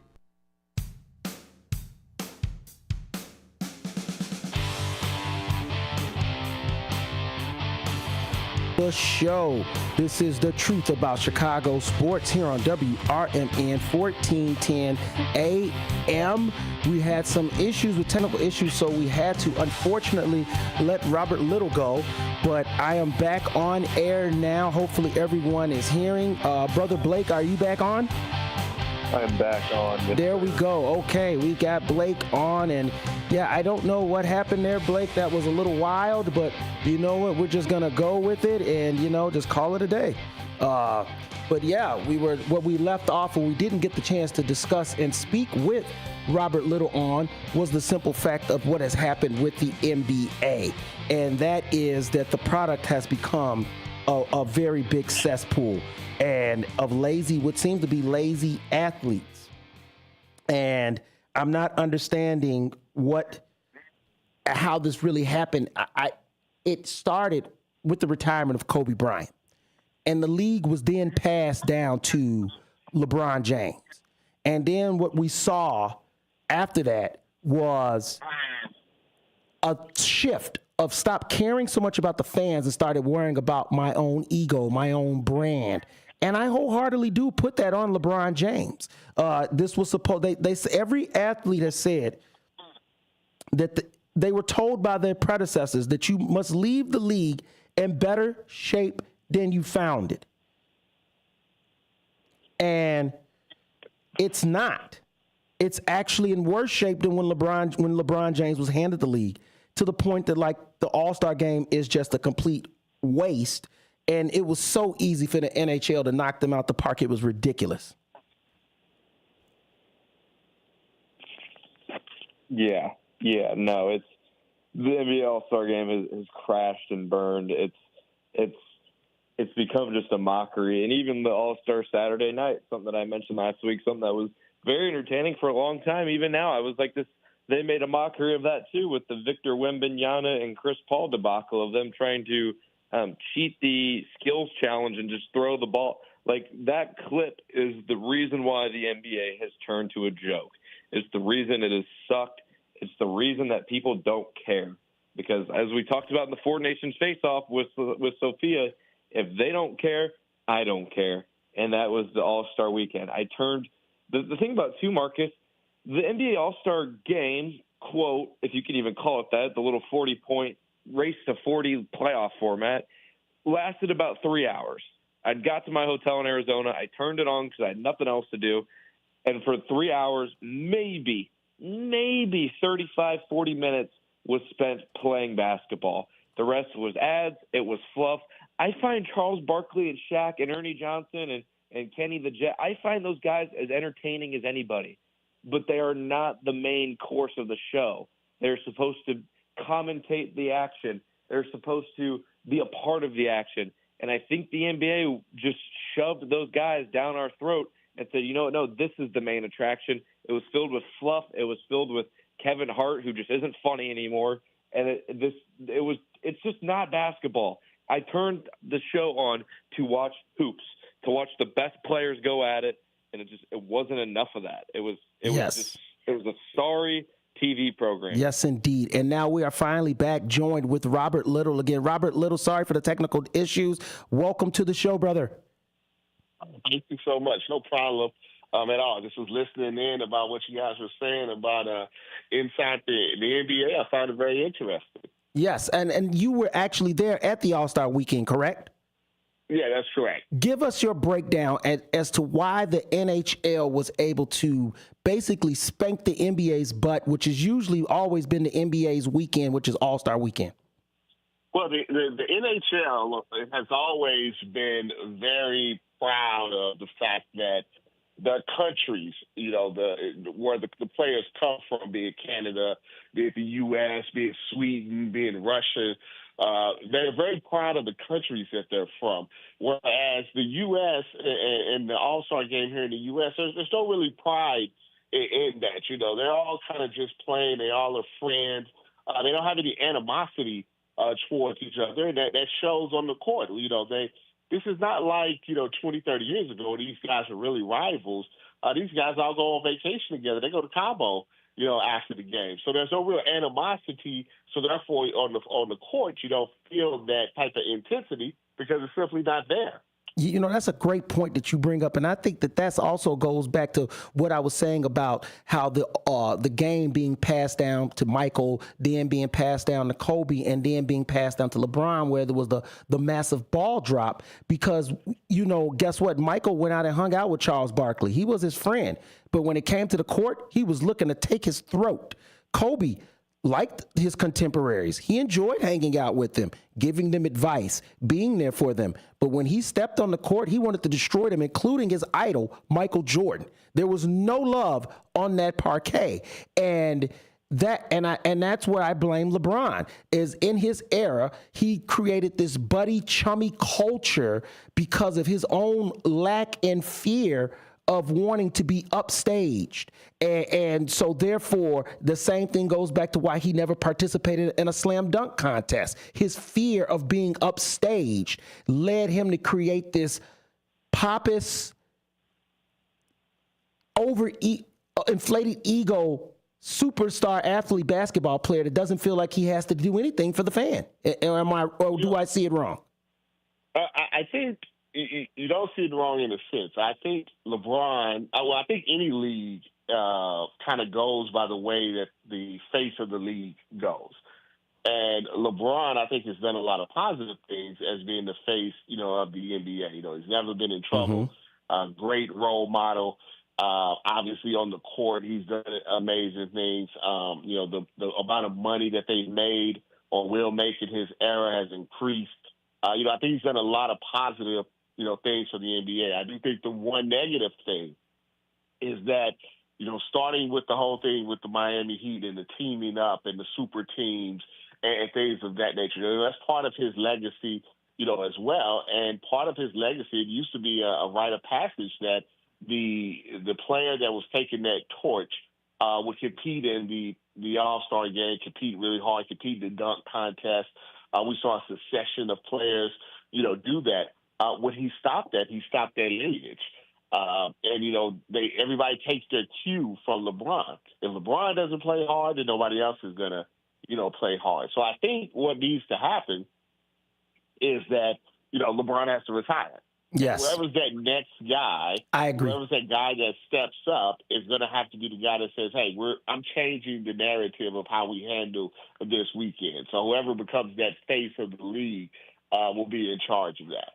Yeah, no, and that's exactly why hockey was able to upstage the NBA this last weekend, because of that passion. Like you say, that the fact that the top stars did come out to play. I mean, we saw LeBron didn't even play in the All-Star game, and I know that there was a lot of flack for that. And I get it. You've played many games. You're 40 years old. Do you? But don't you owe it to the fans? And you played following in a game, so you clearly could play, and it's just an all-star game. No one's asking you to go out there and, try to break your tail in 40-minute game, but you can at least give the fans 10 minutes and run up and down the court, man. Well, clearly he wasn't a fan of the format. And see, that's the thing. Everybody takes their cue from the leader. Mm-hmm. So when LeBron was like, it's not even important enough for me to play because, I'm not really feeling how it's set up, everybody else took their cue from that and was like, well, we're going to have kind of heartedly, play this game. And as I said a few times, it really doesn't matter how many times that Adam Silver tinkers with the format. If the players don't care, it doesn't matter what format it is. And I equated it to, someone that's, cheating, on their spouse. You can wear different clothes, you can put on different perfume, you can make a 5-course meal, but if the person still wants to cheat, there's nothing you can do to stop them. Yeah. No, that's 100% correct. Blake, I know you had a couple questions for Robert as well. Go ahead and ask, my friend. Robert, I'm going to ask you this question, and I don't expect you to have the best answer. How does the NBA save All-Star Weekend, in your opinion? Well, I think it's you have to do one or two things. You can just give up, like the NFL did with the Pro Bowl, and make it more about an entertainment weekend than on the court weekend. Have your parties, have a bunch of stuff for the kids, do more of the mini games, make All-Star Saturday the showcase of the weekend. Make that, or instead of, because that's what the NFL did. They said, oh, man, screw the game. We'll just do a bunch of fun, stuff, and then we'll play flag football on Sunday. And it actually makes sense.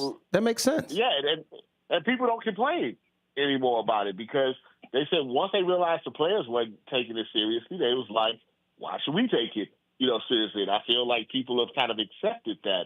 I think when you try to tell everybody that you're going to make it a serious game and it is not serious, people get upset about that. And then, like I said, the second part of it is simply the players themselves at some point get together and there's a leader that says, listen, man, we don't care what the format is. We're going to play this like a regular game. And until it gets to that point, we're not throwing alley-oops from half court. We're not shooting from the logo. We're not shooting 100 threes. Until we start doing some flagrant fouls in the game, people are not going to, take it seriously. No, that's 100% correct. And I really like how you broke that down, Robert, that, like you said, either you find a way to inject the passion or just do what the NFL did. And it made sense because the NFL, it's so dangerous. And that was the whole point. You could not play in a Pro Bowl game unless you went all out. And in football, if you go all out, more than likely someone's going to get hurt. It's just a violent game. So they had to rethink it so that it could still be something of fanfare, but also the players could be invested in, because no player was invested in getting hurt without getting paid a game check. And that's just facts. And that's the other thing I think with the NBA is that there's so much money involved. You notice only Adam Silver sees the mind, not the teams. Because they're like, listen, we're paying the guy $200 million, $300 million, and there's 27 games left in the season. We don't want to give him a sprained ankle, playing too hard in the thing.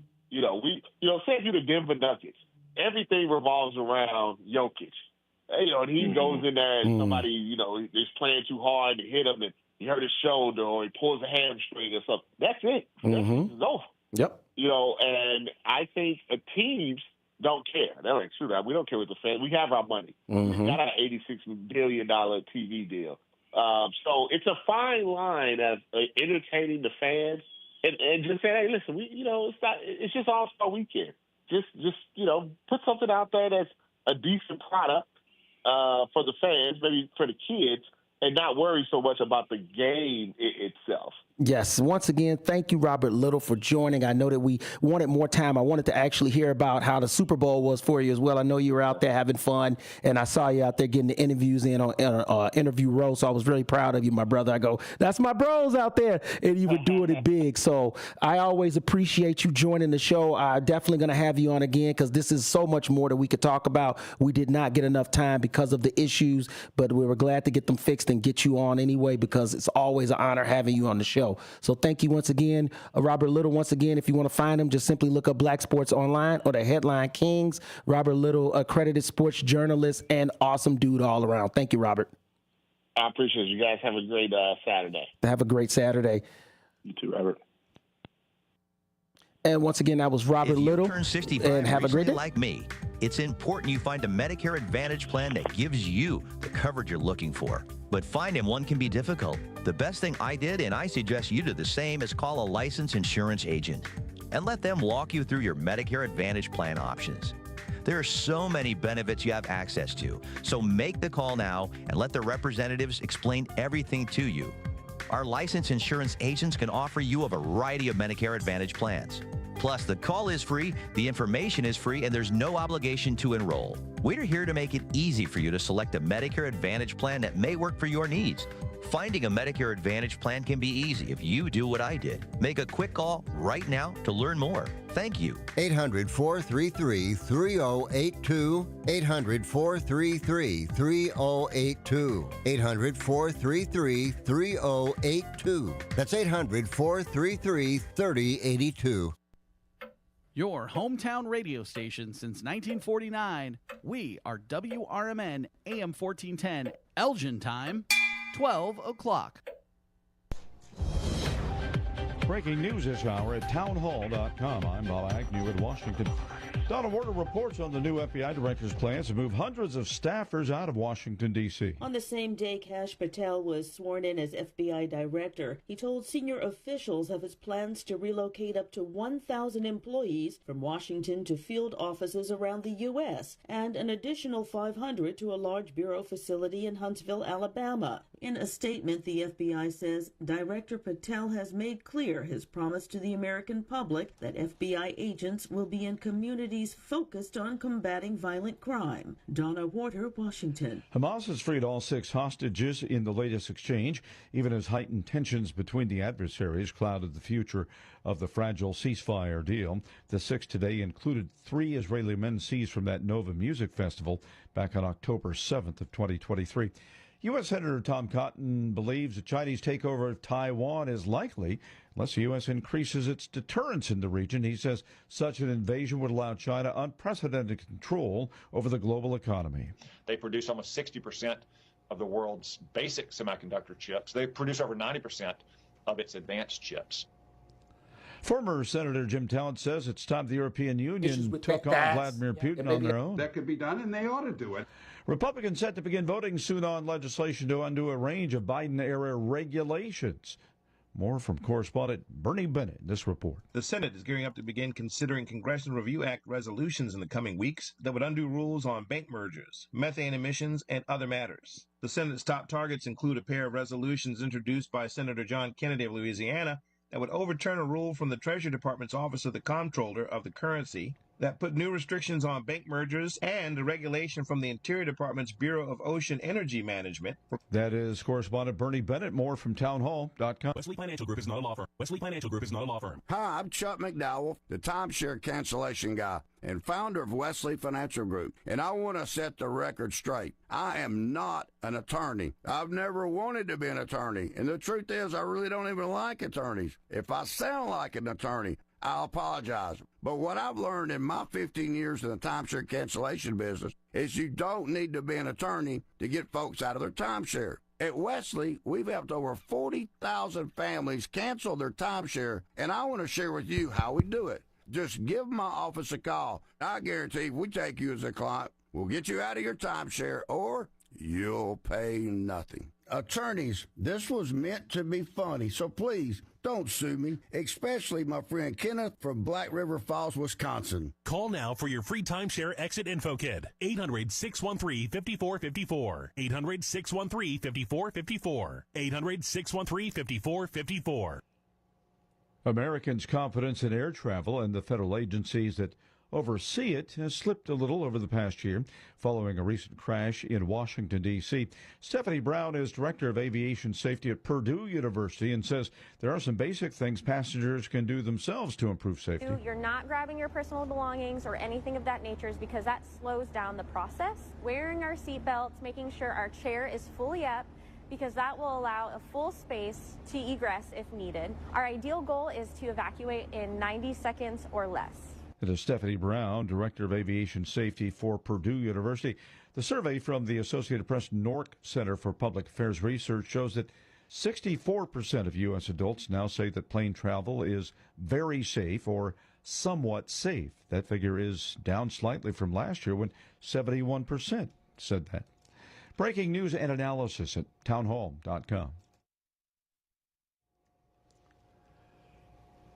President Trump says he may put the U.S. Postal Service under the control of the Commerce Department in what would amount to an executive branch takeover of the independent agency. Mr. Trump made the remarks on Friday at the swearing-in for Commerce Secretary Howard Lutnick. Swedish authorities investigating another damaged cable in the Baltic Sea. It's the latest in a string of recent incidents of ruptured undersea cables that have heightened fears of Russian sabotage and spying in the region. The breakage was found on a cable that runs between Germany and Finland off the island of Gotland in the Swedish economic zone. Swedish police say an investigation is underway and are working with relevant authorities to clarify what happened. Meanwhile, Prime Minister Ulf Kristersson has said on social media that the government takes all reports of damage to infrastructure in the Baltic Sea very seriously. I'm Lawrence Brooks. More on these stories at townhall.com. Join your co-hosts Mike Tooman and Paul Burvid on our weekly radio hour, Chief Guard of the Republic, where we talk about all things national security, defense, personal security, safety, and dealing with law enforcement situations. Call in 847-931-1410. Ask us questions. We will get you answers. Every week, Saturday, noon to 1 on 1410 AM WRMN Elgin. Streaming on WRMN1410.com. Chat with us on WRMN's YouTube Live channel. Chicago defense attorney Mark Schieblo has co-authored the book titled DUI Jury Trial, which is a true story of a DUI case that he defended. The accused was an Illinois truck driver arrested for driving under the influence of alcohol. This book contains facts about the case from the date of the arrest up to the jury's verdict, and this nonfiction novel also includes the transcripts from the jury trial itself. The book DUI Jury Trial is now available on Amazon.com and BarnesandNoble.com.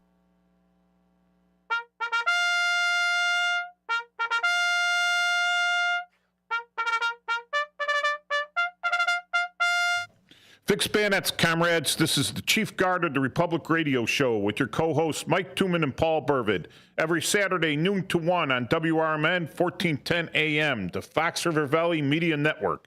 Streaming on WRMN1410.com. Studio number here for voice is 847-931-1410. That's 847-931-1410. And our magic studio text phone for coming at you from New Mexico is 505-926-1410. So that's our text number. It may be a New Mexico number, but the phone is right here in Studio 14. You can hit us up in the comments on the Facebook Live channel, WRMN 1410's. Oh, I hit now I know why I'm making that mistake all the time, because I wrote it down in the YouTube Live channel. YouTube Live 1410 YouTube Live's channel. So we're up there right now. And I was yesterday I was uploading.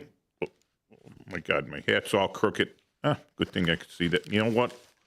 I hope the glare off my head doesn't like really scare anyone. All right, so I was there checking out uploading our latest show, and I found another show on there that was interesting to me, The Torn Conquest with Elliot Serrano on 1410 here, and he does the 6 to 7 on Saturday. So what interested me is he's a commentator for sports entertainment, or like I like to call it, professional wrestling. And everyone knows my daughter, I've mentioned it a couple times and I put ads on her. My daughter actually promotes, she's a promoter, and she owns a ring and basically owns the promotion of the Ultimate Combat Gauntlet. And they have a monthly show at Magoo's over on 60, just off 65th and Menard in Bedford Park. So you could find the address just by Googling Magoo's in Bedford Park. And then you could see, if you Google Ultimate Combat Gauntlet, you could see where she has her shows. And she's got a lot of up-and-coming wrestlers. They're very good. They're very professional. They've been training with each other and wrestling right now for about 7 or 8 months. So it's a real good show. It's going to be on this Friday, the 28th of February. I know that's the end of the month, but the cool thing is because the first of the month is on a Saturday, everyone's going to get paid on Friday. So you'll be fat with cash, and it's only $20, $10 for veterans. It's a cut down and a price reduction also for first responders. The show is also kid friendly, and anyone under 13 is only $10, half price. So I'll be there working the door if you want to meet me in person. So Magoo's, the doors will open at 6. The wrestling show usually starts around between 7 and 8. It's a good 90 minutes. So come out to Magoo's this Friday on the 28th. Hey, Paul. Hey, Mike. How are you? Yeah, I had to get that out there. And, hey, you know what, Paul? Genius idea. Absolute genius idea to cover the museums. One of the things we need to guard our republic is a good knowledge of our history, because one of the things an intelligent person could do is spot patterns. And history can sometimes be cyclical and have a pattern to it. So if you could spot those patterns and avoid them again, you can improve everything. And you can look back at history to know when we need to really protect the republic, when things are going bad. And one of the ways we learn about history is by hitting these museums, right? Exactly. Because if you don't remember history, you'll be doomed to repeat it. Yeah, and some things you want to repeat, like victory. Some things you don't want to repeat, like loss and depression and, pandemics and stuff like that. You just don't want to repeat those things. So, yeah. And I was started reviewing some of the museums out here, and I'm like, this is cool. We should actually go out to these things and do a vlog, a video log, and I could post that on our YouTube page, which is Chief Guard of the Republic on YouTube. So we have our own channel there, and we've posted all of our shows, like I mentioned before. And we could start posting video logs of that in addition to this show, and then we could have more first-person material to cover on the show. It would take us out there. But as always, we are a Veterans Radio shout-out show. So if you're a veteran and you have an event that you want to bring up, give us a call, 931-1410. That's 847-931-1410. Hit us up on the YouTube live comments, all right? And or you could text us at the 505-926-1410. And then I'll put it out there. But this isn't a free lunch. It isn't a free lunch. If you tell me here that I want it done, no, you got to call in. You got to hit us up in the comments, because that way I know at least you're listening and everything. But we have a worldwide reach out here, all the way to Australia, and I've noticed that the signal, the actual AM signal, comes in pretty good down in Oak Lawn. Have you tuned it in, Paul? No, I haven't. Because I don't want any feedback, but I'll have to try it. Oh no, when you're driving around in your car, they got some good shows.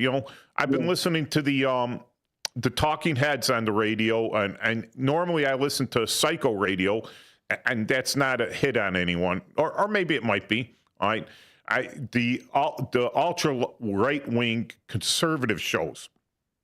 All right, and they have been annoying me. Some of these people, I catch them in a lot of stuff where they say one thing and then they say another. A real big guy up there had mentioned that the country of the nation of the Ukraine had existed for 1,000 years, and I'm like, no. And this is a well-known guy, right? And I'm like, and he's out there. I'm like, no, it existed for 7 years back in the 17th century. Existed for 7 years, then it disappeared off the face of the map until 1992. All right, so, and I'm not talking about Kievan Rus, which is different than, it's the same area, but it's Rus. All right, so Paul, the first museum I found, and the one that has the biggest impact on me from when I was a kid, was the First Division Museum at Kentigny. Have you been out there? That is cool. That's I was there once with the Cub Scouts, and then I've been there several times during the pandemic. It's kind of fantastic. It was really the home of Colonel McCormick, the guy that owned the Tribune. And when we were there, they have a mansion too that's open at certain times. We didn't get to tour that, but they have fantastic gardens, kind of like Gardens of Versailles. And then they have the military museum. They've got a tank park, and it's really cool. I've got some photos of me, and it's like I'm turning the gun on the turret, and there's a World War I tank there that it looks like the size of a VW Bug, but that was it was a Renault tank. So that's a fantastic place, and the museum inside is simply fantastic. They have, it was from the unit that he commanded. I believe it was the 1st Division, if I'm not mistaken, and or the Big Red One, I think it was. And it goes from the initial start in World War I up until current times, and it's just a fantastic place. And all you have to do to get in is pay to park your car. So it's free. There's a gift shop there. There's a place you can eat. And like I said, the gardens are fantastic. I mean, they have, I never saw one before. They have something called a smoke tree, and it's kind of blurry and it changes colors with the season, and there's fountains. It's just a wonderful place to go on a nature walk or to view history, and it's simply fantastic. What's their policy on crawling on the tanks now? You can get on the tanks, but they tell you to be careful, and there might be a limitation. They don't want you to fall and get hurt, because then there's liability. But there's all kinds of tanks there. There's all the American. There's a Sheridan tank there. There's the M48, the M60. There's, like I said, that Renault from World War I. And then there's other kind of equipment there. It's just fantastic. And there's I think it's I don't know if it's a Hotchkiss or a Krupp's gun right when you walk inside. And it's like from World War I. And it's mounted in the middle. And, I noted too, they have a display there. They promote STEM stuff for kids. Like they have a model rocketry program that people go to, and it's just a really unique learning experience, and it's something that everybody should take advantage of because it's really so close. And then there's other stuff in the area too. If you don't want, you can go through the Morton Arboretum is not too far from there. And then there's some wonderful stuff in Wheaton and things like that. So, it's just a very wonderful close by experience. And it's made to be interactive. And, they have films, and then you walk through exhibits. You get to see what trench life was like in World War I. And then they have an area where you walk through it and it looks like you're in Bastogne during the Battle of the Bulge with the tanks there. There's a Sherman tank. And then, you get to see the wintry scene. And it really puts it in perspective of what our, fathers and grandfathers and great-grandfathers did. So I think it's a real important place and a very interesting place to go to. Oh, yeah. No, it was a treat when I went out there. We would go visit my cousins that lived in Wheaton. And every once in a while, it was summer and good weather, my parents would bring us out there. And there were a couple tanks there where the exit, the emergency exits in the bottom had been removed, and you could actually crawl and get into these things. So that was pretty cool as kids. Yeah, no, it was always wonderful. And walking through the trench, the World War I trench, that's impressive. And, I wasn't very interested in the mansion and everything or the gardens when I was a kid, but now by far I will be highly interested. We should make that definitely one of our stops, like in May when the flowers are starting to bloom. A good day, we could make it a point to go out there. We'll need a camera person. I highly recommend a restaurant not too far from there called The Verdict, because when I used to practice law and go to DuPage County, there's a wonderful restaurant not too far from there, right near the courthouse complex. So if you ever go out that way for lunch, the Verdict restaurant is a really great place to go to. They have fantastic lunches and omelets, and it's a fantastic place.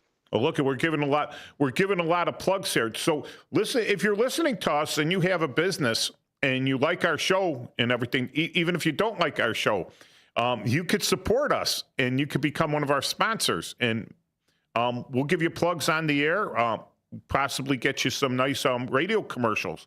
Because like I said, right now, 1410 has probably got about at least a 15-mile radius of their radio broadcast on a bad day, maybe 20, 25 miles on a good day. If you're talking Oak Lawn, you're probably closer to 40 miles. So, there's a lot of stuff that we can help you with your advertising with. Yep. So you could contact us on chiefguardoftherepublic@gmail.com. If you hit our webpage, cgr.psylink.net, you can find all of our contact information there, and there's a contact page. And if you're following along on these, we're going to put it up there. If you're following along on the Intel link, all right, the Intel tab there, click on that. I have listed all the museums that we're going to try to cover today on there with they have what they call hyperlinks to their web pages. All right, so hey, I'd like to give a little shout out for a sec, if we could, sure, to two of our loyal friends. One of them is my buddy Marty. Hey, Marty. And one of them is our real loyal listener. She comments all the time. She's afraid to call, but she's a wonderful person, Maggie. So Maggie and Marty out there, we appreciate your feedback, and we love you for what you're doing, and we really appreciate your listening to us. That's great. Yeah, and I'm sure, another one of our, unless he's on a cruise, he may still be Larry. Larry, he calls in, but, he'll be a good guy to bring along with us, because if there's anyone that knows anything about history, it's Larry. All right, Larry is a wonderful guy. And if you're back from your cruise, we hope you enjoyed it. If you're on your cruise, keep enjoying it. So the next one I got on my list here is the National Veterans Art Museum. That used to be downtown on 18th Street over by the Donnelly Building. And I know because I used to go to National Guard drills there. And you walk by, and it was the Vietnam Veterans Art Museum. And they moved like everything over to 4041 North Milwaukee. So they have a building over there. I haven't been to that yet. It hadn't opened up the last time I was by there. But I plan to go and check out the artwork there that is made by the Vietnam veterans. That's a wonderful place to go to. I was wondering if they still had the dog tags, the 57,000 dog tags. I remember that. They had them hanging from a mobile from the ceiling. That was fantastic. Yeah. And, okay, so haven't been there. We'll make maybe on a bad weather day, because it's inside, we'll make a point to go there. There's a lot of nice little restaurants in that area, too. That's, what is it, Jackson Park? Yeah. Over there. So it's in Chicago, like I said, 4041 North Milwaukee, and it's nvam.org is their webpage. And, hey, anyone out there that has a museum, even if we're going to talk about it in the future, or we've already talked about it, if you want to give a call in and give us your opinion on that, that's great. If you have a museum that we ain't listed, call in. If you have a place that has significance, especially military significance or veteran significance, call us in. Give us that information. We'll give a shout out to it. All right, the next thing, I don't know what the RTC stands for, but the RTC Museum, and that is at Great Lakes. I think it's actually on the base, and you'll have to look for it at bootcamp.navy.mil. So bootcamp.navy.mil. So that is one of Great Lakes museums. I think this one is actually off base. All right, so you don't have to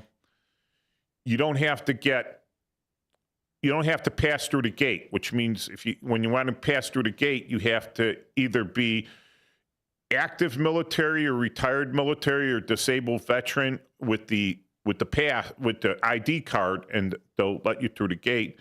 If not, you got to stop at the main gate by the building, and you got to park there and get a visitor's pass. Now you were just talking about this one, Paul, last week. The Glenview Hangar One Foundation. Yeah, we went up to Glenview, and it's really sad. The base is gone, and there's the museum you're talking about, and then you could see the control tower, and then of all things, I encourage you to go in there. Right next to the right of the control tower is a Van Mauer store, and I really don't plug too many commercial places, but there's a Stearman, I believe it's a P-17 Stearman, hanging in the center of the store, and it's like the type that was used there in the 30s, and it's simply fantastic. And they have an area with a real piano player, and they have like couches and chairs where you could sit under the plane and admire it. And it's really, for a commercial establishment to do that, it's kind of fantastic, because it's one of the few places that's memorializing the history of the area, and the plane is fantastic in there. So it's in Van Mauer, and they have a parking garage in the back. I believe the parking in front is for 30 minutes, but it's just a fantastic place to go and teach your family about some local history in the area. And remember that President Bush flew out of there to go to one of the carriers, the Sable, during the war. So, and remember this, a third of the Navy aviators flew out of that area during World War II. So you're talking about a lot of people that were in our area during the war, and the important part Chicago area played in World War II. So, it's something to honor that and go forward, Yeah, that Stearman aircraft, I actually saw one. A guy owned it, and he was flying in. It was one of the Forest Preserve. I forget exactly where, but they had a landing strip cleared out in one of these forest preserves. It was just a grass field, and he was doing touch and goes and then landing and taking off. And he had the biplane. I got to walk up to it because, it was one of the premier trainer, the first trainer that these guys flew when they started training to be pilots, was this aircraft. There were a lot of them made. They're very sturdy, they're forgivable, they were very maneuverable, easy to land, biplanes. Yeah, I got to go take a closer look at that, because they are, I'll tell you what, I would love to own one. They are beautiful aircraft. It's like the Jeep of the aircraft world there. And it's, I believe it's aluminum tubing over fabric, and some of the control surfaces might be aluminum too, but it's yellow with some red highlights, and it's got the piston engine on there, and it's just the radial fantastic. engine. Yeah, it's fantastic. Yep. Yeah, like you said, just the. I would love to be a passenger in one. It's a two-seater. I know, so because it's a trainer. Maybe we could get him to crank it down, and we could take a little ride in it. Maybe we could steal it. Yeah. I wonder if it'll still. I bet you with a couple whiffs of ether, it'll still turn over. I bet you're right. Oh, they also have an example of the Norden bomb site in a case. And the first time I ever saw that was when a B-29 came into Midway, and they let people tour it, and you could go up on a ladder and look at it, and they have the bomb site in a case. It's really cool. Yeah, that bomb site, they took it out of the B-25 Mitchells that were used to bomb Tokyo.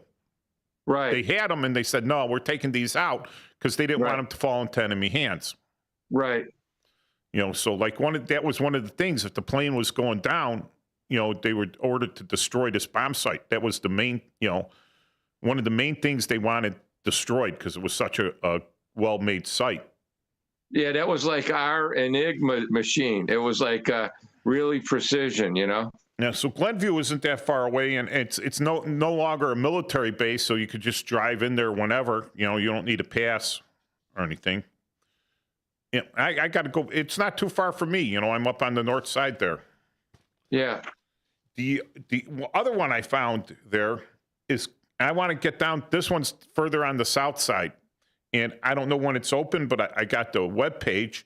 It's the Veterans Garage, so veteransgarage.com, and that's over in 14828 McKinley Avenue in Posen. And that just looked awesome because they had all sorts of vehicles there, Hummers, Jeeps. And we're coming up on the break. When we get back, we're going to be talking about more museums. So this is Chief Bart, Guard of the Republic. See you in a few minutes after these fine messages from our sponsors.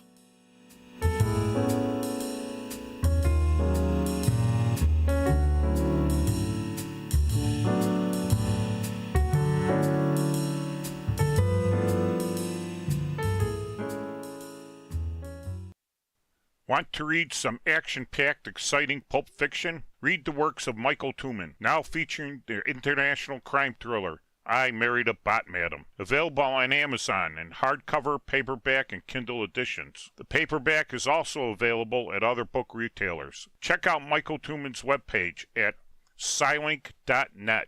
That's Papa Sierra Yankee Lima India November Kilo dot November Echo Tango. At School of Rock, we've got something for everyone. We're located at 353 South Randall Road in Elgin, Illinois. For teens 12 to 18, our performance program prepares students for live shows at real rock venues. For ages 8 to 12, Rock 101 helps young musicians start their journey with private lessons and group rehearsals. Our rookies aged 6 to 7 explore instruments through fun games, while Little Wing, ages 4 to 5, introduces preschoolers to the basics of rock and roll music. And for adults 18 plus, we've got an exciting adult performance program for all skill levels, from beginners to experienced musicians. Visit the website at elgin.schoolofrock.com to sign up for a free trial. We start pre-enrollments in January, targeting a mid-February open. Unleash your inner rock star. Join us at School of Rock and let's make some noise. Hi, this is Mark Bialek, and I am running for re-election to be an Elgin Township trustee. As both a trustee and as your morning show voice on WRMN, I have always taken pride in connecting with the residents of Elgin and Elgin Township on a one-on-one basis. And it's this connection with the local community and its feelings and thoughts, combined with relationships that I've been able to form with many local leaders, that give me the balance of views that I need to use to help form my opinions, decisions, and votes at our board meetings. I also understand that as an elected official, it's my responsibility to represent people of all beliefs and cultures, and I take that responsibility seriously, priding myself on taking on all issues with an open mind. I am also proud to say that over the past 4 years, I've been able to spearhead America's First Responders Fest, an annual local festival that brings local people together with our great first responders. So please consider me, Mark Bialek, Marky B for trustee, and thank you for taking the time to vote in your important local elections. Paid for by friends for Mark Bialek.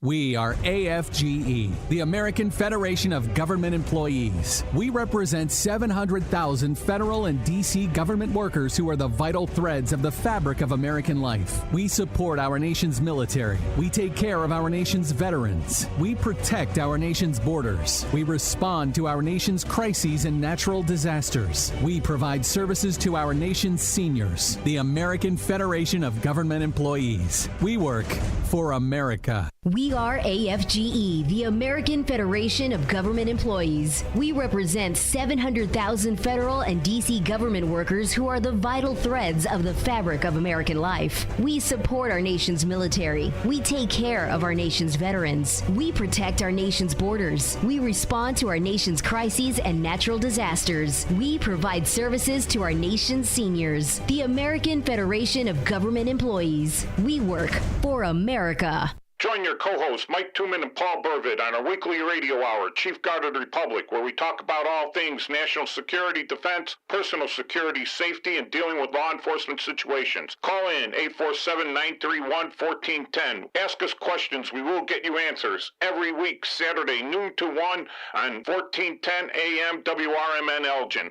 Streaming on WRMN1410.com. Chat with us on WRMN's YouTube live channel.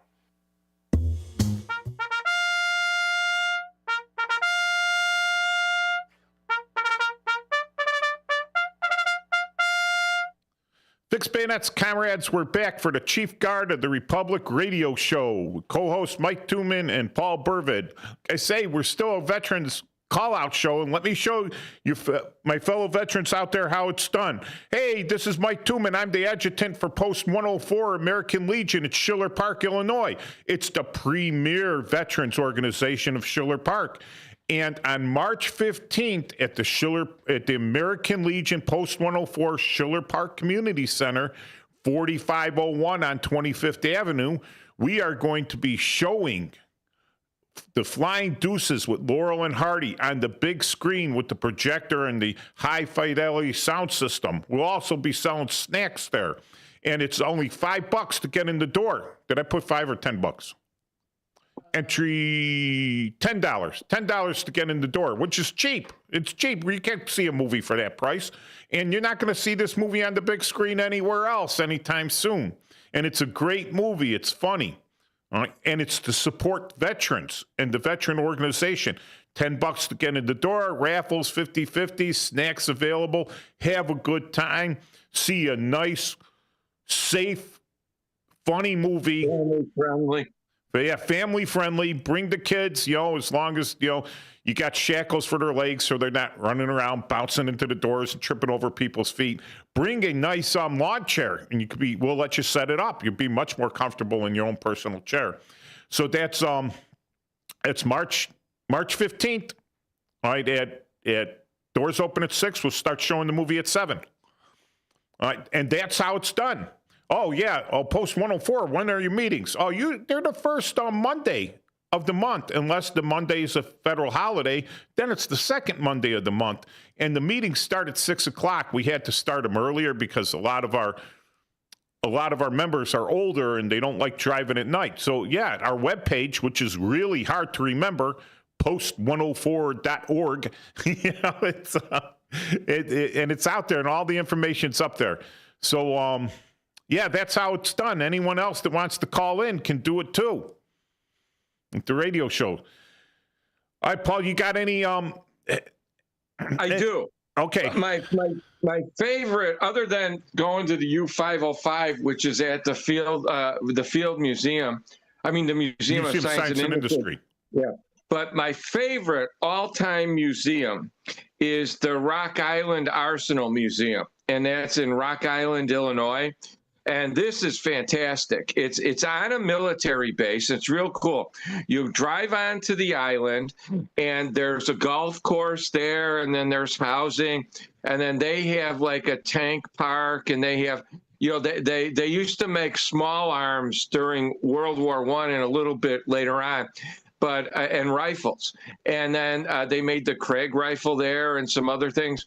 And it's one of the most fantastic museums, and it's a government museum, And outside of the Springfield Armory Museum in Massachusetts, it's got every single firearm that was ever made or used by the United States military from the Revolutionary War on. It's just a fantastic museum. And I've been there several times.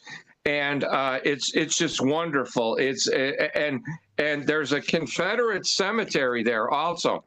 And what's really unique, coming on Memorial Day now, they put flags out, and that's the only time you'll ever see Confederate flags, because they put them by the graves of the dead Confederate soldiers. It's very unusual, you know. And that you could tour the base, you could see the base commander's house and everything, and it's just a fantastic place. It's like 2-3 hours away, depending on where you live, and there's some great stuff across the river. And why I bring it up too is, across the river in Iowa, in Iowa, in LeClaire, Iowa, is the Buffalo Bill Museum. And it's kind of a small place, but it's on 199 Front Street in LeClaire, Iowa. And it's like right across the river from the Rock Island Arsenal. I've been to both of these places several times, and they're fantastic. I mean, they're literally fantastic places, and they're close by, and they're wonderful. Now, in keeping with that, I'm a big Abe Lincoln fan. I mean, a big Abe Lincoln fan. And there's a place down in Mount Pulaski, Illinois.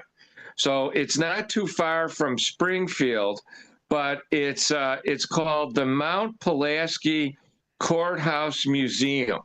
And why I like it is it's one of the only places left that Lincoln practiced law. And they have one of his suits in there behind a glass. And I did not know this. You know, back in those days, you had 2 linen suits, one black for winter and one white for summer. And it's just a fantastic look into Lincoln history. And they have, when I went there years ago, there was a woman there running it, and she was just wonderful in spending her time telling you about Lincoln. And I learned a lot of things because, you know, Lincoln was in the Black Hawk War. And that's where he was voted as a captain in the Illinois militia. Right. And he was voted as the leader of his group. And the reason why Lincoln was so good in that war is he was also, he rode the circuit, meaning he either rode or walked from county to county. So he knew where all the land but he was also a surveyor. And he proved vital to his group and the troops, because he knew what was beyond the next hill, or he knew what was further on down. And it was because of his experience riding the circuit between courthouses and towns. And a lot of people don't know that about Lincoln, but he walked throughout the whole state, and he'd been all over. He was in Chicago. He was in Joliet. He did the debates later on. And you know, almost everywhere you go, there's some historical Lincoln aspect to it. And he was a very important president. And that's and it's a fantastic place to go to and see how things were done 150, 200 years ago. I mean, just wonderful. Do you have your stovepipe hat? No, I don't. We're going to have to get you one. We're definitely going to have to get you one. You know, I got to tell you, in Worth, they used to have something called the Civil War Days at the Depot, okay? And there's an area by the Metro tracks over there, or the Norfolk and Southern tracks, where the Metro trains go. That's kind of a clearing. And I didn't take a vacation one year, but I did go to that. And that was one of the best vacations I ever had. And it's like a few miles from my house, because they had a reenactment. But all the time I was there walking around, everybody said, the president's coming, the president's coming. I'm thinking, George Bush is coming? No, it was Lincoln. It was a Lincoln impersonator. Oh, I've met him. He's always down in Springfield there. Yeah, it was fantastic, and I got to see a real battle because they had the cavalry and the cannon and the horses, and it was just to see it. But sadly, they don't do that anymore. But I remember I picked up some leather goods for some cap and ball pistols, like a holster and a cap box and some other things. And it was just a wonderful experience to see. And it was brought to my own neighborhood. So they used to call it Civil War Days at the Depot, and it was fantastic. But, those are the kind of things that are interesting. My dad took my kids there, and I got a picture of Jerry, my son, my clone, basically, and I guess they had outfits and stuff, and they let him dress up in one of the Civil War outfits and handed him a musket there, and he was so excited. He loved it a lot. I've got an associate. Well, he was a detective with us in the police department, and he had his degree in history, a doctorate's degree in history, and he used to teach at the city colleges. And he retired and moved down south into Missouri. And for a while he was working as a police officer down there, but he also was a curator of one of the museums down there. So he worked as a curator, and then he did a lot of reenactment stuff. So he probably got, all sorts of uniforms and everything. But he has another Facebook page under an assumed name, right? And he's wearing a top hat, and he looks really good in it. He really makes that top hat work. So we got to get you one, Paul. Okay. And then we'll get you a beard too, and you could pass for the president. You're tall enough. Okay. Maybe not lanky enough, but yeah. I've got an entire book of his speeches, so we're all set. Oh, we're good. We're good.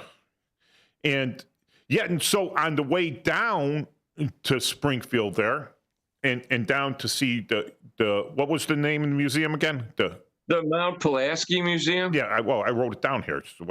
Mount Pulaski Museum. So I'll find a hookup for that, and I'll put it on our webpage there in the Intel section. And on the way down there, you could stop off at the Lexington County, or I think Livingston County War Museum. They used to call it the Pontiac War Museum. All right. And that's pretty much run by volunteers, and they have collections of stuff that a lot of National Guard guys and reserves and guys that got out of the military just donated in there. And so if you're on your way down, it's 321 North Main Street, by the way, in Pontiac. Yes, and it's right off I-55. I mean, you get off I-55 and a couple, like 2 miles down, there's an exit there, and you go in there, and it's free access. They ask for donations, but it's worth it if you've been driving for a while, because it's about a little less than 3 hours down I-55. And, you might be tired. You might need to stretch your legs. That's a good place to stretch your legs. Maybe throw a 5-spot or a 10-spot in their donation box and see some actual uniforms that were worn by actual heroes, and all the stuff there's a lot of little stuff there that you wouldn't see anywhere else, just collections. So I highly recommend that. But the best, the cream of the crop, the Coupe de Ville, the one of the things that the Illinois National Guard has done extremely right, and I don't know how that accidentally happened, but it happened. Go to the Illinois War Museum on Camp McGovern. Not Camp McGovern, Camp Lincoln. I'm sorry. It's on McGovern Avenue. That's why I called Camp McGovern. Camp McGovern was where I was stationed in Bosnia. But it's on McGovern Avenue. It's called Camp Lincoln. And it's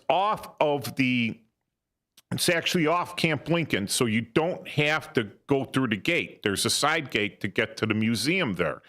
And they put up the museum in the old stockade. It used to be in one of their old little wooden buildings that they had there, that they tore down. But they had the old stockade there, and they refurbished it. So it looks like a prison, all right, which it was. right? And they refurbished it and made it a military museum. There's vehicles parked outside, like most of these military places. But inside, we got Santa Anna's legs, or one of them. We got one of them. So we got one of Santa Anna's legs, and the story behind that was during the Mexican-American War. Yeah, the Mexican-American War. The Illinois, 1848. Yeah, the Illinois militia, I believe the 20th Regiment of the Illinois Militia was down there. And as they were moving, they had surprised Santa Anna while he was getting ready to eat his dinner, and he had taken his leg off. So he's sitting down at dinner, and here come all these Illinois infantry guys, and he just jumps on his, hops onto his horse because he's only got one leg, right? Gets on his horse, and he gets away, leaving his dinner behind and his leg. So that's on display there. It's one of the war trophies of the Illinois militia. And that's at 1301 North MacArthur Boulevard. MacArthur Boulevard. I'm sorry. I thought McGovern, MacArthur. Yeah, MacArthur Boulevard. That's really interesting, though, because, Grant, and he became famous for his activity during the Mexican-American War. Field artillery. And he was considered to be, they called him a horse whisperer, because he, when he was a child, he was almost killed by a trotting horse, and he jumped between its legs, and the horse jumped over him. And he actually, without a saddle or anything, jumped on a horse and held onto it by the neck and rode to the other end. And he's kind of famous for that. That's one of the legends of the Mexican-American War in 1848. See, Grant, much like Napoleon, was a field artillery expert. So he knew how to use field artillery. And so did Napoleon. Some of these great generals, didn't really come out of the infantry. It came out of the cavalry. But yeah, so Grant and so now we're going to go full circle on this. One of the museums that's gone, and I'm sorry to hear this. This is why we need to go out and do some video documentation, because you never know when these museums are just going to go up in smoke, And one of them is the Camp Grant Museum, which used to be up near Rockford, but now it's closed, all right? And people don't know about Camp Grant, all right? So during World War I, when they had the big push, everyone was enlisting, and of course you're going to have most enlistees around major cities, Chicago being one of them. And they would send them off to be inducted and trained in the military before they went overseas. Camp Grant was one of those places. It was basic training during World War I. It was also basic training during World War II. All right. And when they put up the buildings there, I remember stories from my great uncle Tony, who was drafted at the age of 42 years old, or 44. He was 44, born in 1898. They drafted him in 1942. He was 44 years old, and they sent him up to Camp Grant. And nowadays you got, contractors and everything, and military guys that aren't allowed to hold a hammer or a drill. You got to put in a piece of paperwork and wait 6 months for the civilian contractors to come by and fix whatever. But back then they dumped all the lumber, all the cement, everything they needed, pipes and everything. And they told the GIs, we got these buildings, you put them up or you continue to sleep in tents. And of course, a lot of the guys that were getting drafted, like my Uncle Tony, were carpenters, bricklayers, masons. They were getting drafted, but they had skills. So they put these buildings up in a matter of days. What would take the government now weeks, months, years to get up? These guys put them up in days, and they were still standing. They're still standing. They had the designate, all the buildings on a base have numbers, right? And if the number had a letter prefix of a T, that meant that was a temporary building, all right? In 1941, temporary building. So only designed to last 5 years. So by 46, they're supposed to all be torn down. Well, back in the 2000s, I was still going up to Fort McCoy and sleeping in buildings with a T designation on it that were built in World War II. All right, so they had a museum dedicated to that, and it closed down, I guess not due to lack of interest or whatever, but people didn't know about it. However, what's still available, and I got to give a plug here to my buddy Greg Jacobs, who's he's big in the American Legion and the VFW. He's and the VVA, the Vietnam Veterans Association. So he's he was drafted into Vietnam to the Navy, but he's real big with the veterans organizations. And one of the things he did is he researched Camp Grant. And, I wrote down my notes here again. All right, so he researched Camp Grant and he wrote a book. So it's available. It's called Camp Grant, and it is available on Amazon along with my books. Check out Michael F. Tooman. So if you go to Amazon looking for novels to read, okay, I write Pulp Fiction. Greg did research on what we call nonfiction book about Camp Grant. And I'm sure a lot of the stuff in the museum is covered in there. So it's Camp Grant by Greg or Gregory Jacobs. I think the public on the cover, it's Greg Jacobs, GregJacobs. It's available on Amazon and from Arcadia Publishing. So, yeah, there it is. There it is. This, I'll tell you what, Matt is the greatest producer on the face of the earth. Oh, man. goodness. Well, thank you. Yeah. Thank you. So if you want to read about the history there, Camp Grant, it's available out there. So in order to give another plug, now I heard through rumors that they were moving the Chicagoland Combined Veterans Museum. And the Chicagoland Combined Veterans Museum was located, it might still be located, it's over in River Grove, and they don't have a web page yet. I know he was working on it, but it's over in River Grove, and at it used to be the American Legion Hall or the VFW Hall there, but the River Grove city took it over. So they do let the VFW and the American Legion meet there. So Chicagoland Combined Veterans Library and Combined Veterans Museum Library and Honor Wall. It's at 8604 West Grand and River Grove. Yeah, now you see your Facebook page because they only have limited hours. All right, but if you're there, it is. All right, and I heard that Lorenzo Florentino, he's another high-powered veteran. Like, the guy's got a lot of energy for veterans organizations, veterans events, and everything. Really hard-charging guy, and he's the driving force behind this. All right, so I heard that he found another place that he's going to rent that's bigger. All right, so he has a lot of stuff that he can't display because everyone's donating stuff. I donated some World War II phrase books, one in Russian and one in Italian.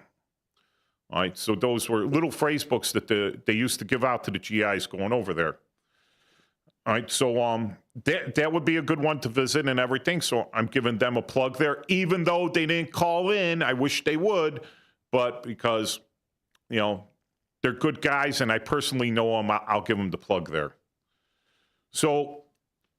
Yeah, so we went all the way down to Springfield there to go see we went past Springfield to see Abraham Lincoln to the courthouse there, come back up Springfield into Livingston County, and now there's another one on the south side there. If you're going down 55, you could stop at, and it's called the Illinois Aviation Museum.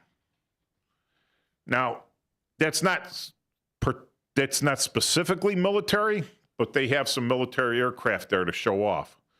So it's actually in the airport, the Bolingbrook International Airport.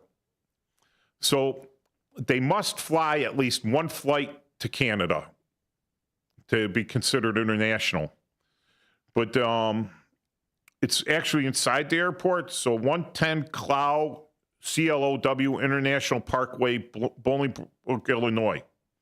They have a webpage, IllinoisAviationMuseum.org. So all one word, IllinoisAviationMuseum.org. So if you're into airplanes and stuff, that's a good place to stop on your little trip down I-55. There's also the Illinois Air Combat Museum at 835 South Airport Drive in Springfield. That's another aviation museum. And then also on the way down to Springfield is the Heritage and Flight Museum at 1351 Airport Drive in Logan County Airport in Lincoln, Illinois. So there's a couple of airport museums around the Springfield area. Yep. So we're coming up on another hard break here. Time's just flying. We got another hour because they gave us another hour taking over for the guy, the political talk show after us, but he couldn't make it this week, so we're taking over for him. Action-packed, exciting pulp fiction. Read the works of Michael Tuman, now featuring the international crime thriller, I Married a Bot Madam. Available on Amazon in hardcover, paperback, and Kindle editions. The paperback is also available at other book retailers. Check out Michael Tuman's webpage at Scilink.net. That's Papa Sierra Yankee Lima India November Kilo .November Echo Tango. Join your co-hosts Mike Tuman and Paul Burvitt on our weekly radio hour, Chief Guard of the Republic, where we talk about all things national security, defense, personal security, safety, and dealing with law enforcement situations. Call in 847-931-1410. Ask us questions. We will get you answers. Every week, Saturday, noon to 1 on 1410 AM WRMN Elgin. Streaming on WRMN1410.com. Chat with us on WRMN's YouTube live channel. Your hometown radio station since 1949. We are WRMN AM 1410, Elgin time, 1 o'clock. This hour at townhall.com. I'm Bob Agnew in Washington. The Hamas terrorist group has released its last 6 living hostages under the first phase of its ceasefire with Israel, with a week still remaining as growing questions over the next phase cloud the future of the fragile deal. Former Senator Jim Talent says Europe could easily mount its own defense against Vladimir Putin. 5 or 6 brigades, including several hundred tanks, in a base in Eastern Europe with the supporting infrastructure and with the air power, so you're talking 25 to 30,000 men, would deter Putin from any kind of a direct attack. Senator Talent spoke this week with the Salem Radio Network. Senator James Lankford says one of the biggest areas of government waste is being largely overlooked. In the federal government, the payment system, we know of $100 billion just in Medicare, Medicaid, and improper payments that we don't have any connection to at all. So that one program, there's improper payments of $100 billion and no one's chasing it. And he says unused office space is going to waste as well. We've now got 17 agencies in the federal government that they're using 25% or less. Correspondent Julie Walker reports Warren Buffett is offering the president some advice celebrating Berkshire Hathaway's success. Warren Buffett celebrates his company Berkshire Hathaway's successes in his annual shareholders letter and assures them about his successor, CEO Greg Abel. Buffett also offering some subtle advice for President Trump by urging the federal government to be responsible with the $26.8 billion in income taxes Berkshire paid last year and take care of the many who get the short straw in life. The 94-year-old began buying Berkshire stock for $7.60 a share in 1962 and made it the world's most expensive. That is Julie Walker reporting. More from townhall.com. Coverage varies by plan, view contracts, and varies by plan, view contracts, and exclusions at EnduranceWarranty.com. Auto repair bills are through the roof. $3,000 to replace the transmission, $4,000 for a blown engine. And if your manufacturer's warranty is expired, you'll have to cover it all out of pocket. You need an Endurance Auto Protection Plan. No matter what the mileage, if your car is under 20 years old, Endurance can get you covered on the engine, electrical system, transmission, AC, drivetrain, and more. Endurance has plans for any budget. Repairs can be done at the certified mechanic of your choice, and they're paid directly with no middleman. Plans cover 24/7 roadside assistance, towing, battery jumps, fuel deliveries, tire changes, lockout services, and a 30-day money-back guarantee. Act now and get our elite benefits, including complete tire care and key fob replacement. A $2,000 value at no extra cost. With Endurance, you could never pay for covered auto repairs again, so call now for your free quote. Call 800-498-2843. 800-498-2843. 800-498-2843. Sales of previously occupied U.S. homes down by 4.9% from December. The latest home sales figures fell short of the 4,110,000 unit pace, which economists were expecting, according to FactSet. The National Association of Realtors reports there are nearly 1.2 million unsold homes at the end of last month. That's up 3.5% from December and up nearly 17% from a year ago. Home prices increased on an annual basis for the 19th consecutive month. The national median sales price rose 4.8% in January from a year earlier, approaching $400,000 per home. George Williams reporting. Americans' confidence in air travel and the federal agencies that oversee it slipped a little bit compared to last year, according to a recent poll from the Associated Press Newark Center for Public Affairs. It comes on the heels of a number of crashes, especially a large one in the Washington, D.C. area. Breaking news and analysis at townhall.com. A Ukrainian man in Poland is sentenced to 8 years in prison for committing sabotage on Russia's behalf. The court in the southwest city of Wrocław found the 51-year-old man, identified only as Sophia S., guilty of being part of a criminal ring and of preparing to set fire to various structures in the city. The man has denied the charges, but admitted to accepting online orders from an unknown person to commit arson in return for money. 4 other people have been charged in the case, and more than a dozen others of Polish, Ukrainian and Belarusian citizenship have been arrested in connection with other acts of sabotage or espionage. I'm Lawrence Brooks. With the California wildfires leaving so many people homeless, State Attorney General Rob Bonta is warning landlords against any kind of price gouging. The Los Angeles rental market had too few affordable homes to begin with and now has many more displaced families to accommodate. More of these stories at townhall.com. Hi, everybody. This is Steve Thorne, running for re-election to the Elgin City Council. So many of you already know me, and you know that my many years of volunteer work and ongoing service are all about helping the residents of our great city, especially our seniors and military veterans. We certainly have had our challenges, past and present, but Elgin owns my heart, and it always has. We are a strong city, a safe city, a city of neighborhoods, a city where people feel the touch of community connection. And that's part of our greatest strength. We look out for one another here in Elgin. And as your city councilman, I pledge to look out for you. I've been endorsed by both the Elgin Police and Firefighters Unions. I'm respectfully asking for your vote to continue serving you on the Elgin City Council. Paid for by Friends of Steve Thorne.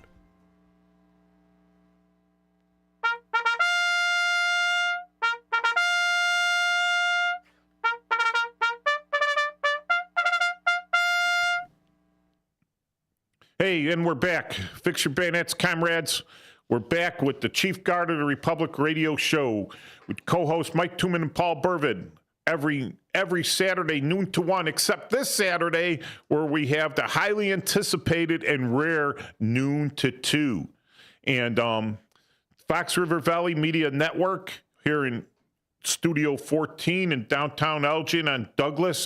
If you see me waving on the YouTube channel, it's because I see little kids out there and they're waving at me, so I wave back.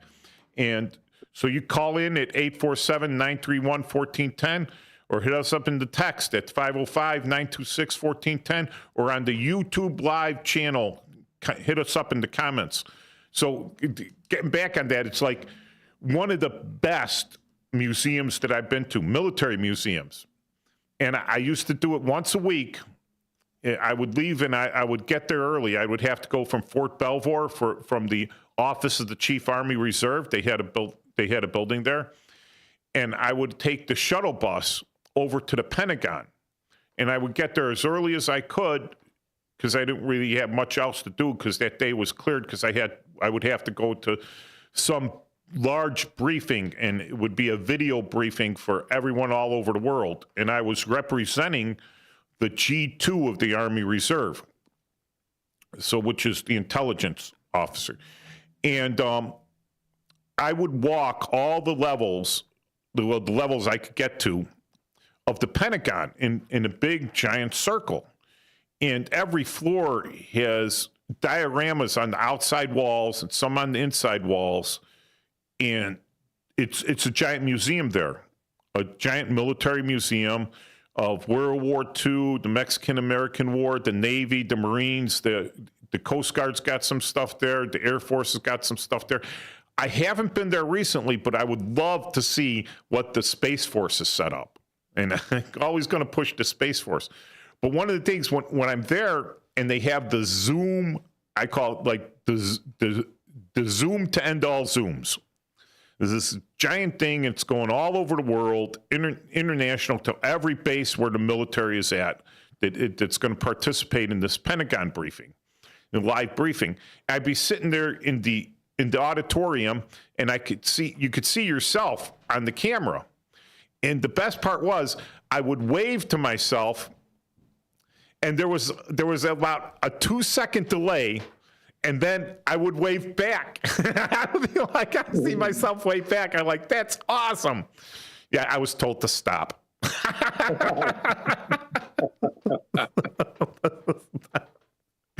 But yeah, so that's a great military museum there. If you get to DC and you get the chance to visit the Pentagon, of course you won't have free reign down the hallways like I did because I had one of the special badges. I could just badge my way in, badge my way out, and I was like a rock star there because they don't see a lot of Chief Warrant Officer 4s at the time. I was promotable to 5. I was on the list, but I was just a 4. And generals, no one cared about generals. No one cared about colonels. But if they saw a warrant officer there, they're like, hey, chief, hey, chief, hey, chief. You're like a rock star. So that was pretty good. So getting back to our museum quest here, talking about the Navy, and then we did go up Great Lakes, and there's 2 museums at Great Lakes. There was one, like I said, possibly off post, and I got to get my here's the National Museum of the American Sailor. All right, at 610 Farragut, Building 42 in North Chicago. So this has it at 2531 Sheridan Road. I'm Great Lakes, Illinois. So let me think. Sheridan Road. So that's going to be inside. I think I know exactly where it is now, but that's inside the wire, inside the fence. So you could get on the base there, but you have to go get a visitor's pass. Unless you're like in the car with me and I'm a retired military, so I just show them my retired military ID and they just wave me through. So that's probably got a lot because it's a national museum of the American sailor. And why would you say, oh, geez, it's not on an ocean, it's on the Great Lakes? Why would they put it there? Because every person in the last, since the BRAC, which is in the 90s, right, under Clinton, since the BRAC, the base realignment and closing, all boot camp attendees for the Navy go through Great Lakes. Every single one of them goes through Great Lakes. So they expanded Great Lakes there, and that's like their center right now because everyone goes through there. Like, not everyone in the Army goes through the same basic training post. It would be amazing if they did that. Like, everyone go through Benning. They would have to expand Benning. They would have to expand. There are some bases that are set up for basic training, like Bragg or McCoy, but they don't do it anymore. So that would be a good place if you're interested in the Navy. They'll have a lot of stuff there. I got to go up there. That's going to be one of the places we go. Let's see if they let us film in there. Paul? Yeah. Maybe I'll just drop a dime. You know, I'm going, yeah, it's me. I'm high speed retiree from the military. But the other thing, downtown. Wait. No. Where is it? Where is it? There's another naval museum. Well. Aviation, Lieutenant War Museum. I should have this more organized. Air Classics, Roberts Armory, Chicago Maritime Museum. So that one's closer to home, Paul. That's at, I guess, Loomis and 35th Street. Okay. 1200. That Loomis is 1200, right? Yeah. Yeah. So 1200 West 35th Street, and the Bridgeport Arts Center is the Chicago Maritime Museum. I'd really like to go there and check that one out. I have a good friend who is the former Commodore of the Yacht Club and a retired commander, not lieutenant commander, so an 05 in the Coast Guard Reserve. So he knows like everything about that. It would be interesting to have him there because he could give you all the details on that stuff. So I'll invite him, and maybe we'll do a special episode with Commodore Jack Manley there. But so if you guys are looking to see something close on the south side there, you know, probably not really advertised, you go to the Chicago Maritime Museum.org, and that's actually in Bridgeport, unless they moved, because one of me and my buddy went down to the south side to hit up all the American Legion and VFWs about my daughter's wrestling promotion. And she's putting on this Friday on the 28th, one of her shows, once a month, the Ultimate Combat Gauntlet wrestling promotion at Magoo's Bar. So we're on the south side there pushing to veterans saying, hey, it's half price for veterans. Come to the show. Bring your families, everything, pass it around. And I pulled down all the places I could off the internet, off Google Maps and everything, and we started driving around. A lot of these places were just closed, just done, you know, gone. And like, I didn't know. Maybe I should have let my fingers do the walking first and do some cold calling. But, you know, so maybe these places aren't open anymore, even though they're on Google there, and their web pages seem to say they're open, but web pages could be kept open forever if the company that's running them doesn't shut them down, right? So, right. If you're listening in on there and you know these places are closed, please give a call in and you know, check us and say, hey, that place is closed. So we don't send a lot of people there knocking on the door going, hey, it's closed. But I do recommend you check online and you check our Intel page, because the phone numbers will be on there. So let your fingers do the walking. Give them a call before you travel all the way out there. It's also a good idea to contact them or at least go online, because some of these museums are only open Sunday through or Thursday through Sunday. They're Friday through Sunday. They're not open like Monday, Tuesday, Wednesday, or they're not open Monday and Tuesday. So you got to be careful. And some of them are only open for 3 days, and they figure they get the weekend crowd, or at least that's seasonal. So you should really go and check on it before you venture out anywhere, you know? Yeah.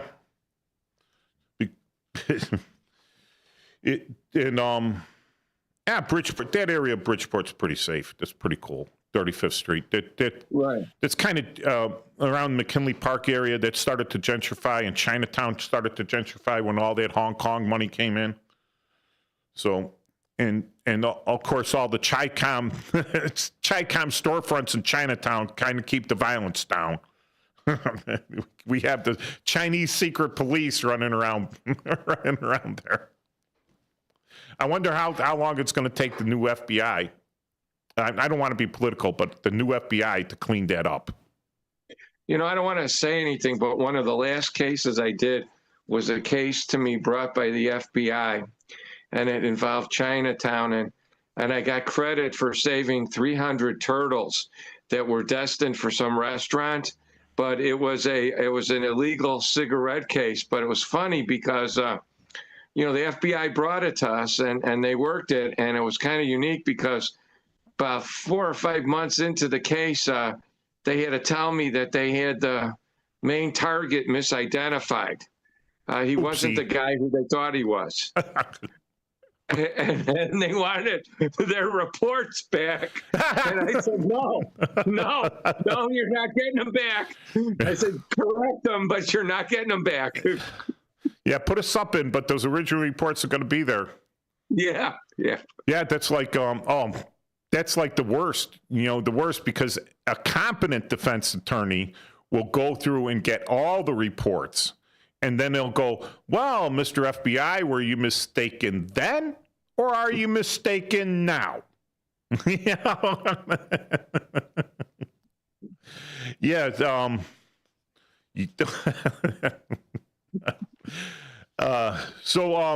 Here's one close by, the Grand Army of the Republic Military Museum in Aurora, Illinois.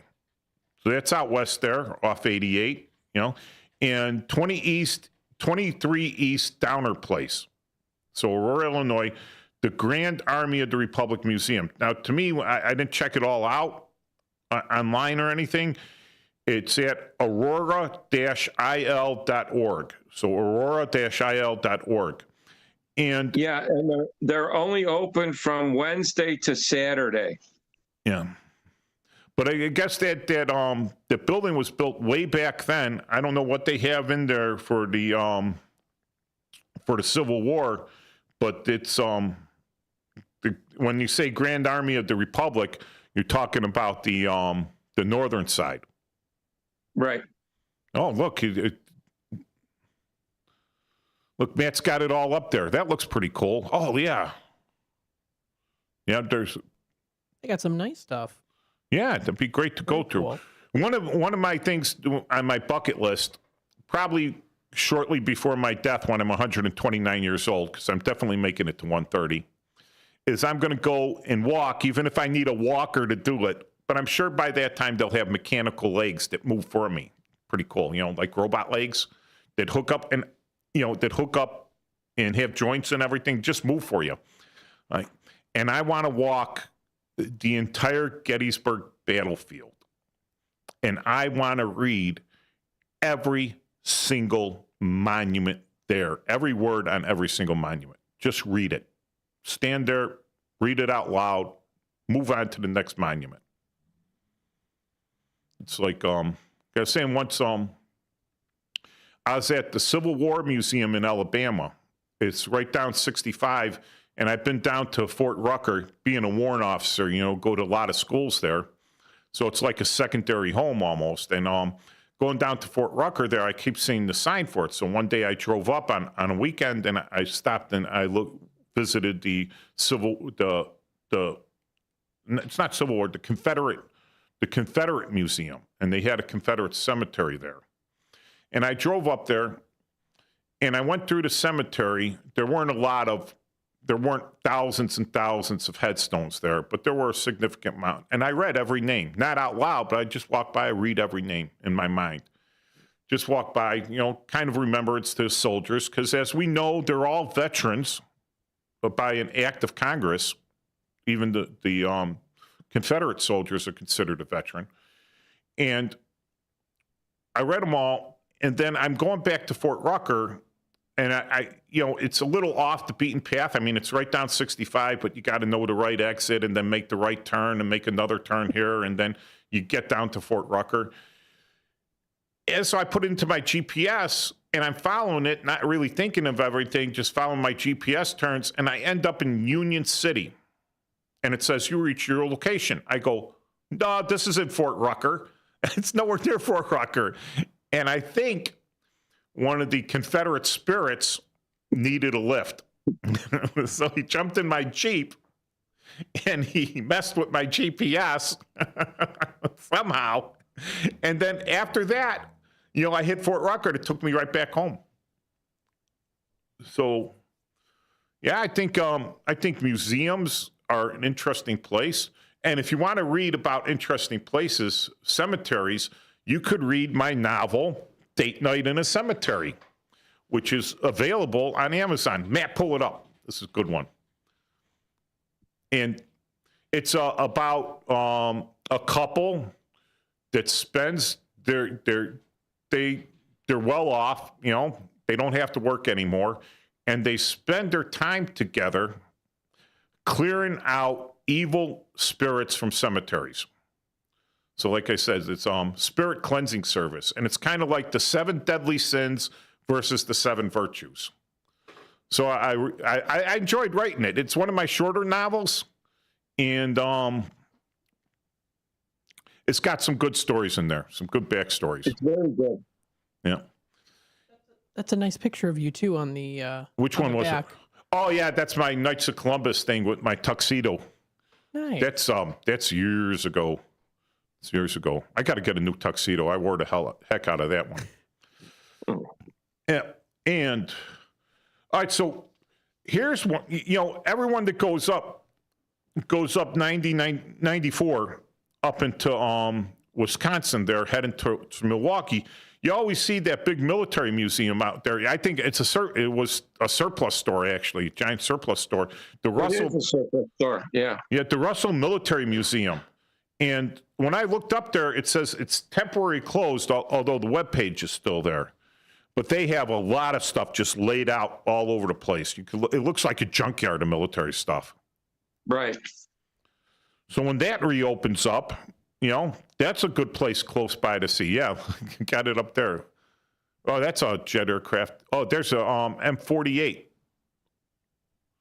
Yep, that's the Korean War, Vietnam War, late, you know, after the Sherman. So that was more of a heavy tank. A 47, an M47? I think that's a 48. 48, okay. I don't know if there's a 47. There's a Hind. Yeah, wait. Yeah, that's a Hind. You can that was captured by the Iraqis. That's the Iraqi thing. But the Hind that's a vicious helicopter. It's heavily armored, but it's so heavy that it really can't hover. All right, so it's got to be like flying. It could turn and everything, but it can't stop and hover. So when you see Rambo 2, oh, this was the best story. So I'm at the language school in Monterey, California, and that's a GI town because all the GIs going through the language school. So you got Air Force, you got Marine Corps, you got Army there, you got a couple Coast Guardies there. You even have some other agencies going through the language school there. And you have the Naval Postgraduate School. And at that time, Fort Ord, the home of the 7th Infantry Division, was still open. So 7th Infantry Division Light was still there at Fort Ord, which was, you know, not too far away. So Monterey had the movie theater there, and they were showing Rambo 2. And during, spoiler alert, all right? So if anyone hasn't seen Rambo 2, I think it was released in 1984. And you haven't seen it on Netflix or anything else or on TV, I'm sorry if I'm spoiling it for you. So Rambo gets in a Huey helicopter that he recaptures from the Vietnamese. And he's got a lot of rescued, unrepatriated prisoners of war that are messed up in the back, half starved, some wounded and everything in the back of this Huey, and he's being chased around by this Hind helicopter. And finally, he's kind of damaged, and he goes down through a soft landing in the riverbed. And the Hind helicopter comes right in because, you know, the Russian colonel wants to get that look at him, you know. Rambo comes up with a light anti-tank weapon, the law, all right? So the light anti-tank weapon, which is a small bazooka, all right? So it's a point fire and forget disposable weapon. And everyone in the Army, and I'm sure everyone in the Marine Corps, not so much the Navy or the Air Force, right, has trained on that because that was our primary anti-tank weapon for the infantry. Easy to carry. You carry, you carry 3 of them, no problem. You get close enough. These things were shaped charges, much like a RPG. Everyone says it's rocket-propelled grenade launcher, but it's actually Ruchnoi protivtankový granatomet, which is a handheld anti-tank grenade launcher. And so he pulls this out, and one of the big things about it is, yes, the rocket goes forward, but it has an incredible backblast, right, of the rocket fuel burning up at an extremely high temperature at a 60-degree fan going back 16 meters. So one of the things you're trained to is to turn over your shoulder before you fire this, make sure no one's standing behind you, and you're supposed to scream backblast area all clear. Now, mind you, Rambo's flying this helicopter. He's got a bunch of wounded people in the back, and he acting like he's unconscious when he sees this Hind come up, and he immediately sits up and launches the RPG rocket into the Hind helicopter. And all you heard, launches the Law rocket into the helicopter, and all you heard is the entire theater stand up and scream, "Backblast area clear!" He basically fried it. If it was real life, he would have fried everyone in the back. So, yeah, so that's my story with the Hind helicopter. And so that wasn't a Hind helicopter. That was probably a civilian mock-up of an Mi-8, because the Mi-8 was a little lighter, but can actually, if you armed it up right, it could carry more armament than a Hind. What was one of my expertises in the military was Soviet weapons of the 80s. Anything in the future, I'm like, I don't know. When they come out with the T-90? Same time the War of 1812 was fought. All right, we're hitting another hard break here. The time's just flying by. I'm having a great time. How are you having a great time, Paul? I am. It's great. All right. More good times to come.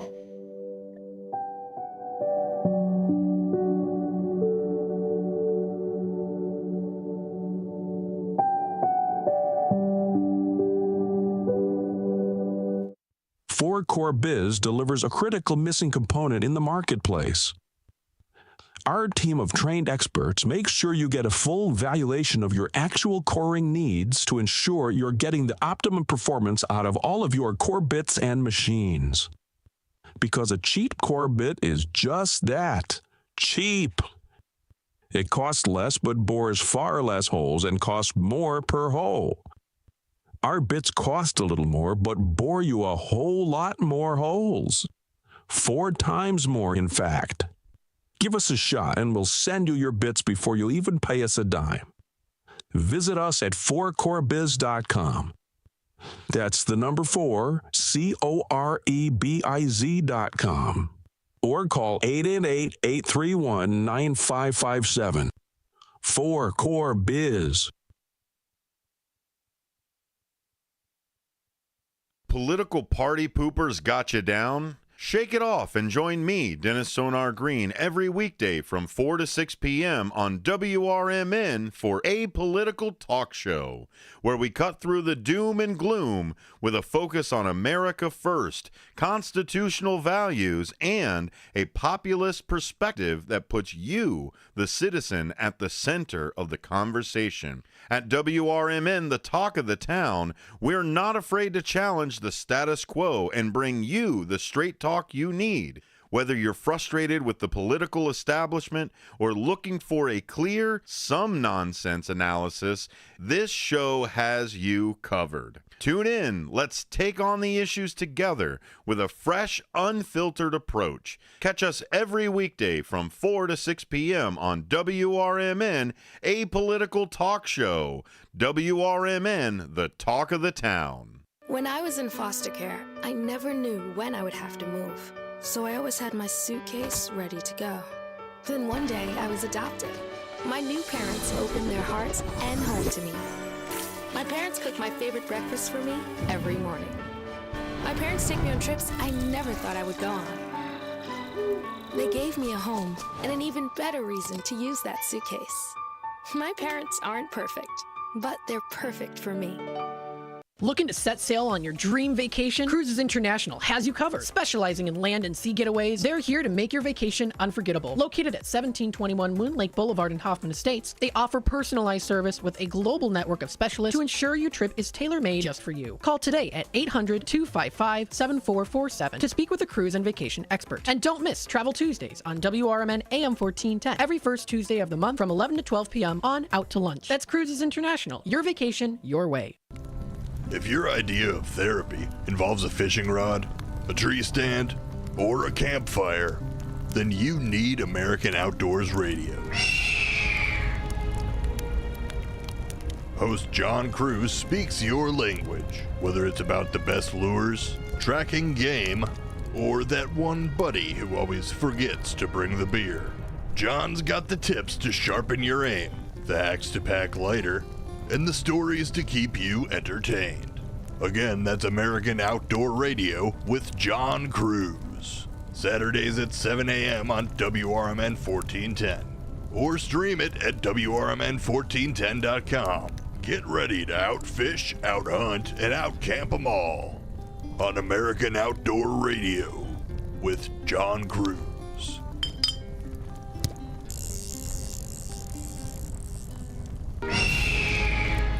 Join your co-hosts Mike Tooman and Paul Burvitt on our weekly radio hour, Chief Guard of the Republic, where we talk about all things national security, defense, personal security, safety, and dealing with law enforcement situations. Call in 847-931-1410. Ask us questions. We will get you answers. Every week, Saturday, noon to 1 on 1410 AM WRMN Elgin. Streaming on WRMN1410.com. Chat with us on WRMN's YouTube live channel.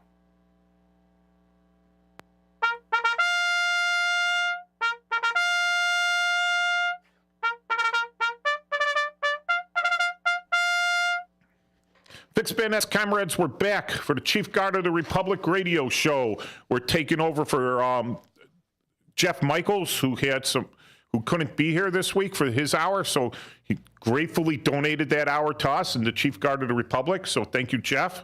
We'll listen to you next week after my show.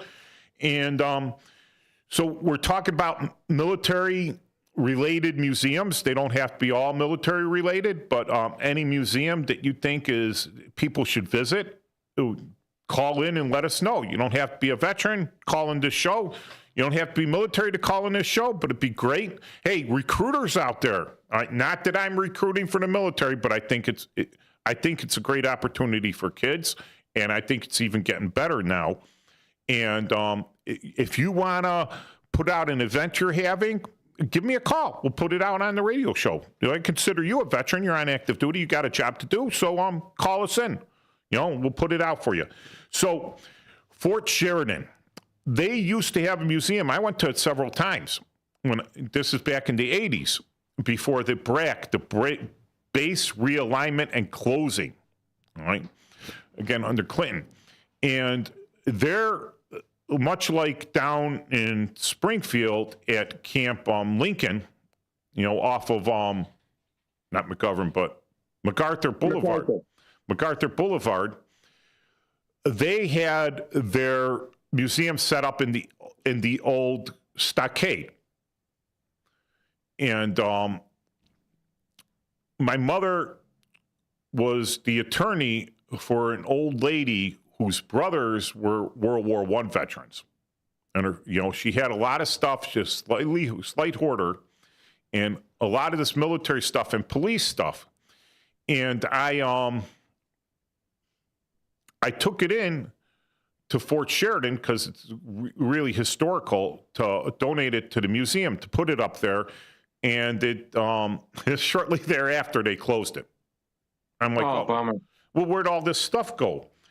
And I did some research, and supposedly the government doesn't just throw that all out. They take it and they store it. They what do you call it? They catalog it and they store it, and maybe it moves over to other museums. So some of this stuff was like a leather-bound was a leather-bound, like, infantry manual from World War I that I had donated there, and a World War I uniform, still intact, full uniform, without the helmet or the hat, but it was pretty intact with the brass, not brass, but it was bronze buttons there. So so I was looking up, and they do have a Fort Sheridan Historical Society. So, and they have events. I don't think they have a building or a office where they display anything, but they do have Fort Sheridan events out there. So you could find it at the FS Historical, so Fort Sheridan for short, fshistorical.wixsite.com. So WIXSITE.com. And they do have some nice events out there, putting out a flag on the like March 3rd is going to be their 138th anniversary for Fort Sheridan. And one of the right now that building is still there, but it's a community center for the kids to do artwork and stuff, because that is a real, you need some deep pockets to live there now. My buddy was luckily enough, he got a townhome over there, and it is gorgeous, absolutely gorgeous. He keeps a Irish leprechaun locked in the basement whenever he needs a wish granted, and it just happens for him. He's a good guy, and he's got a beautiful place up there that he truly deserves. And the people up there, they took these old turn of the century military buildings, and they just converted it to wonderful things. So that used to be the stables, for Fort Sheridan, and they converted them to townhomes. And a lot of the warehouses there were converted to townhomes and condominiums. And probably the best houses there were the NCO houses, where the non-commissioned officers had lived, because anything below the rank of colonel was living in a double wide down by the lake. And they tore those all up, and those were on the south side of the fort, and they tore them all up, and they put in newer housing built by contractors for active duty military from Great Lakes and from the Army Reserve units in the area and recruiters. So they all have housing there. But the older buildings, now the general buildings are all off the lakefront, and those got to be multi-million-dollar homes. But they are beautiful, and it's an open base there. It's just a neighborhood. It looks like it's gated, but you could just drive right in. The golf course was a point of contention when they closed that base. And you had Lake Forest. I keep forgetting these names. I should remember them all. Lake Forest, and there was I just got I having a mind blank on this stuff. Waukegan, Winnetka. Yeah, well, Waukegan's but just east, just west of Fort Sheridan. Deerfield. Wait, I'll pull it up, or Matt will pull it up for me. He's good at this stuff. So which one is this again? Fort Sheridan. And it'll get, as soon as I see it, it'll jump in my head. Let me see. What you're looking for is... You're looking for the town. Are you looking for the town? Deerfield, Highland Park, Riverwood? Highland Park. There's Highwood. All right, so there's Highland Park to the south. All right. Now it all jumps into my brain. Now, I got kick-started the brain, the 2-gauge jumper cables with the 110 amp alternators jump-starting my brain here, right? So you got Highland Park to the south, you got Lake Forest to the north, and then you have Highwood. And Highwood, when Fort Sheridan was actually open, a full-fledged active-duty fort, which was the headquarters to the 5th Army and the headquarters to Recruiting Command, amongst other things that were there. There was a bomb squad there, some other stuff. Highwood was kind of a run-down neighborhood, as most neighborhoods that border military bases are. They're not they don't seem like the best, right? But when Fort Sheridan closed, Highwood started getting a little more affluent. And everyone wanted that golf course. There's a lot of golf courses up there. Lake Forest, Highwood, Highland Park have golf courses, but Fort Sheridan had its own golf course, and it became a point of contention that who was going to run that golf course. And one of the things they said was at the BRAC, because that was what the reservists and the active duty were screaming about, because we got to use a world-class golf course for a lot less than you would use a public county golf course, like the Forest Preserve golf courses. It would cost a lot less, and it was a nice golf course. And it was because we're military, right? It's one of our little benefits. And they said, oh, you'll still be able to use it for the same price. Well, that didn't work out because they just shut down the whole golf course. They just said they couldn't decide who to give it to. But the drill field that was left was actually part of the golf course. And the big open field there actually belongs to the Lake Forest Forest Preserve now. So it doesn't belong to the village of Fort Sheridan. It doesn't belong to Highwood. It doesn't belong to Highland Park. It doesn't belong to Lake Forest. It belongs to the Lake County Forest Preserve, which I knew because I had to reserve that whole area for a change of command ceremony. So where am I getting on that? Oh, so hopefully everything that I donated to the Fort Sheridan Museum is still in government custody and being well taken care of. And my kids would have trashed it. They would have found it and trashed it. So let's see. I think my buddy Jeff sent me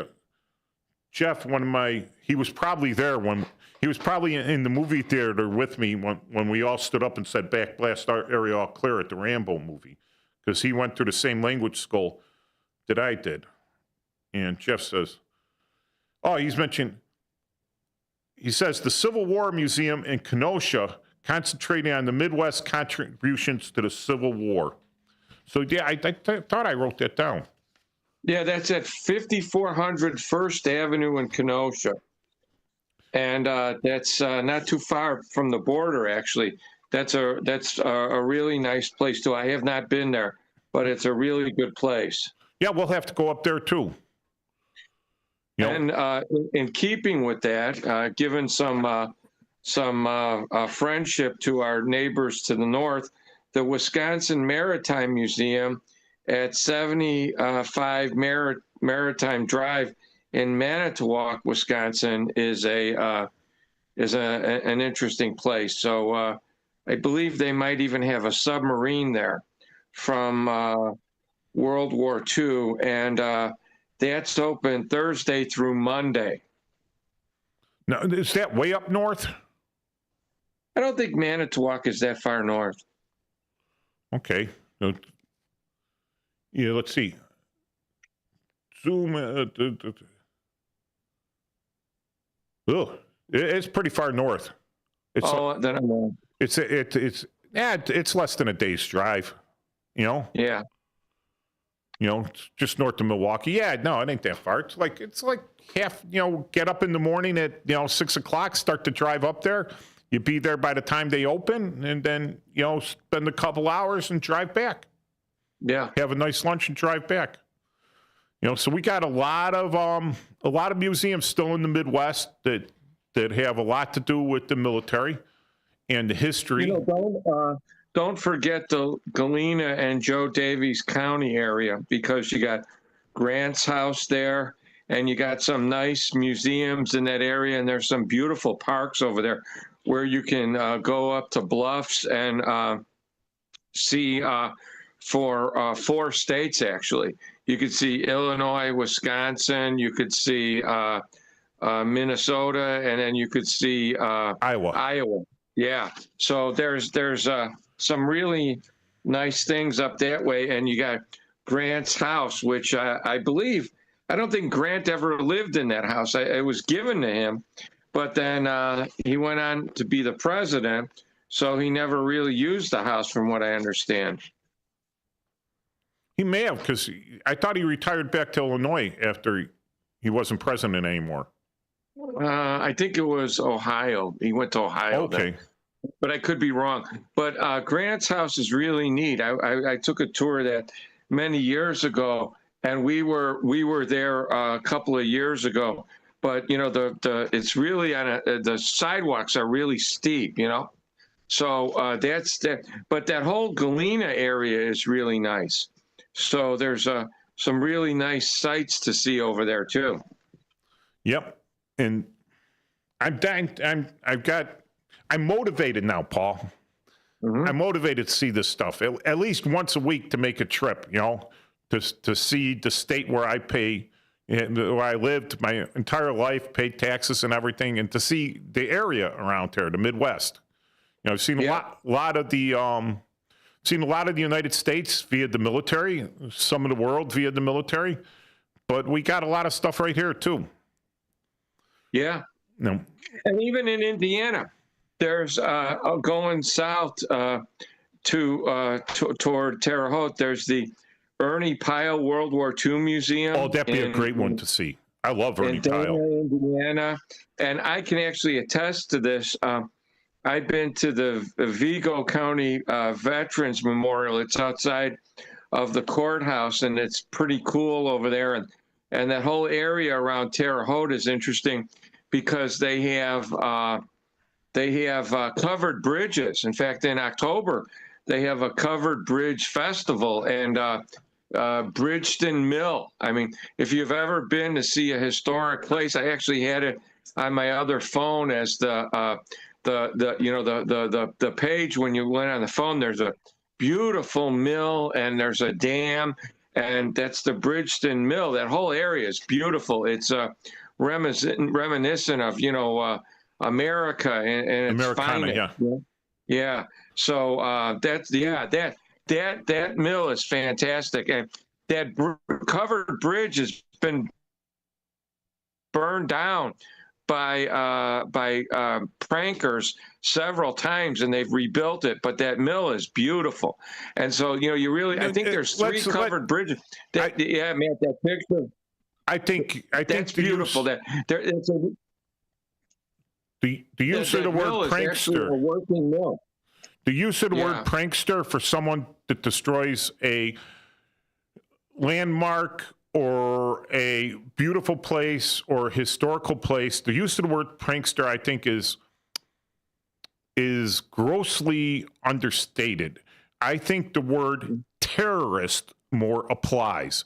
I don't care if the kid's like 16 and drunk and he sets fire to something like that, no, dude, you're a terrorist, all right? We're going to try you as an adult. You can spend the rest of your life in a federal prison because your parents should have raised you better. Right. You destroy public works, that the public pays for, right? That's everyone's property, all right? That's not the government. Here's the thing. We might not be a communist party, right? A communist country where supposedly the state owns everything, and because you're the state, you actually own that too. Where it doesn't work out that way, right? But we're taxpayers, all right? The government is the custodian of our property. That's it. They're the custodians of it. That is our property. And when someone destroys it, you're destroying everyone else's property. You're costing everyone else money. When you steal something from a museum, or you destroy something in a museum, like these people out there, works of art, and they're throwing tomato soup on them. I'm like, oh, you have strong opinions. Oh, very good. Everyone should be proud of you because of your strong opinions and your way to stand. No, you're a simpleton, self-centered simpleton who cares more about your own, how people, the attention that you receive, rather than the beauty that you're destroying. Oh, great. Let's put a caller on. Hi there, caller. Welcome to the show. Yeah, hi. It's Cleveland Dennis. I'm listening to the show with the extra hour. Just fascinating to me. Love the word simpleton because I actually like it. I'm not. There's no tirade involved here, but as taxpayers, it's so true. You know, the custodians, they should do a better job in general. But you mentioned wooden bridges. I used to swim at one back in the late 60s, early 70s off of 528 or 534 off of I-90 on the far eastern reaches of Cleveland. But, you know, I know around here there's one or two, and then wherever they are, Terre Haute or whatever you're talking about. But those are super cool bridges. And going to the museums, I always try to go to a museum anytime I can. Going to be heading up to Catigny, whatever you're talking about over in Wheaton. I used to be a resident of Carroll Stream when I first came to Chicagoland area, and been to the Lithuanian Museum, Rock and Roll Museum over in Cleveland, and any other one. None of the major museums that I can remember downtown, but I've been to them. But these smaller regional or just local museums are unbelievably great, particularly if you like history, his story. It's really all I got. Any questions, ask. Otherwise, I'm done for today. But thanks, Dennis. Thank you, Dennis. It's great to have a loyal listener.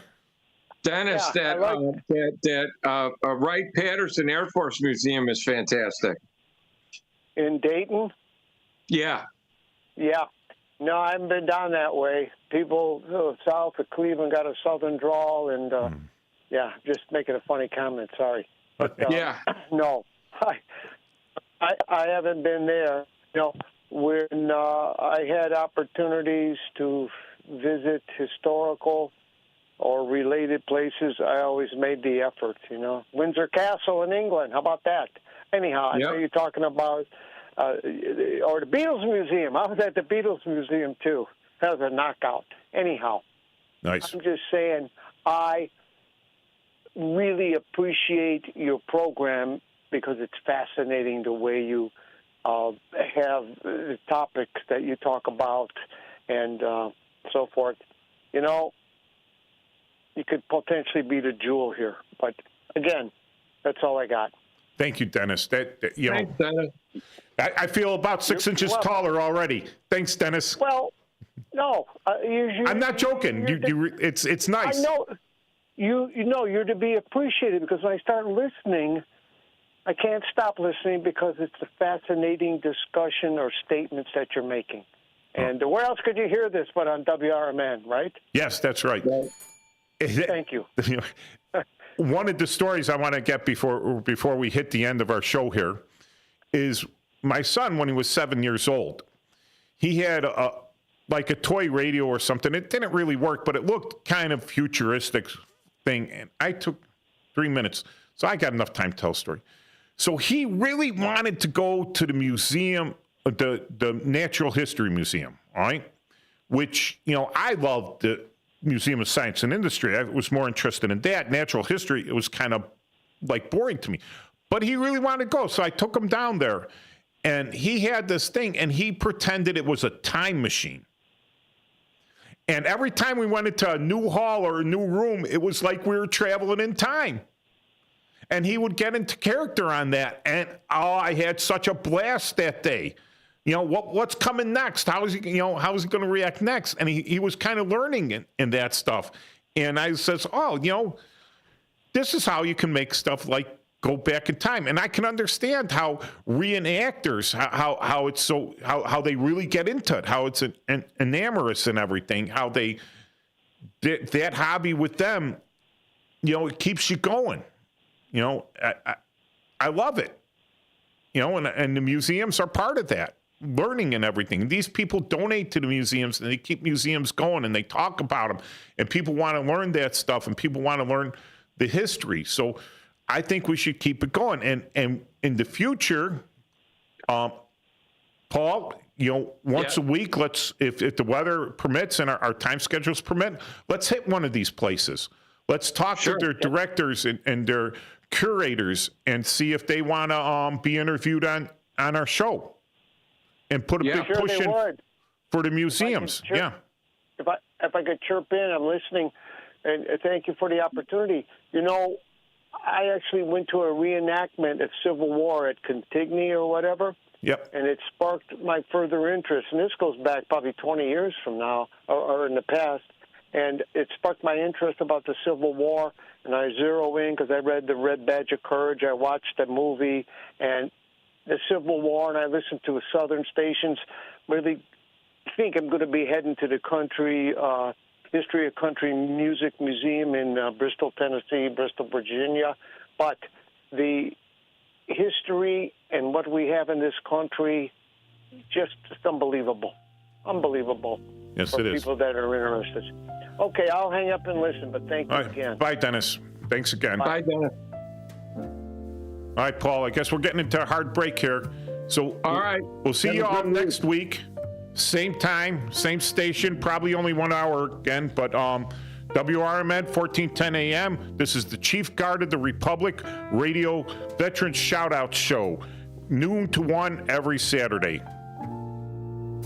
Take care. Have a good week. Thanks, Paul.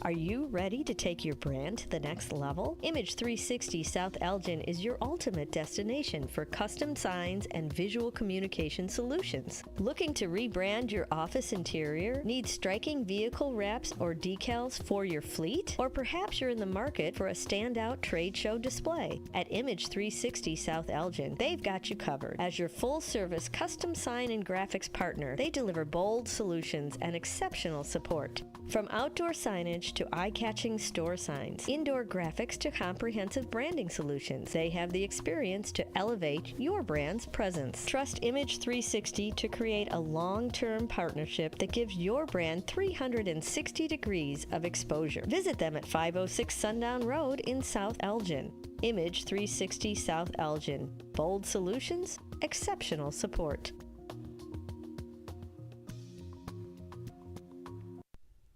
Your hometown radio station since 1949, we are WRMN